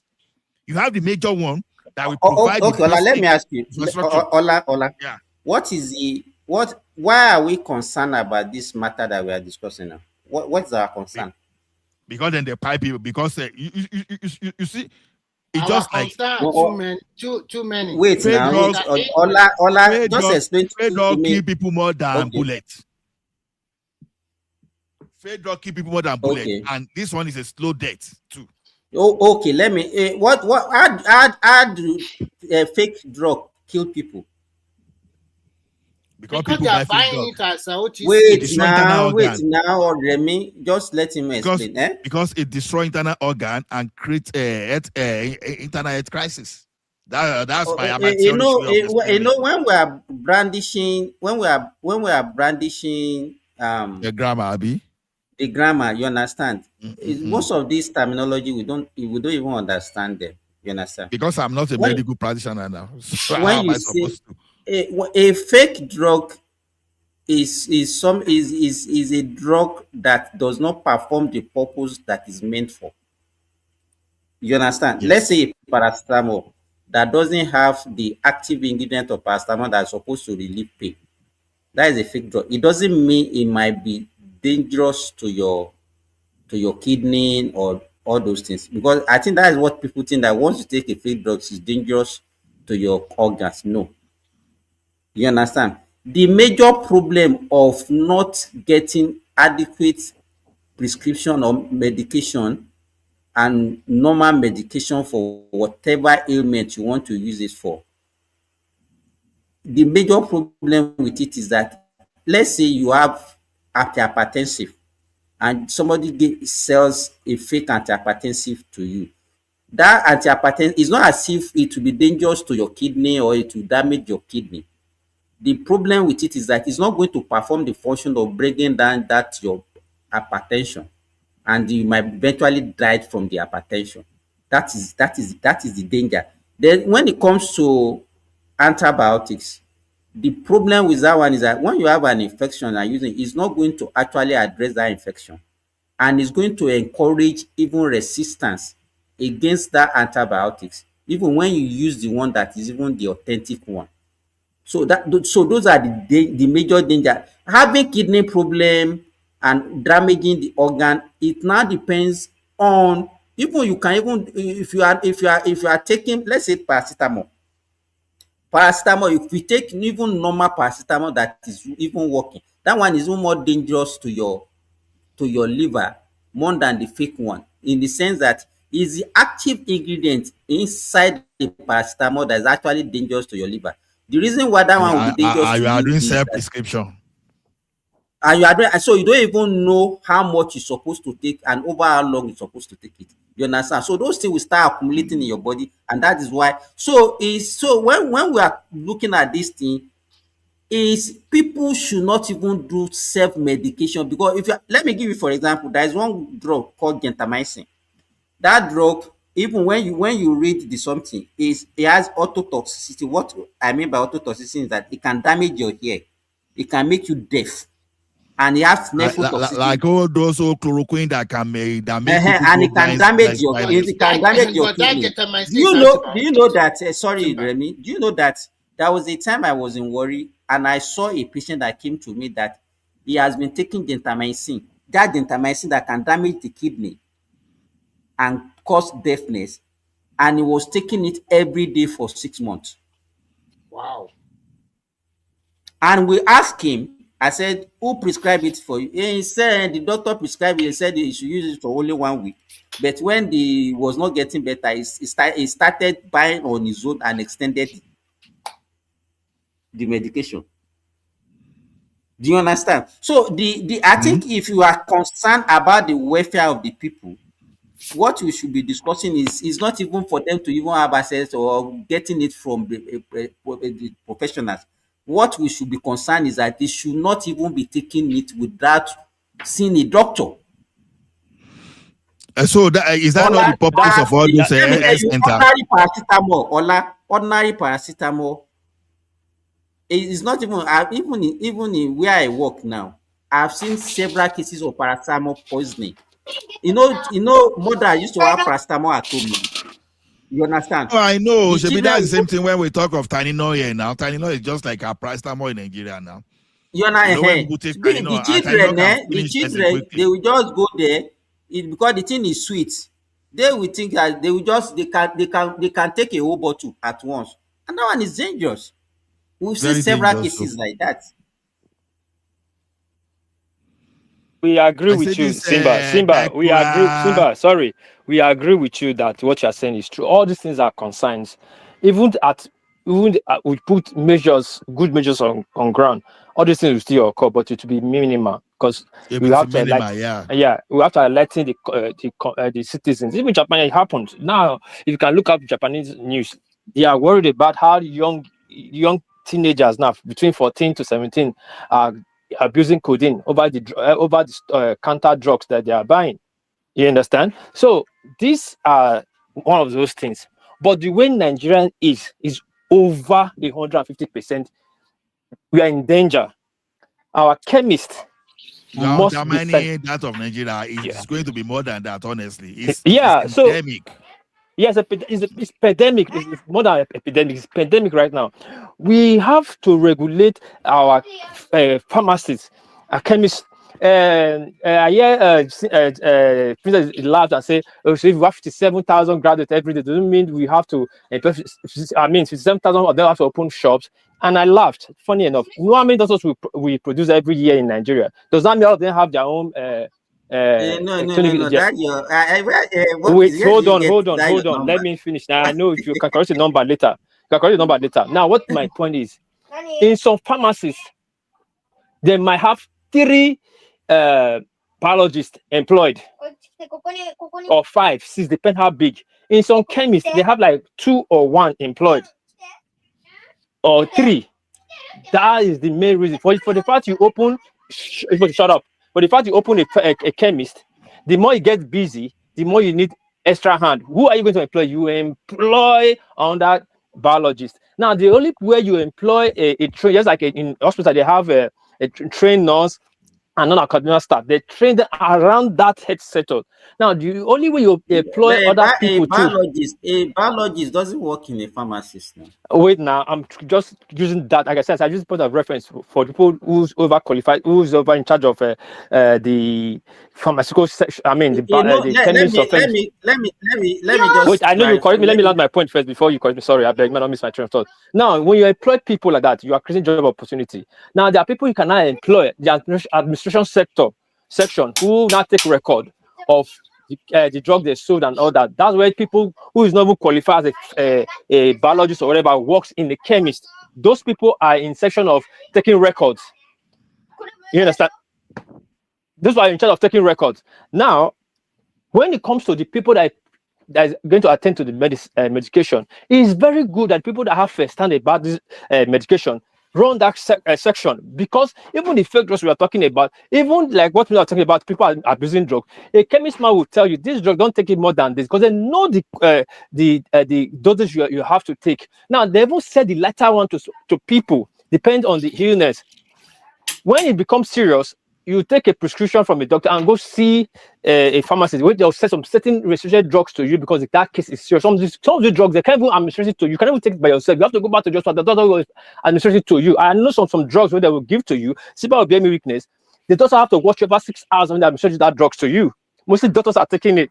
With as many to you have to relax for like 6 hours. You don't even need to, don't need any disturbance. You don't even need to go start talking, because if you start talking, it might lead to your mental, like what you call madness. So I think it's for prevention of tetanus. I don't know. Doctors always take it once in a while.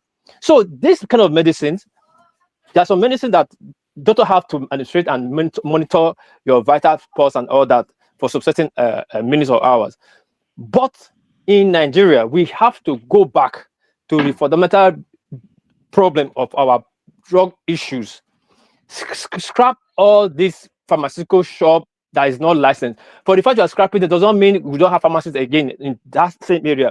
What we're going to do is that we allow the qualified people to open their own pharmacies there, their own chemists there. If you go to Ojota, you see like 500 chemists, like where you see churches owned by different people, and none of them is qualified. Probably one person have qualification. He will have 30 branches. Just put people from their village there selling drug. Take metafine for this, take this for code. And the drugs they are even buying from the supplier, they don't even know if it's fake or real. How they know how to take it?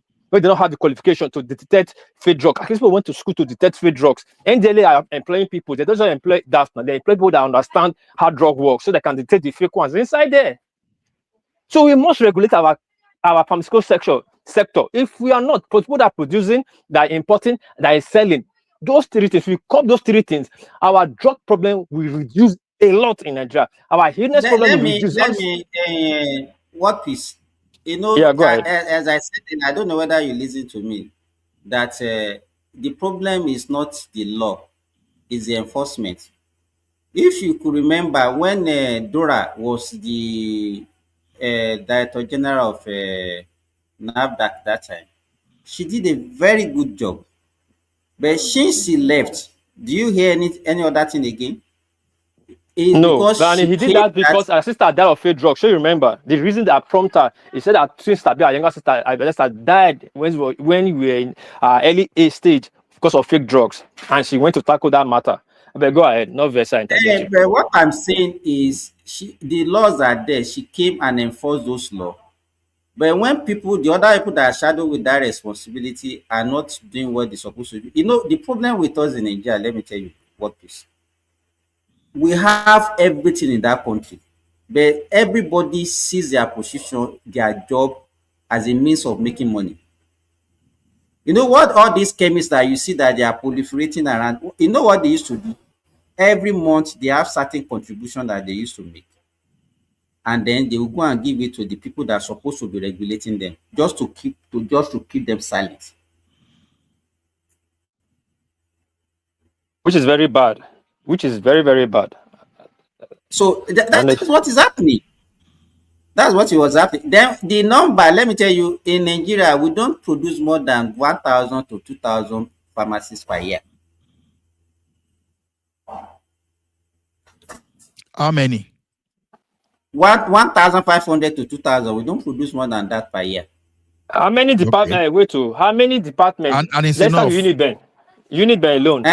From And Uniben that's alone. even enough, more than enough. What do you say? I said Uniben alone. They are medical. No, you are in medical sector now. From 100 levels to 300 levels doesn't mean you are a qualified doctor. Then until you cross that level, right? To pass that junior whatever before you start going to the medical field. Yeah. Now those people that is from 100 levels to 300 levels, they end up in some end up to be a pharmacist, chemist, and all that.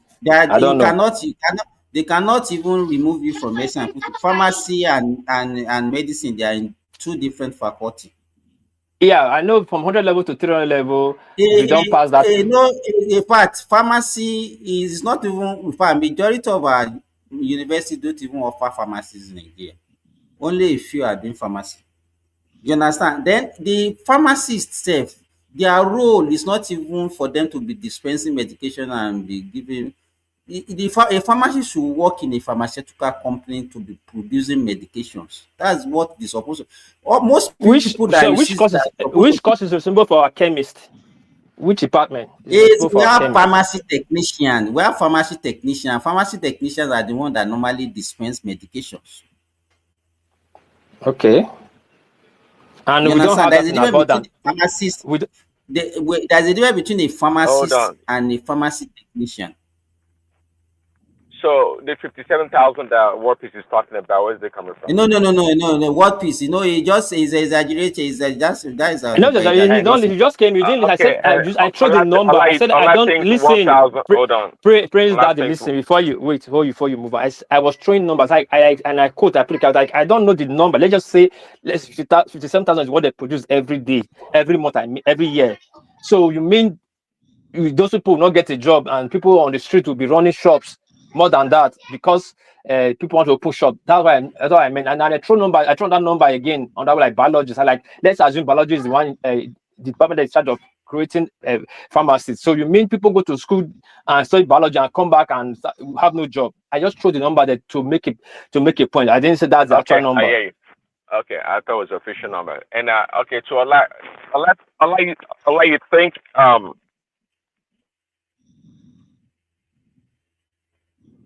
Prince Daddy, who muted you? Who muted your microphone? You think 1,000 pharmacies or 1,500 pharmacies it's good enough for Nigeria a year? Is that what you think? It's not a bad figure because we'll be producing for years. So we are not just starting today. So it simply means that if we are producing between 1,500 and 2,500, the lower limit is 1,500, the upper limit is 2,500. So let's even go for the lower limit. So if we are producing 1,500 pharmacists every year, it simply means we are going to get like 15,000 in 10 years. So let's assume out of that 15,000, that 5,000 japa. You understand? It's not bad if you are really serious. Because like I said the other time, we can look at something like franchise model. So you have the major pharmaceutical company, but others will now be like a franchise. Treat pharmaceutical matter like you are treating telecommunication. You give license to those people that are capable. So every other outlet, let us be the franchise of those. So not bad. Then don't forget that we have a pharmacy technician too. So it's not bad, to be honest. Yeah, Mary told us our problem is the enforcement of the law. I just asked him a simple question. So it's not the enforcement. President, hold on. The model is bad. The model is bad because one thing you are saying enforcement. Now look at it this way: if you allow Prince Daddy to go to Nigeria today and just go and register one pharmacy job because you can have someone to help you, you look at someone that graduated and want to use it. But that is the trend all over the world. Let me land. That's what we are saying. So you now use someone licensed now to register. It's bad. But if it is franchise, The franchise will supervise it. You understand? You cannot just go and open fake outlet of Globalcom in Nigeria today. Or you go and open that fake outlet of MTN. Okay, I hear you, but the point is that similar said it should be one pharmacist to one pharmacy. That's the law. That's the way it's supposed to be. The fact that it's circumventing the law is not. That's the issue here. So to your point, also, if the franchise said that, it means that every franchise store has to have one pharmacist. Every outlet of that franchise must have a one pharmacy. Hold on. Exactly.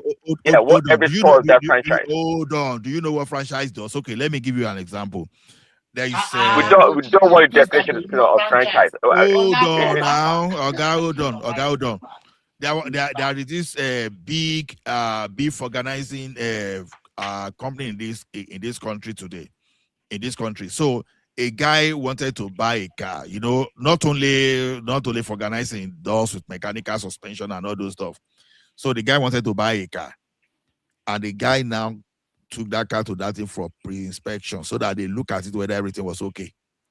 Now, as the guy now paid for the car. The guy was going within 30 minutes. That car developed a fault. You know what happened? They suspended the license of that organization countrywide, nationwide. Because now, why are they suffering for that? Because right from the center, they are supposed to make sure that they standardize to the point that the negligence of that, you understand, they don't want such kind of thing to happen. So they suspended and they Okay, I hear you, but Simba does not believe in that. Dr. Simba says that would be disposable, you know, whatever you call it, disposable part of the business. Simba would think they should keep the business running as long as it serves the larger community. Away. This one we even start. Prince Daddy, I don't understand.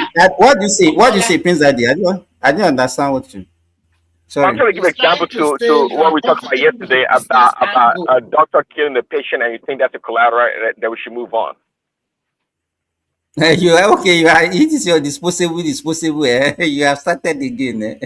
Simba, answer this question. Is it true that more than 22,000 doctors left Nigeria for the diaspora in the last 3 years? How many thousands? 22,000. 22,000 doctors left Nigeria. In Nigeria, people just brandish figures. You understand? So I cannot authenticate that. Because me too, I was shocked when I read it. How many doctors in entire Nigeria where 20,000 go around that Nigeria? There's doctors in Nigeria. What are you talking about? You know? Hey, stop it, Remy. Where is the doctor in Nigeria? So how many are they turning out year in, year out in Nigeria? Can you give us a figure? Or roughly a figure? We cannot, even, I don't think we can produce, because let me tell you, a medical school cannot produce more than 100 doctors in a year. So how many medical schools do we have? So you are trying to tell us that we do not produce more than 500 doctors in a year? If we are producing 500, do you know how long it will take you to produce? Because you gave a figure about 10 to 20 doctors from a medical school. Uncle Remy. Now, hold on. Let me give you information. I beg you. Okay, when you even go to the Federal Ministry of Health, you understand they are saying, although this one is a little bit old data, that's about that's 2024. They say there are about 66,241 medical doctors available in the entire Nigeria. So now you are now saying a third of. You are talking about maybe they use probably they use the registration in the Nigerian Medical and Dental Council. Yeah, registration is what I mean. Probably a lot. Some will have been dead. Some will have traveled. Some will not even practice. Some will be. Some are politicians now. Exactly. You can't even rely on that figure. There are people like Bukola Saraki. Like Saraki. So no. When Remy said 22,000, Akilode, don't forget that many doctors that landed in Canada, they are doing Uber. All those things, the Canada will come put their own. See those things. The other side, the pasture is always greener on the other side until you enter. You can maybe you go to United Kingdom, you can practice. You call yourself a consultant, you land in Canada here. You go drive Uber and you will see one stop. I don't know what our government can do. And it's not only peculiar to Nigeria. The Western world, they are just using their financial power to actually drain the resources, the human resources of developing nations. I think the problem is Nigeria is going to get there actually, because many things that government controls, it should be by regulation, because if government just limit itself to regulatory job, I think we are going to move forward. That's the major problem we have. Like let me tell you something now. In the during the Obasanjo period, especially during the second term, a banker in Nigeria was better than a banker in Canada. You understand? The only thing is the environment should be say, okay, you woke up, you see road, all those things, but by your income, by the time you put at at what you can achieve with your income, you are better than Canada, because you don't need to pay for mortgage before you build your house. You can build your house with your cash. You are not going to build a house with cash in this Canada. Even if you are going to be those people that can do that, maybe they are less than 1%. Even maybe less than 0.0055% self. So working in IT world, then working in you understand, even though when you look at the figure A, if you look bigger than that of Nigeria, but the way you live, what you can purchase, the type of lifestyle you live far better life. You understand? Even as at that time, even though our health system was not that okay, but you can even buy a very good health care for yourself in that Nigeria at that time, especially if you like registering with all those big hospitals. And meanwhile, you have your Medicare, this thing, you understand? So you pay additional. So those things, if you restore something similar to those periods of Obasanjo, or even at the minimum, and you not improve on all those stuff, people will have no reason to run away. You understand? I've lived there, I know the difference. So, and many people give them $1 billion to even come to Canada, they will not even step themselves. They won't even go to the airport to come to Canada. That's one you can trust. So, I think what they can do in that country is take most of those processes away from the government. Like healthcare now, you can allow the private people to run it, and make sure you work with with employers and all those stuff, so to have that proper medical insurance. And when you have all those things and you put the right process in place, people will not run. But if you want to be forcing people to stay, that is not going to work. Because what I'm saying is this: what's the essence of you being a doctor? But but people you can say maybe people run more now, but since I've been growing up, people have been leaving the country. Now people that left country those days, like my aunt husband now, you understand? He only left after he has done enough to earn retirement in Nigeria. That was the only time he left. No, in fact, in the early 80s, I even know a lot of people that even left Nigeria even after secondary school. No, yes, Simba is right. I remember in that secondary school when they brought a form of medical school from Russia to me that time. I was dreaming of traveling to Russia. Under that condition, of course, I will leave, but not. And you know the funny thing, even because when you are even talking about that time of Obasanjo and all those things, I remember in fact some of my colleagues, when we were in medical school, they've already started preparing before we even finish to leave the country. You know what I can speak to that time is this. Okay, I work in IT, so we saw people started coming back from overseas, and all of a sudden, you see someone of your age. You understand? They can just bring that person, an Eastern General Manager, Senior Manager, all those stuff. I start looking at although even me, if I was privileged, to be honest, because I jumped some of my major because of the particular skill I had. That's key. They were trying to embrace e-banking and all those stuff. So that helped me jump. But those people coming from overseas, you will see them the way, maybe while you are still on like a 9 million per annum, all of a sudden they are around 25 million. Just because they are coming with one foreign degree and they can speak English very well to bamboozle you. And the same thing they will be talking. You can do that. You can even do better.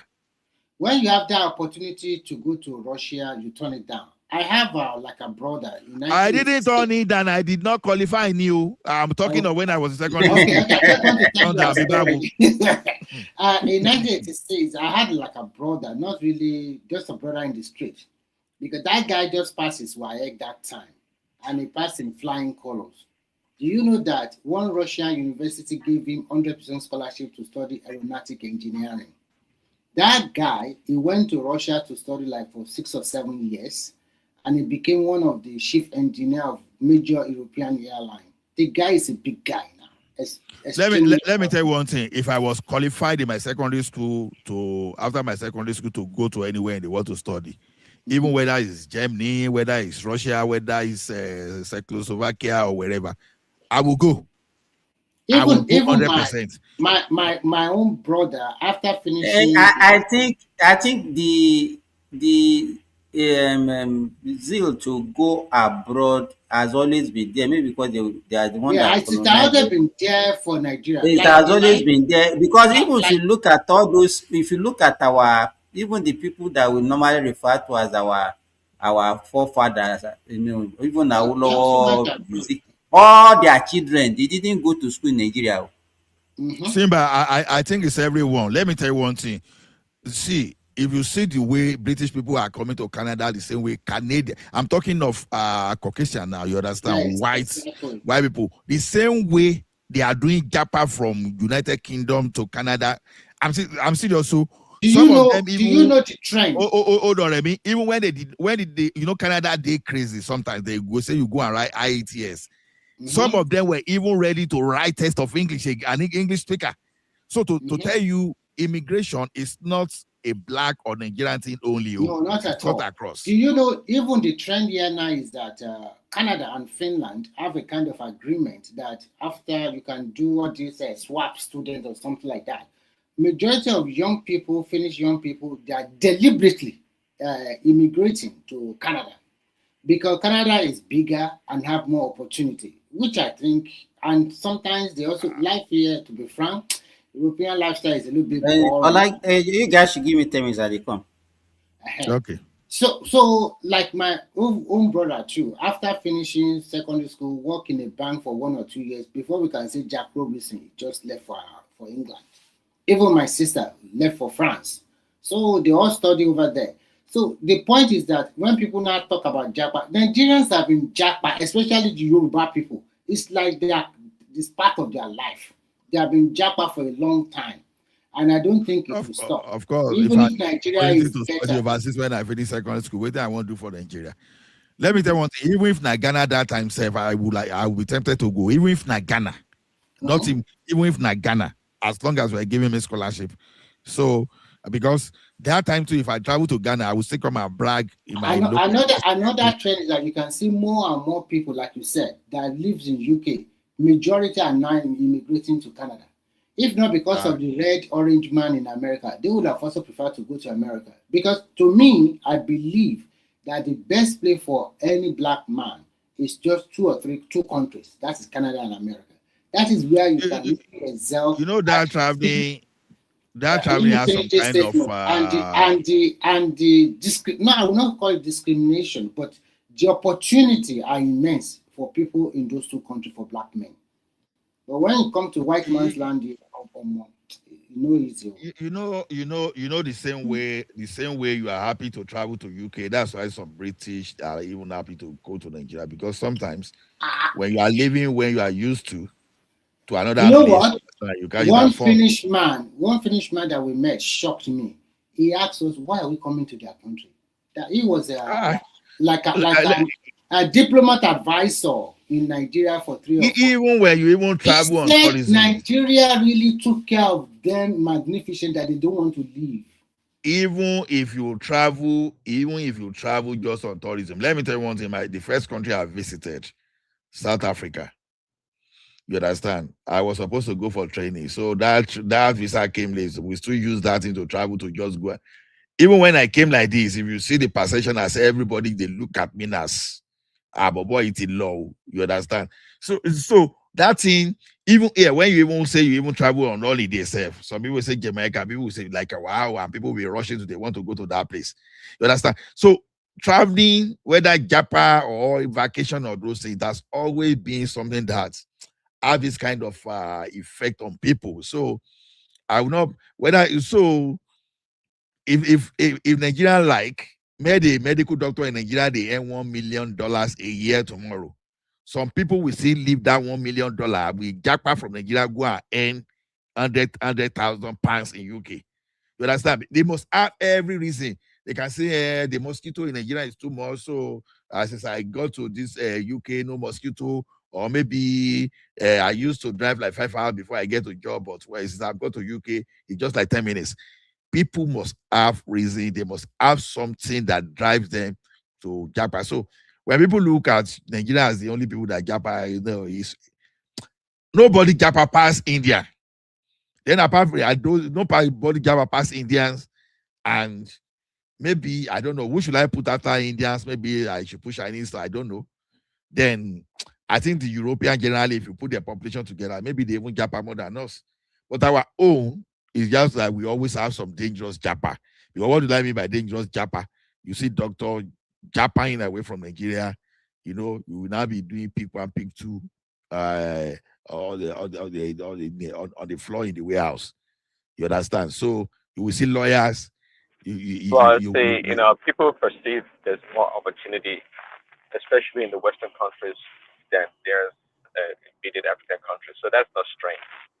Just like you said, a lot of the Eastern Europeans, they see more opportunity in America and the Western Europe than their side of the country. So it's not unique to Nigerians. I mean, it's true at any point in time, there are many other places around the world that can offer you more opportunity, perceived real or not, than Nigeria. Okay. Due to the war in between Israel and Iran, and a lot of there's quite a bit of a brain drain going on right now in Israel, where these smart Israeli tech young people, engineers, software, they're jackpotting their country. They're going to America and go to other parts of Europe.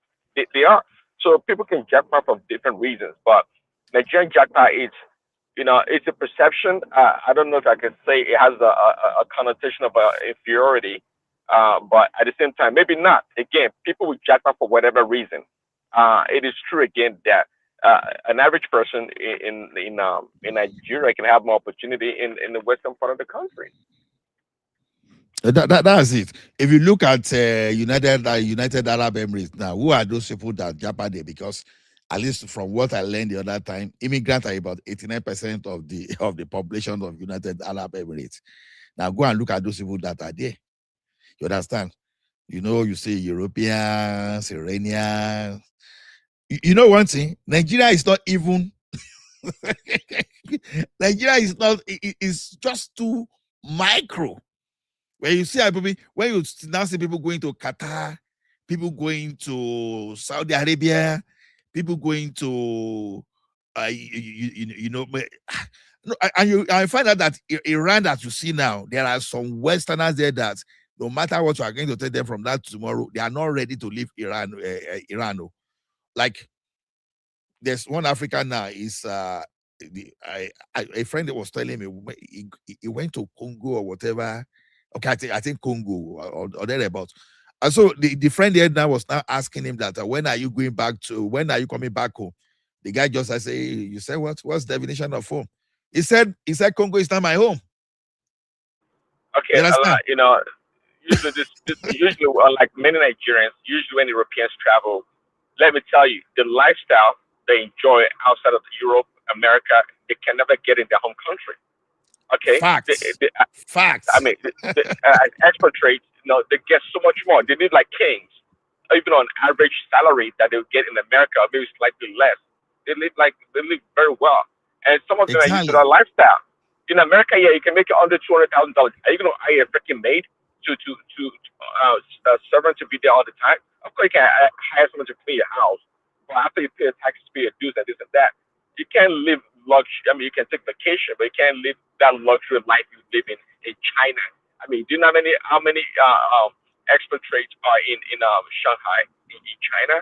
I mean, they live life. You imagine in Africa and all these places, they live like kings. Okay. Exactly. They are the one that live in all those our GRAs, you know. Where Nigerians cannot live in Banana Island now, you see them there, you see them in VGC, and you know they're automatically they are like upper class. Meanwhile, in their country here, we are just all of us are living in the common community. You know, they now went to Nigeria now. And, okay, they're now living in the topmost area, and you expect I know. The other guy in Congo, that guy saying, you know, they come back. Oh, they say no. Say this Congo say we get them, and this brought me to this idea of tribalism or whatever we are talking in Nigeria that led us to that Oshodi of this thing. You know, the problem in that country is this: our people, we don't understand the mentality of assimilation. If you want to stay with Yoruba people, for example, you have to assimilate yourself. You do whatever you do. You fight along with them. You do whatever you defend the community with them. Now you can be answering Shukudi now, but anytime you are in Oshodi, you behave like Yoruba there. That's why when you are in Rome, you behave like a Roman.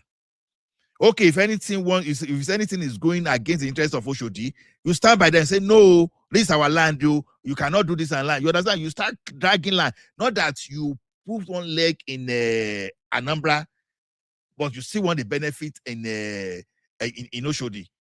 You understand what I mean? Because now look at it from this process. Hold on. Like, are you yourself? Are you not doing the same thing? I mean, are you not one of those people like Remy building houses, starting business in Nigeria? I mean, are you fully committed to Canada? That's the question, by the way. No. Let me tell you something. Whether I'm why is Prince Daddy mentioning my name again? No. I will just tell you something. Now, I'm a citizen of Canada, for example. I don't have to start proving that I'm an indigenous of Canada. I don't have business with that. And I don't come and bullshit Canada. I won't do that. Now, that is why you see, today, if Canada now is speaking of fight with some bad guys from Nigeria, you understand? I'm going to stand by the side of Canada and say, okay, these bad guys from Nigeria, you are not going to stay here. We are going to flush you out because we are Canadian. You understand? Because we are dealing with bad guys. But when we are talking of the situation back home, someone is on your land and is inviting bad guys to come and deal with you on your land. I'll be claiming that we get all this land together. It's totally different. That is why you see people coming now today. You understand? They are joining the U.S. Army. They are joining the Canadian Armed Forces. What are they telling you? Because you know, once you join armed forces, you know what can happen to you. You have armed forces in Canada. Is there any country without armed forces? I thought it's US that is providing security for you people. Simba. Let me answer that question. Simba, they have. I noticed that we jump at it. Simba. No. They have security. No. I want to hear. They have security guards. Now. Don't mind Prince Daddy. You know, Prince Daddy, all those imperialists, don't mind them. Now, what I'm saying is this. The person that represents Oshodi should be able to fight for the interests of Oshodi. Unfortunately, what he's fighting for is the interest of his ethnic group. And you are now insulting your host community that they don't have qualified people. How embarrassing that could be. Oh, no. Hold on. Was that guy elected or selected? He was elected. Okay, then what's the problem? It was obviously people voted for him. People voted for him. right? No, And it sounds like the population of his constituent in Isolo, I believe, is plenty enough to get him Prince elected. Daddy, you are not getting it. You are not, okay. We have a Nigeria here now. In the last election, I was even thinking that Indians, they will outdo us in election and all those stuff. So many Nigerians won councillorship position, and there was a time that even a Nigerian was the justice minister for Alberta. Now the point is this. Now just imagine the justice minister for Alberta now. That's okay. You now employ all Nigerians. They say, okay, why did you employ all Igbo Nigerians? You now say because you do not see qualified people among other Canadians. How does that sound to you? You understand? Okay, so the problem is that he misspoke. Is that your argument that he didn't misspeak? He didn't misspeak. He actually implemented something that has some kind of ethnic bias. You understand? You were representing a constituency, and people that now benefited from what we're doing were from your ethnic group. So the point now is that is normal now. He's taking care of his own people. Is that strange? No. Don't. Hold on. It's not strange to me because of what the Indians are doing. You understand? And as the Indians are doing, you know that. Hold on. As the Indians are doing it, some of us are on ground. We are fighting. We are exposing them. You understand? If you see, okay, if you see the type of immigration policy that are coming today, you understand? Most of them, I can tell you that 80% of them will be at disadvantage to the Indians, even though it's affecting other people. We know. But what we are saying is this: what is not good, it's not good.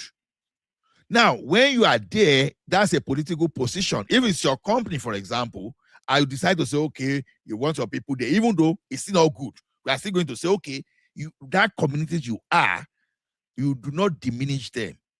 You understand? Because you want to be part of them, you want to be indigenous of that place, then you have to be assimilated. Anybody that don't want to get assimilated in the community, those are the way they behave. You want to be, is it Oshodite or Oshodia, whatever they call, you want to be an indigenous of Oshodi. You want to stay you want to become an indigenous of Oshodi, but you want to keep your own identity as an Igbo person. Every opportunity you see, you want to bring those Igbo people to now dominate. I don't see anything wrong with that. I don't. I think you're overstretching it.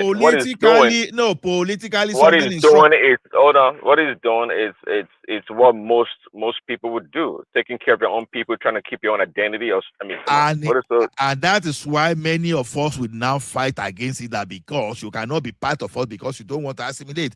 You want to be in Rome, you don't want to live like Roman. So you don't see it wrong, but that is why people like us, we are now pushing back. You can't go to people's land. Let me tell you one thing. Even as a Yoruba person, do you know that I will feel ashamed if I represent Oshodi and every person you see around Oshodi is from Ekiti? Do you think I'll be comfortable? I won't. It take a foolish and stupid person. Allah, that's your problem. That'll be your problem. When you try to hold on. Let me ask you, sorry, let me continue. Ola is saying that those people should assimilate. And Prince Daddy, I don't say anything wrong in that. Look at you now, you don't speak like a Nigerian again. So I used to look at you, have fully even lost in America now. Even your name, there's nothing. The nickname you chose is Prince Daddy. No, nothing like Yoruba there. You understand? So you are fully assimilated. That's what we are saying. Patosia, I hear you now. But this is the thing, though. See, because I have a different way of looking at life, right? I believe in assimilation, which I do argue about that a lot in around me. But at the same time, this country, America, gives you the opportunity to be yourself, keep your own identity. So people don't have to be like me. Because I spend time here, naturally, if I want to engage with the community and the people, things have to change naturally. I'm part of society. I'm not isolated. I'm not forcing myself to be American. I just happen to interact with these people, and it happens organically.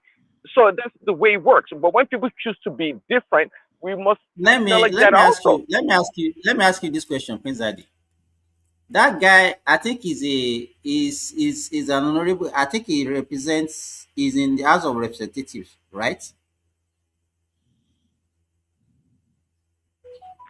I don't know about that guy. Yes. That's all. I think it's the House of Representatives. Okay, let me ask you, Prince Daddy. Do you think if there is something that they are voting in the House, let's say in favor of Southwest or Lagos and another state in the Southeast, do you think that guy will vote in favor of Lagos? Exactly. That's what we're saying. We vote against Lagos. That's what you capture is perfectly simple. That's the point. Now, Prince Daddy, if America is fighting today and you have opportunity to bear arm, you are more likely to represent America to defend America. I'm in Canada today, I'm more likely to carry weapon to defend Canada. But if anything is happening, the next thing you see, like Okoli, everybody, they are rushing to the east. It's when the thing come down, they will not say, Lagos belongs to everybody. But when you need to defend Lagos, you run. But after they fought to defend Lagos, now you're coming back. And you are not saying now we get all the land together. If you go be Oshaka, if you want to be Oshoko, be Oshoko. Like say, what you're saying, you see, if I live in China too, I would do the same thing. I believe that wherever I live, the community that I live, I need to represent that community. It doesn't matter. And that's what he's saying now. So what do you have against? What do you not have against what he's talking talking about? Listen to me. But I just told you. But it's not everybody thinks like me. We are not the same. The fact that they want to keep that. That is what we are saying. Those people that don't think like you, we don't want them. We want those people that think like you. We want anybody that want to become an indigenous. You're supposed to be representing. Prince Daddy, you're supposed to be representing Oshodi, but you are representing the Southeast. Anambra. But using Oshodi. So that's the point. You know, if you analyze if you analyze Prince Daddy's DNA, you see some Igbo DNA in him. It's always like good for. I think it's Fulani. When you see spoken English, you see the like of Amadou Bello. You know, they speak very good accent, perfect. So it's more of like Fulani or Kanuri. That's what I think of Prince Daddy. You guys are funny. That's a good joke. No. See, I understand what you guys are saying. I totally understand, but you have to look at the way I think about things. See, because I do something or I like something doesn't mean that people should behave or like the same thing that I do. And we know naturally the people from the Southeast, they are a proud people, okay, and they like to keep their own identity. And it's not unique to them, by the way. Come on, like you have a lot of experience with Indians in Canada. You know how they behave. Okay. No, you are still not. See, let me tell you one thing. Something. Okay. Do you know, if I remember very well now, you understand, a Chinese that is taking citizenship of Canada today, you know that it's likely that 90% of them, as I've said, that they are not returning back to China again. Yeah, heritage, they look like Chinese. But I tell you, if there's a problem between China and Canada today, they fight alongside Canada. That's what I'm saying. Even the look, will say, okay, these are Chinese people, but they deny you. They say, no, we are Canadian. Because they know they cannot return to their country again. So people like that, you know, they don't have where they are going. So they are not playing double standards. Okay, it takes maybe 20 minutes flight from Oshodi to Muritala Mame Airport to Abakaleke. It takes how many hours of bus ride to go to their hometown? It's not the same. Okay, this people, it's not because of right. I just told you something. I just told you something. There are some countries today, you know, once you are taking the citizenship of Canada, you are losing the citizenship of your own country. India, for example, you understand? You know, India, they don't accept dual citizenship. That's why you see so many of them, they don't apply for Canadian citizenship. You understand? They would rather stay on PR. But some of the children, they don't return to their country. Some of the children, they don't return to their country. So they don't know any other country than Canada. So what we are saying is this. Those people, they will not do something that is to the detriment of Canada. Now, the point is this. When you are not doing anything, okay, you may say, okay, they are employing themselves. I know that for sure. You understand? But then, it's not for them to Okay, like, Even before I take a quick break, like what you say, do you know that there are many Igbos also in the southwest that have embraced the Yoruba culture, they've embraced the community, and they feel at home in the southwest. Let's talk about those people. What about those people? I mean, you know, do you believe that? as a matter of fact, there are some people that they are claiming they are claiming that to be Isale co-person. That they are answering Shukudi, but they will tell you that there, their right? papa. They were born there. Yes, now that they be there for like that their papa don't stay there like 100 years, that they don't have anywhere Uh-huh. to go, and they are Exactly. defending that place. Yeah, those people are okay. Those people are okay.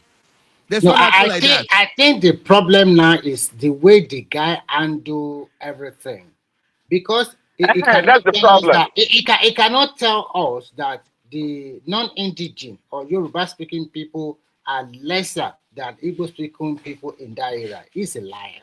I think he's tribalistic. No. Remy, you are not even getting my point. You understand? There are some Urobo, there are some Shekiri, Edo people that are then day to day.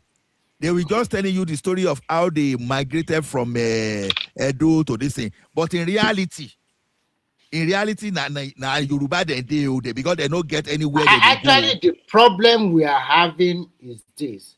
I think in the last since 2015, we started to have that problem, and it's political. No, it's not 2015. No, which problem we start having? The problem we start having is that when Buhari won that election, and majority of the Igbo people, they did not have that influence in that government compared to Jonathan. They started revolting, and they started also revolting about going out of the country. And when they revolting before we were born, I don't know. Maybe no. I mean, but we that were born in 70s, they've been revolting before we were born. No, I'm just trying to say when it really rears its ugly head.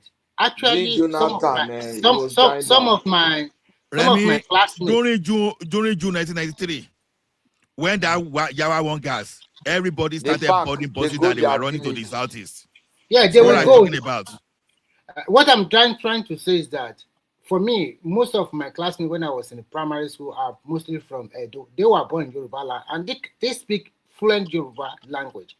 Those people are more loyal to where they stay. But unfortunately for the other side, I think because of what they put in their head from childhood, it's always like they let them feel like this is not your home, and which is not good.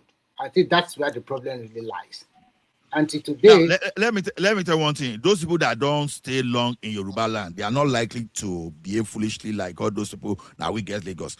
And when you see most people that say now we get Lagos no man's land, yeah, just new traders and mixed. When you even listen to their accent, we don't say these people are JJC. But you see those people where don't take. When they go, even they give you proverb in Yoruba, they don't see. There's not where you are go. Even if you like, say you want to chase people away from Yoruba land, they won't go. They won't leave. Now Yoruba people like you go beat you up. Say, where do you think they are going? These people are one of us, and they are not going to tell you that Lagos is no man's land, though. Those one because already their generation they don't even see themselves as Igbo. All the Igbo in their body now just by history. Even now that generation you are talking about, even if they want to go to their hometown, they never stay there more than 2 or 3 days. They are back in whatever, maybe. And some of them are even afraid to go to their hometown. They are afraid. You are right. So because those one, if crisis day, you know, but where they push them, even the people will tell you, say, you know, they see this one will be one of them now. They go tell you. Yes. But you see all those people where no free spell Yoruba, where cannot even speak good broken English self. Now them go they scatter everywhere. Say, I think this election will show them pepper because they are already ready for them. So that is not a big deal anymore. They will show them this time around that we are the owner of the land. If Azikiwe see they are alive today, if Azikiwe even Ojukuwe calls Biafra what we say, I bet it with you. By the time we speak Yoruba, you will see many of us here we cannot even speak Yoruba reach Ojuku and Azikiwe. Because I think they were brought up in Lagos and they can speak the language very well.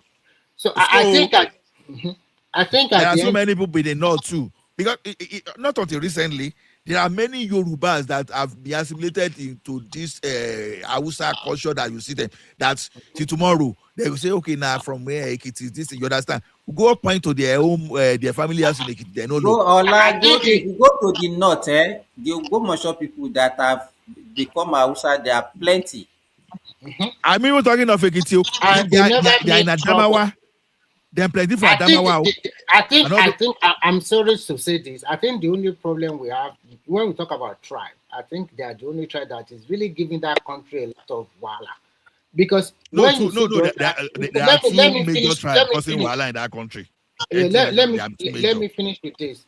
You can see that majority of the other tribes, they don't migrate to other regions like that. Because that means they have the purchasing power or they have the ability to survive and prosper in their own land.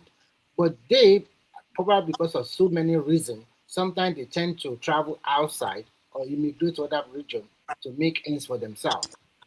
So and some of them traveling like that, maybe some 30 or 40 years ago, they already settled down in whatever region they find themselves. They don't make any trouble. But the new generation or the new people thinking that they can just come and usurp the local people, it's not going to happen. Someone that just come like 10 years ago, we're going to raise shooter. Because that's why I keep wondering, why do you want indigenous bill? Why do you don't need that? We don't need that. Because I know one artist like that. Nice Aleko they claim, and if that so you know why it's like that. I think that deputy speaker is trying to play politics. Probably is hanging a bigger position in the future. And probably is trying to also hire maybe governor. He's just playing politics with it. That something is gonna go. It's not gonna happen in Nigeria. And I think the only tribe that are quite lucky in Nigeria, they are the one, because all other regions accept them wholeheartedly to come and dwell. How many other tribes can you see in Igbo land in terms of population to the density, the indigenous versus non-indigenous in their state? I can bet you that the whole of Anambra, if you want to count the whole Yoruba living there, I don't think they will be up to 5,000 people. That is even, I'm stretching it. I don't think. But if you go to any Yoruba land now, you will see them in thousands, not even in like 100 or 200. You see them in thousands. Like they will say Bayesa na Igbo land. If you ask them say this in Igbo land, you can't ask them say, but no, they will tell you that. Look at what they are saying. Bayesa is Igbo land, Edo is Igbo land, Ondo is Igbo land, Ekiti is Igbo land. I don't. Hey, stop there. I know no, they are telling you because the name Ekiti is from their Igbo Etiti. Do you know Igbo Etiti local government? Igbo Etiti local government is in Enugu State. They are telling you that they first migrated to that land. They are the owner of that land. So when they just say which one? Which one are you? Which one is Igbo Ekiti? Which one is Igbo Ekiti now? I'm telling because when you go to Enugu State, you see a lot of local government like Igbo Etiti, Nkanu West, Uji local government, and so many other local government like that. So when they say resemblance of that kind of name in the other region of Nigeria, they will tell you they are the one that first settled there. It's their land. They just all kind of stupid history. This program where would they do for night here? They make person feel hungry for night too. And they say it's not good to eat at night, to eat late. You are going to say you like eating at night. Babana, you want to eat for night? To me, I don't eat since I don't eat since around 6 o'clock now. I know. It's your program. Don't get Patoski. Me and you will discuss something. Though you bastard again, Abi. You know me. I do talk something. I've not eaten, but I'm feeling hungry. And what's the time over there that you are feeling hungry? 12. You should know. Or if you have a fruit, it's okay. Why do you say you know? Why did you say you should not eat? Because it's too late. It's too late. No, you can eat, but you should look for something light to eat. And that's what I said. Like you have a fruit. Like something like Simba. Dr. Simba, with due respect, you didn't. Hold on, no, Simba. Let Simba advise me. Simba didn't ask full question. Simba should have asked. Now, Simba, look at it this way now. if I've not eaten. Let Simba, hold on, let Kimba down, you know. Can I Remy and Ola cat and dog. Eh? Simba, can I eat peanuts? Can I eat peanuts or like peanuts or Yeah, anything yes, like now that? you can take all those small things. Yes, now. Not you can even take something like biscuits and all those things. Yes. Can you imagine? I have crackers. Let me go and take it. You can even wash it out with yogurt. No. Alex Oyema, now. Alex Oyema, let me tell you one thing. Nobody is saying we should not go. If the South people can agree with you. But me, if I want to make Yoruba go. So, in the short, question you know is my this. prayer. If Tinubu say he wants to give me opportunity, Nigeria say they give me opportunity to become president for just 2 minutes. And they promise me that any decision I take within that 2 minutes, they would keep it. That would be the only decision I would take. I will not even spend up to 2 minutes. I'll just do 1 minute and leave the balance for them. Just let them your do. decision? My job would be that they should let the Afro. But Patoski, if you look at it, if you look at the map, which tribe actually is benefiting more in the nations called Nigeria? It is them. Fulani and Igbo. I don't even care. I don't even Fulani and Igbo. Those are the people No, forget about Fulani. This is your obsession for Fulani. What are the Fulani? What are the Fulani benefiting? They are the same. Majority of them are Igbo. They are the same. You understand? Let me tell you, they are the one that actually needed Nigeria. Is the Igbo people that actually needed Nigeria? They should go. If they now want to come back, they should now beg us. We now give them condition. Yeah. Nobody is stopping them from It's coming at a huge cost. We are stopping them. They should be asking for a referendum. They'll be asking for a referendum. Let's give them. Let's give them and see whether let's give it to them. But they should not. No, but also I want to ask a question. Now, if they want to go, I hope they are satisfied with their 5 states. Not when they tell them to go, they will start telling us that Remy, in reality, that is what they will resort in to reality, land is the problem. If assuming their land can be is the way they can move their land. Of course, they have resources to survive. At least they have the largest. Delta is part of Southeast now. Delta state that is at that ocean. Don't you think they will have gone away? Baba, the Delta, that ocean is not part of the this thing.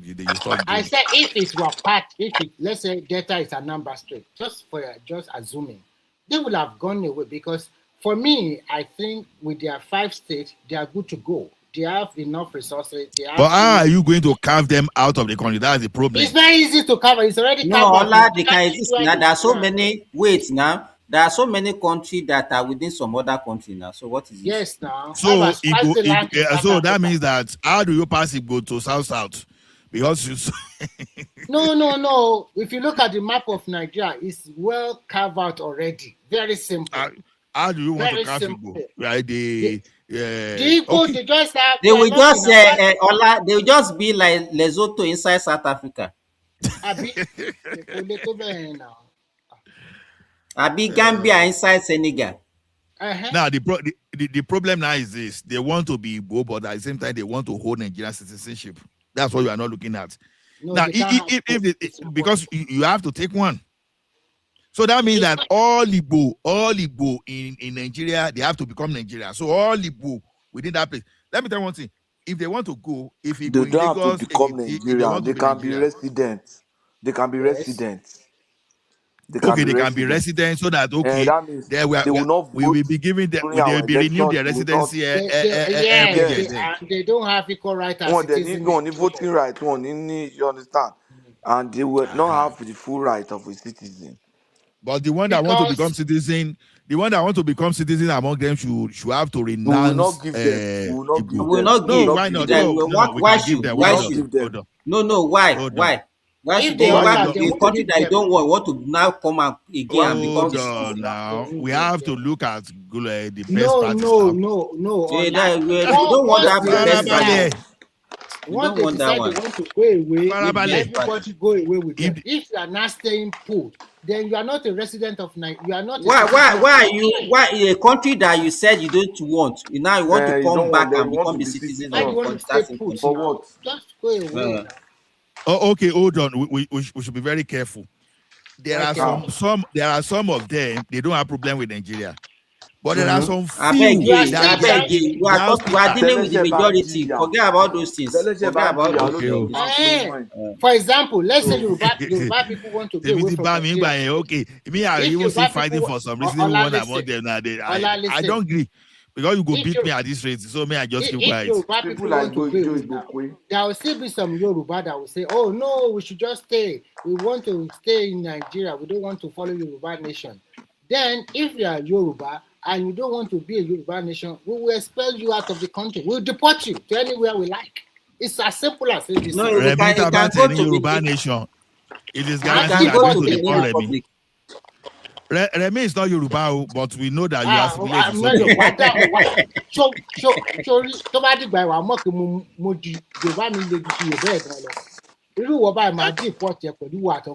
everybody must be motion so this I'm not waiting to one now. It will be my profile that I'm Fulani I'm Fulani to the your man sort of bit Yemi is from my profile all that my shop Ekiti wo ti wa Remi, which of Egba are you? Abeokuta, exactly. No, Abeokuta is there. That's not. They don't use Abeokuta to describe Egba. Even other people láti wá. Oh, Dabi, can you imagine? Oh, Dabi. Kiloriki ìdílé yín. Ola,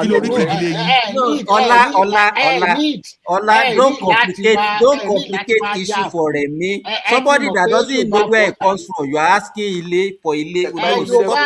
Mo ṣe máa sọ oríkì ilé, mo ṣe máa sọ abúlé kí ló ń pè, mo ṣe máa sọ family name kí ló ń pè. Remi doesn't know where it comes from. Just mention the Agbole máa sọ ìlú tó jẹ́, ibi tó jẹ́. Agbole wo nìyẹn? Mi ní sọ fún ẹ o, mo ti máa sọ tí n bá ti sọ fún ẹ o ti mọ̀ ọ́n náà ẹ máa ti mọ̀. Agbole wa kò jìnnà sí BBHS. Owó nìyẹn, owó ni wọ́n. Jìnnà sí Baptist Boys School. Ṣebí we have Egba Owu, we have Egba Alake and Egba. Is it not 3 Egba that we have? Remi, sorry. Tẹ́bi current BBHS àbí old BBHS? Old BBHS ni o. Tó bá gba owó ni wá sẹ̀ mọ́ mọ́. Wọ́n rò pé Remi Udonu. See, Patoski is more of Yoruba than you. If not because of Patoski, now you won't even be able to trace your route. So you are not. Ọlá torí pé Uncle Beno lọ̀rẹ́. Remi Udonu farabalẹ̀. Remi Udonu ìran mi ja ogun láti safeguard Ekiti. So you can't. All those artifacts is there. Eléyìí tó jẹ́ ti tèmi gan wà ń bẹ̀. So how do you say you're Ola, you don't need to drag this issue with Remi again now. We now know where Remi belongs now. Okay, it's true. Ọmọ Yorùbá ò ló ń jorúkọ òyìnbó. Báwo lọmọ Yorùbá ṣe máa jẹ́ palace name ṣe máa jẹ́ jẹ́ gbogbo àwọn ẹ̀gbá mọ́sọ̀gbẹ̀gbà máa ń jẹ́ tó ń gbé lọ. You understand? Okay, tí ẹ gbọ́ last name náà fight. Bọ́lá's name in Fajuyi. How does it stand to you? Mo mọ̀. Hold on. Ọ̀gá, hold on. No, all right pé Ọlá, all right pé returning àwọn Remi. Bóyá àwọn tọ́kàn wá dọ́ọ̀bù sí Nàìjíríà. Táwa dọ́ọ̀bù sí beach. Bóyá àwọn Fúlàní ní ìsìtò ẹ̀gbọ́n darapọ̀ mọ́ Yorùbá táàmù bóyá Fútàlájà náà ti wá. Ọlọ́run ọba ń gbọ́ tí Yorùbá ní ṣe bá kọ́mọ̀ ọlọ́mà tí kò tẹ̀ sí Cameroon. Ṣé orúkọ òyìnbó ní last name rẹ̀ ní? Orúkọ òyìnbó ni. Má dá wọn lóhùn jàre. This foreigner come dey drag Yorùbá. This Yorùbá come dey drag Yorùbá with. Irú àwọn FRA Williams. Ṣé o pẹ́ FRA Williams ọ̀kan máa Abẹ́òkúta ni? Remi sọ oríkì lóyún. Remi ò lè lórúkì. I'm very sure he cannot have. Money, I have. Oríkì ìlú mo tẹ̀ ní kó sọ Kò mọ tó ń pè lóríkì gan. family. Kò mọ tó ń pè lóríkì. He doesn't know. Mi mọ nǹkan tó pè lóríkì. Kí náà ń pè lóríkì? Omoríkì òwú. Má dá wọn lóhùn Patoski. Wọ́n kàn fẹ́ máa sọ oríkì òwú tó bá mọ̀ kò yẹ kó ṣẹ̀ṣẹ̀ máa jiyàn lọ títí sọ. Okay. You know, Patoski, please leave us with Remi, please. Don't máa kó lórí platform o.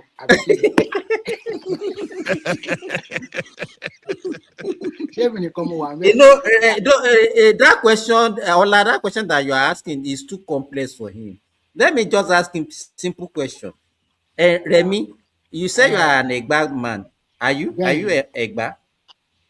How many Egba do we have? No.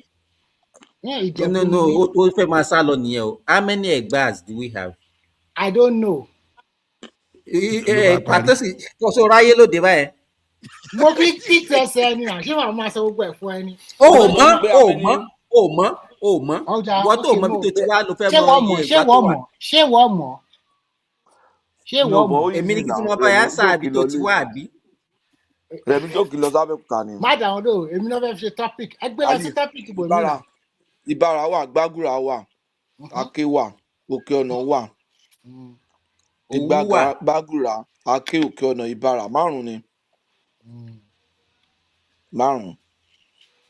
Ìbàrà, Gbàgùrà, Àké, Òwu. You know, this thing that you just said now, Even God, we will give Remi 1 week. We will give Remi 1 week. Kò lè rántí mọ́.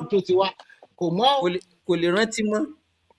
I will still ask you in the next 1 week. I know that you will not remember again.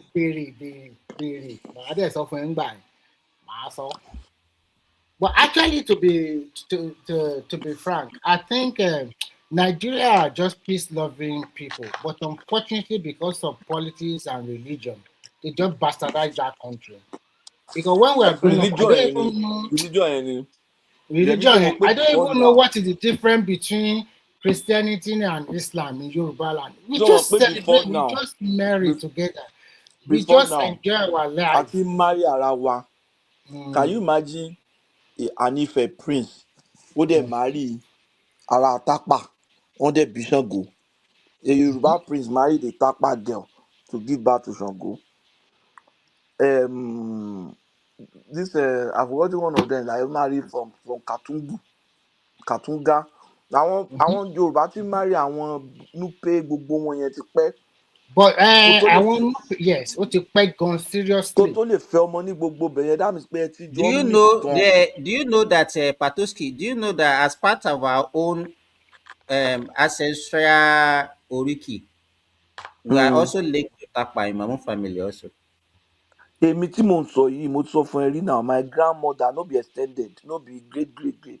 My grandmother. You know the funny thing, if you have been to the Nupe region, if you go to any Nupe, there's hardly a Nupe person that you see that doesn't speak Yoruba. Yes, so even one of my friends that is a Bajabi Amila married to a Nupe girl.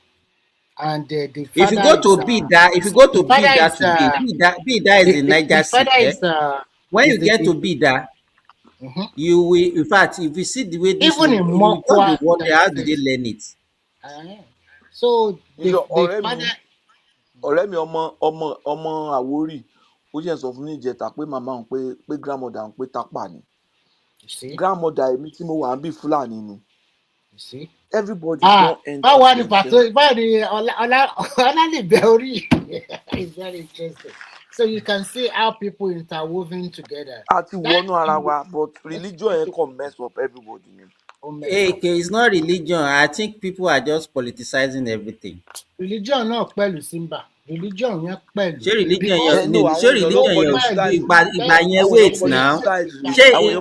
Let me ask you, that time that they are intermarrying, religion yẹn ò sí bẹ́ẹ̀ gbà yẹn.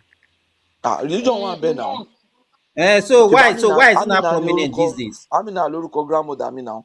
I think so it's not about the religion. Okay, only sọ pé wọ́n fi religion. They politicize the religion. Yes. Wọ́n politicize. and Peter Obi wà lára àwọn tó ṣe in recent time. Àwọn tó ṣe He's still doing it up to now. He has not stopped. Àwọn tó ṣe Muslim ticket náà àwọn náà wà lára àwọn tó ṣe. But thing about but if you really want to get rid of that, must it even matter to even have a Christian or Muslim? In fact, even one governor was saying that. Let me ask you. In 1979, who was the deputy for Awolowo?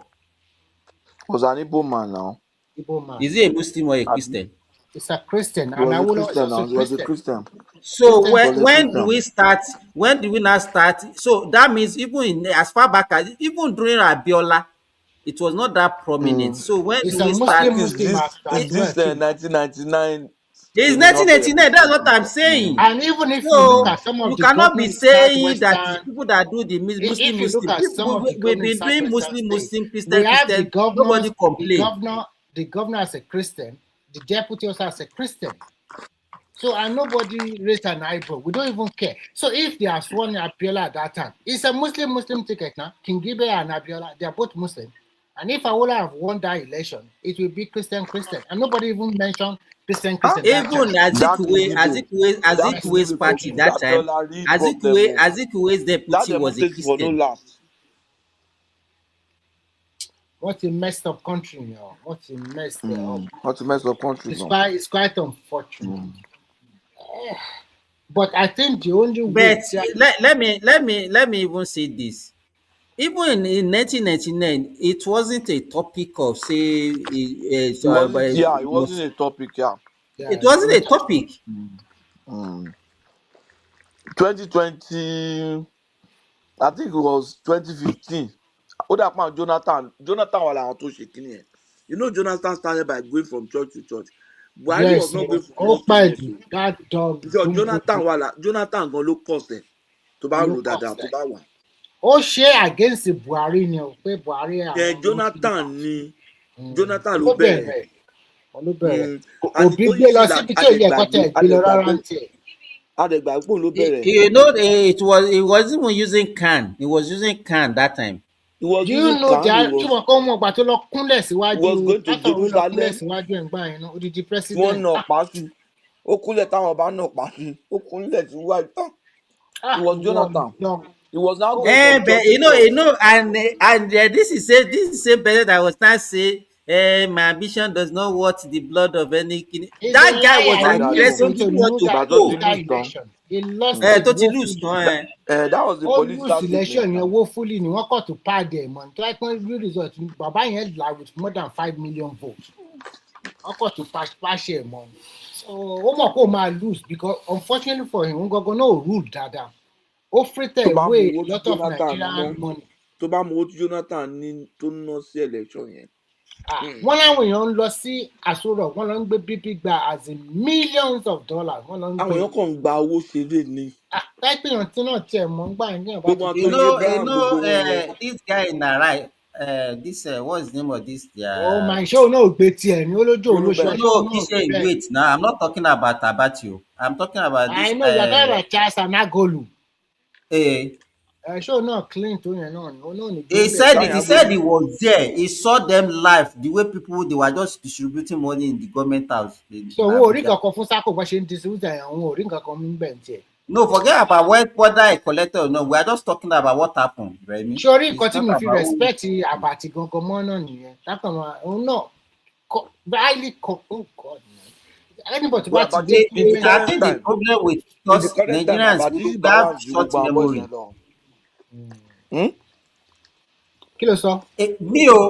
Yes, Buhari regime was worse, but if Jonathan continue in that way, I don't think there will be any much difference between him and Buhari. No, Jonathan, you know what? I get calculated before you had ended after you had that date. Before Obasanjo went away, we are having almost 60 billion US external reserve, additional 20 billion in SS account. That's roughly 80 billion. Luckily for us, we are even selling crude at $100. Jonathan from that SS 20 billion. When it comes to the state, the governor now revolted against it that the rest should be shared. They have already removed That's for about 5-6 that's billion for away. SS crew. That's for SS SS crew, crew yeah. now. That's for But what SS of crew. But external reserve?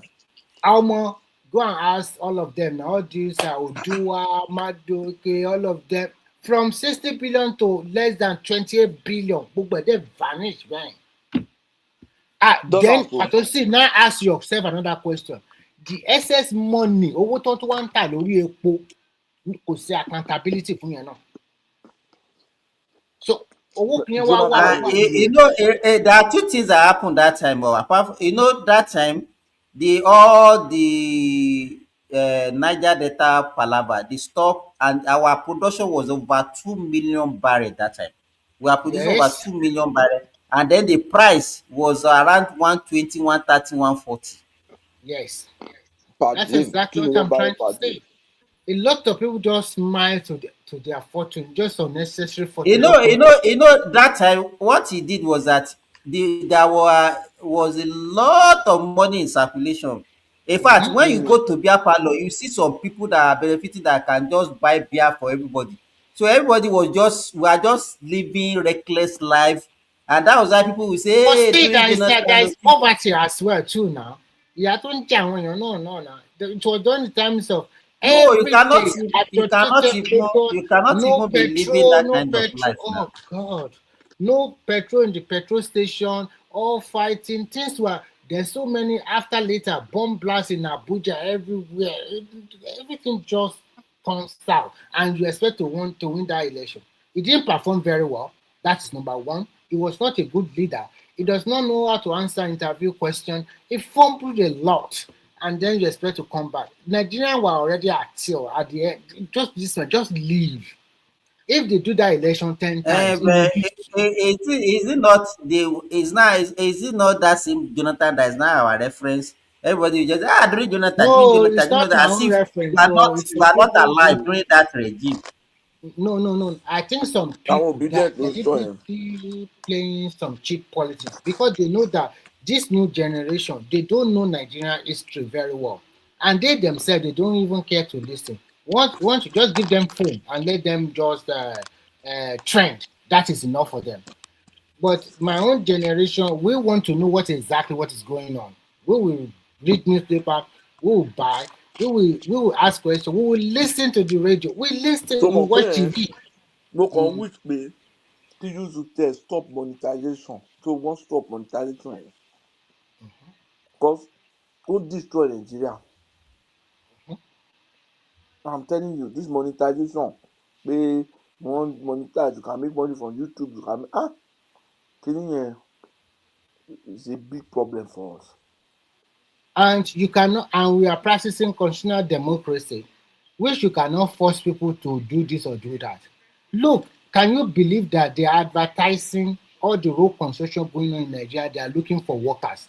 They want to pay even just a worker 120,000, from 80,000 to 120,000 per month, and they will give you lunch.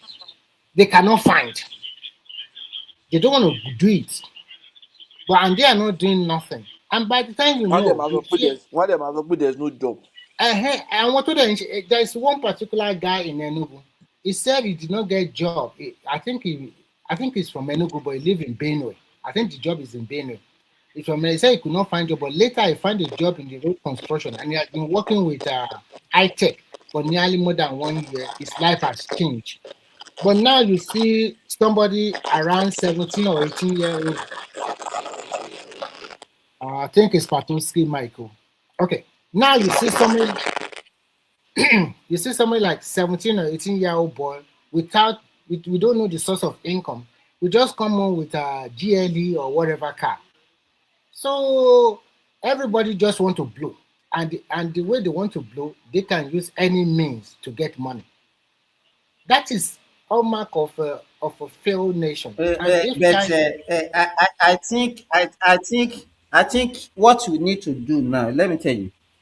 I visited one of my cousins yesterday, and when I got there, one of our daughter who has graduated for I think maybe like 3 or 4 years ago just came in, and if you see his message, mommy.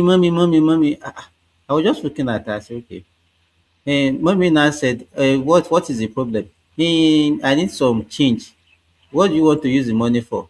I want to buy recharge card. I was not looking at it. I said, come. When she left, after mommy said, okay, check my purse.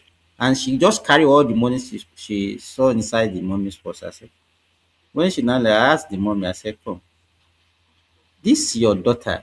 He said, she has finished now. She's looking for a job. She's looking for, so she cannot even think of something to be doing. He's still asking you for recharge card money. Thank you. The parents What can of now she sometimes also is the parent? Exactly, the parents also is just they spoil the because look, I happened to watch a video recently in which a particular lady was telling her friends that, look, oh, Dangote, Bua, all these multinational corporations, they are recruiting and there is job. Go and look for job. People they are recruiting. And she even said our friends got some position already. But like this girl you talk about, 4 years old, you ask her, after graduating, what have you done to improve your status? It's also going back to the parent every now and then. She's not going to learn any skill. The point is this: there is no more that white collar job out there anymore like before. So if you graduate and then you learn a skill, even if you become a fashion designer in Nigeria, you are making you can no, make you know, Remy, another thing that people don't understand. If she happened to be my daughter, I think she read mass communication or something like that. What I would do for her, instead of her to even be sleeping and be collecting money from me, I will even ask her, I can go to any of the media stations and say, okay, if you don't employ her, just even let her even be coming and be practicing. You understand, I'll be responsible for her salary. upkeep. Exactly. It's Just to okay. have that experience, and instead of just sleeping at home and just be collecting money and be playing. Sleeping at home and be watching TikTok and going to be trending or something like that. The world has changed. The world is now skill Now, based. let me tell you, in Nigeria now, if you go to an average town in Nigeria now, they have so many radio stations that, Yes. yes. Yes, you can see them also broadcasting live on TikTok or wherever. So I think now is the time for people before or after graduation, learn a skill, learn something. Even that thing can be of immense value to you in life. Because nowadays in Nigeria, if you're a fashion designer, to even sew Iro and Buba, it's no more like 500 naira like before.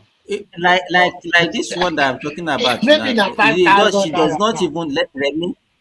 She does not even need to go and learn fashion design. She can excel in her choice of whatever she Yes, read she can even mass start communication. broadcasting by herself A live lot on of TikTok. people, People like even it. people that are not even Remy, even people that are not even journalists, they have a lot of podcasts that people are opening, and they have a lot Yes, of followers. People are making money from it. yes, exactly. I think it all boils down to that as a parent, when you get to certain stage, irú òun yẹn gan ló yẹ kó máa ṣe content. bang. Even got to back and send them money doing but no any go back to no go no long for it. Because parents have to stop. Guys, when you try your best, there will be a time you have to stop helping. Because they need to feel the reality of life. Because you cannot just be there for them all your own But life. if a child that you have trained finish degree and is still crying to you, mommy, and say, okay, go and take my purse and take money, they The will mama is continue not behaving like that. it's the mother that is continuing to spoil her because the story is not that after a bachelor degree, if he said, okay, I want to go ahead with master degree in Nigeria, it's quite understandable. Then the parent can still continue to give money. But she is not doing nothing. And the parents are just looking at her. You think somebody that cannot do something Why should a parent sponsor a child for master degree for program? masters? Yeah, Why? yeah, it's possible because you cannot say I'm that asking you why? Why? just to give her better opportunity of life. Akebage náà ń pè yẹn. So No, see, no, that's the thing. Ola, it's not Akebaji. That one is not Akebaje because it depends the situation of that. So somebody that cannot do, you can't do anything with your first degree, so and you'll be able to do something with your second degree. No. You get there in sin to she mass come jadi. Or she international relation, industrial relation. Mr. Remy. No. What I'm trying to say, listen for them. You will say.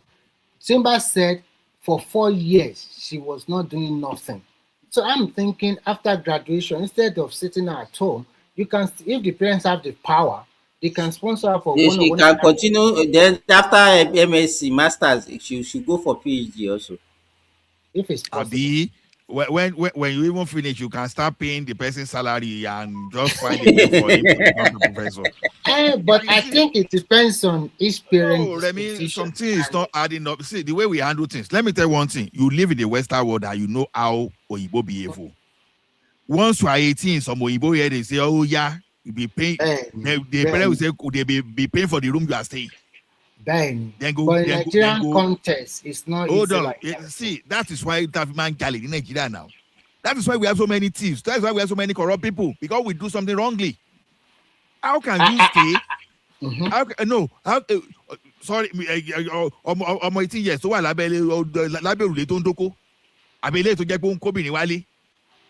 of a sudden he cannot take care of himself. But Because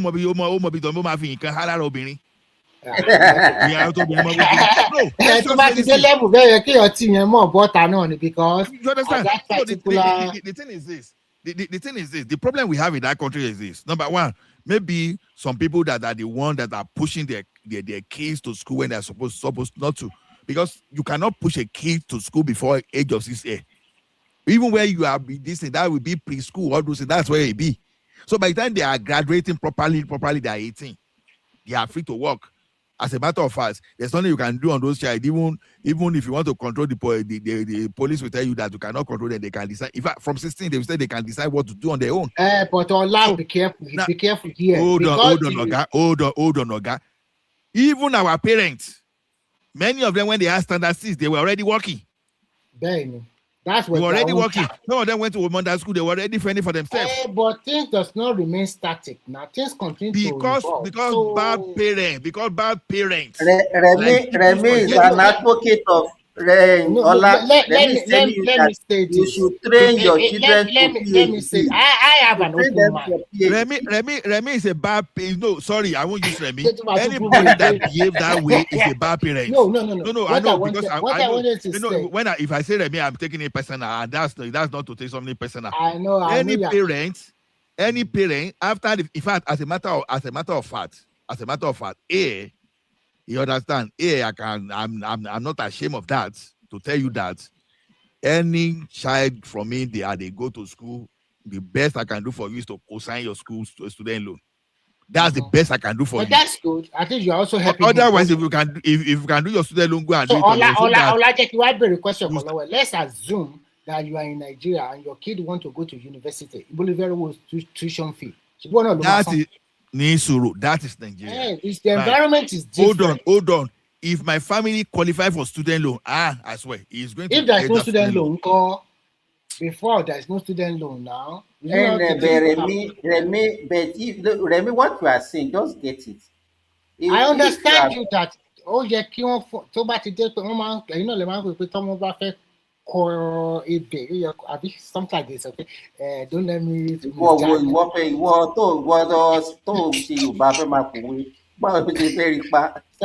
So more understanding very well, but I think you do not understand you. Let me ask you, but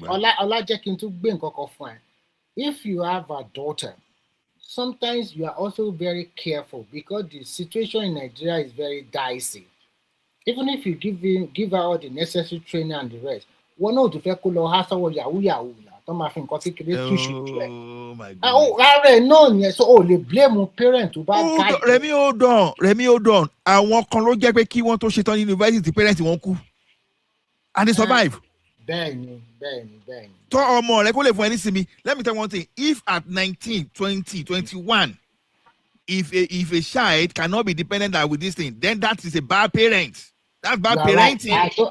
I you know, Ola, you know what our parents used to do for us that we the parents or now they don't do for our children. If you remember the way they used to train us that day, we might not know what they are doing for us. That time when you are in primary school, secondary school, whatever trade, whatever business your parents are doing, you partake fully in it. They make you to partake fully. 100%. 100%. So you by the time you grown up to be a full matured human being, not a graduate that is still behaving like a nursery student. So some parents will still be watching. So the only thing the parents knows these days to do for their children is just to send them to school, be giving them everything that they need. Then they will just finish and they will not even know anything about life. Ṣebí àmì ń gbà àwọn èèyàn sìn. Ìlú ìní mo wà tí mo ti rí Nàìjíríà tó ti ń bọ́mọ ẹ̀wọ́ kọ ẹjọ́ ẹ bá mi bọ́mọ mi wọ́kọ̀. I was like, no, wọ́n ṣe yẹn o.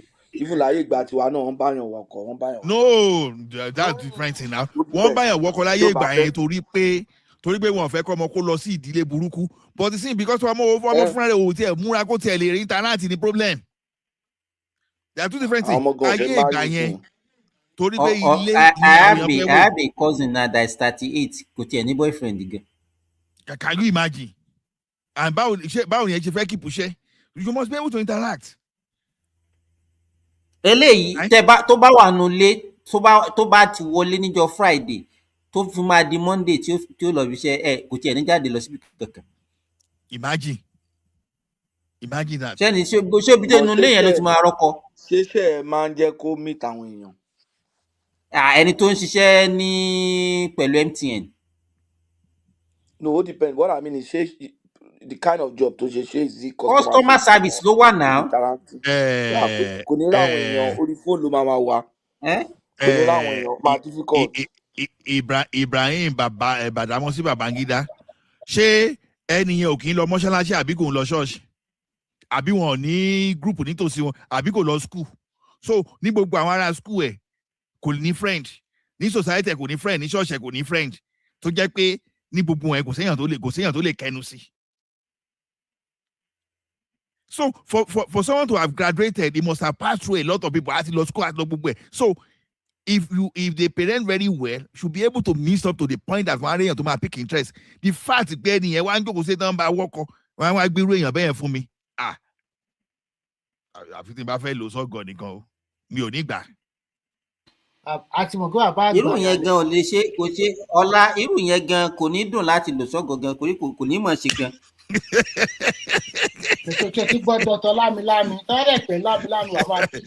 No, go funny now. You understand? So the thing is this. Let me tell you one thing. With the system coming in Nigeria, if you're a parent and your student can take you are qualified for student loan. Sorry, are you guys being hypocrites? So Dr. Sinbad, Remy, you send your kids to schools and overseas for graduate school and this and that, and then you trying to condemn somebody else. I don't get it. No, Prince Daddy, two different things.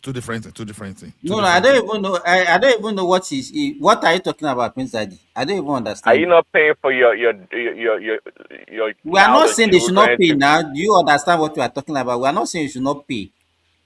Well, you finish undergraduate. Yeah, not paying, it's paying for graduate school. I mean, what is the difference? I mean, no, a lot. And by the way, Allah, it's not bad parenting. Oh, okay. Let me. It could be bad parenting, not bad parents. I wouldn't go that far. Allah, I'm talking to. Okay, it's bad parenting, not bad parenting, right? Is that what you are saying? I said it could be bad parenting, not bad parents. Okay, bad parenting, that's what I'm saying now. Because we are building, that means you are building society where you now have kids that are that are not dependent. That are not independent. I get you. So you have to be a little bit sensitive. I think Remy made a great point, and somebody's trying to counter he made a very terrible point. The worst point. No. Somebody's trying to counter that. Well, their parents, their children, that their parents died in whatever, But you have to, not every child is the same, and you got to look at your community, your society, and hold on, and this and that. When you are having a general discussion, you should not be talking about outliers. Yeah, Prince Daddy. Exactly. You are talking generally. I'm not talking, in today's world where you can be full, where somebody from Slovenia can influence a child in Lagos, Nigeria, talking about outlier is prevalent. What are you talking about outlier for? No. See, I mean, Prince Daddy. You have to, you don't want to push your children, not to pamper them over pamper. Listen, I live in the West, so my kids. I mean, my younger daughter right now just finished. So if you want college, to overprotect, if you are overprotecting them, don't you know that you are harming them also? I know. Listen, you two are outlier. Of course, there's overprotection. So we have to find a common ground here. And what you guys are saying, I don't dispute it. My kids, I mean, come on, the kids, the work here. You work since 16. She just graduated out of college. She's been working, doing her own thing. She really asked me for money and things like that. She's independent. I love independence. I teach the kids to be independent. That's even part of the problem. That's the problem. The problem in Nigeria, before you know, they put 2-year-old in school. And you now be proud. You now be proud that my son has finished university at the age of 17. That is where the problem started. Why are you even rushing the other thing?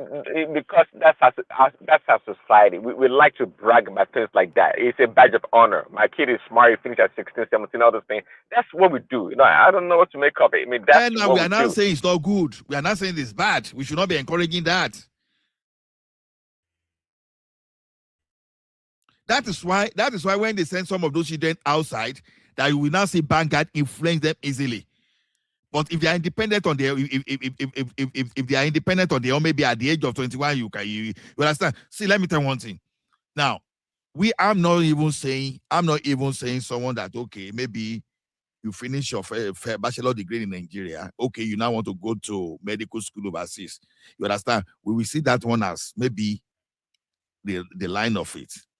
But what I'm saying is this: your children finish first degree in Nigeria, maybe computer science. You don't want them to work. You want them to go and start master's degree. And you still want to pay for that. Why don't let them? Is it not a parent that can afford it will pay for it? This thing you're dragging. Let them pay for it now. You don't want to pay for it. Some parents cannot even afford it. Some parents are even harming themselves. Say because they don't suffer, they don't want their children to suffer. Then how are you going to make them face the challenges of life? But it's not good. We like to how do you call it? Competition, but not really competition. We like to far away. Is that what it's called? Yes, a lot. Someone that said you are Fulani is not lying. I say you are even struggling with vocabulary. Can you imagine? Allah, you losing focus. Stay focused. You losing focus. No, I'm bringing you back home now. If I'm not sure, I still believe you are more of Yoruba than Remi anyway. So Remi, because Remi, I don't. Maybe Remi was just one of those people that brought from Sierra Leone and come and dump in Nigeria. And, Sierra Leone, yeah. It's not maybe. That's where it comes from. But, okay, and I was going to ask Pastor I'm very sure. See, you said the returnees are not. They're not Yoruba. They're not Yoruba or exact people. No, Prince Daddy. The returnees from Sierra Leone, they left from freaking Yoruba land to go there and come back. Them Bishop Fathers and many other prominent Yorubas have English names. No, Prince Daddy. Americans today, you understand, they came from Europe, right? But today, can they claim Europe? No, America is where they are because they'll be fully assimilated. Right? Yes, But they behave like American. But don't come from Sierra Leone 500 years ago and still could be behaving like Sierra Leonean. That's Remy. So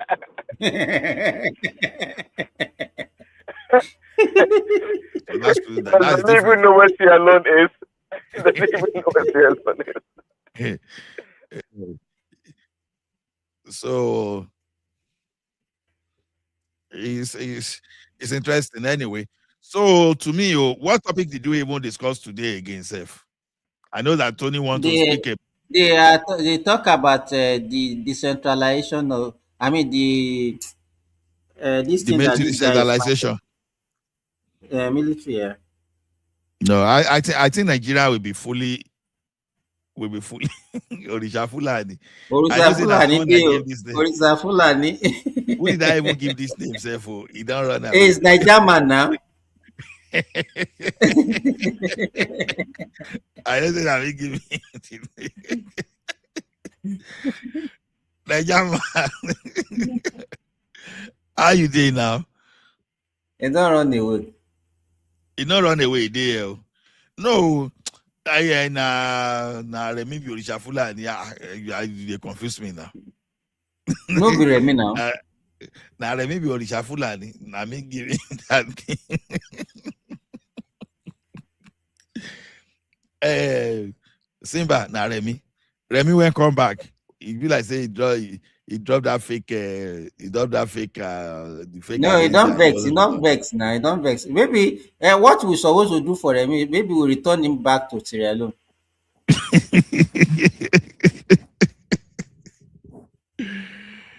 Oh my goodness. You know, guys, are we in the backstage? We're not in the backstage, okay. Simba, let's go to the backstage. We're almost 6 hours now. Right, let us go to the Let me backstage. The one we don't finish. let's go to backstage. Let me put the link there. Anybody that want to come and join.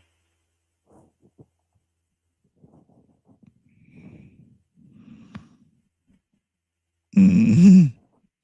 Okay.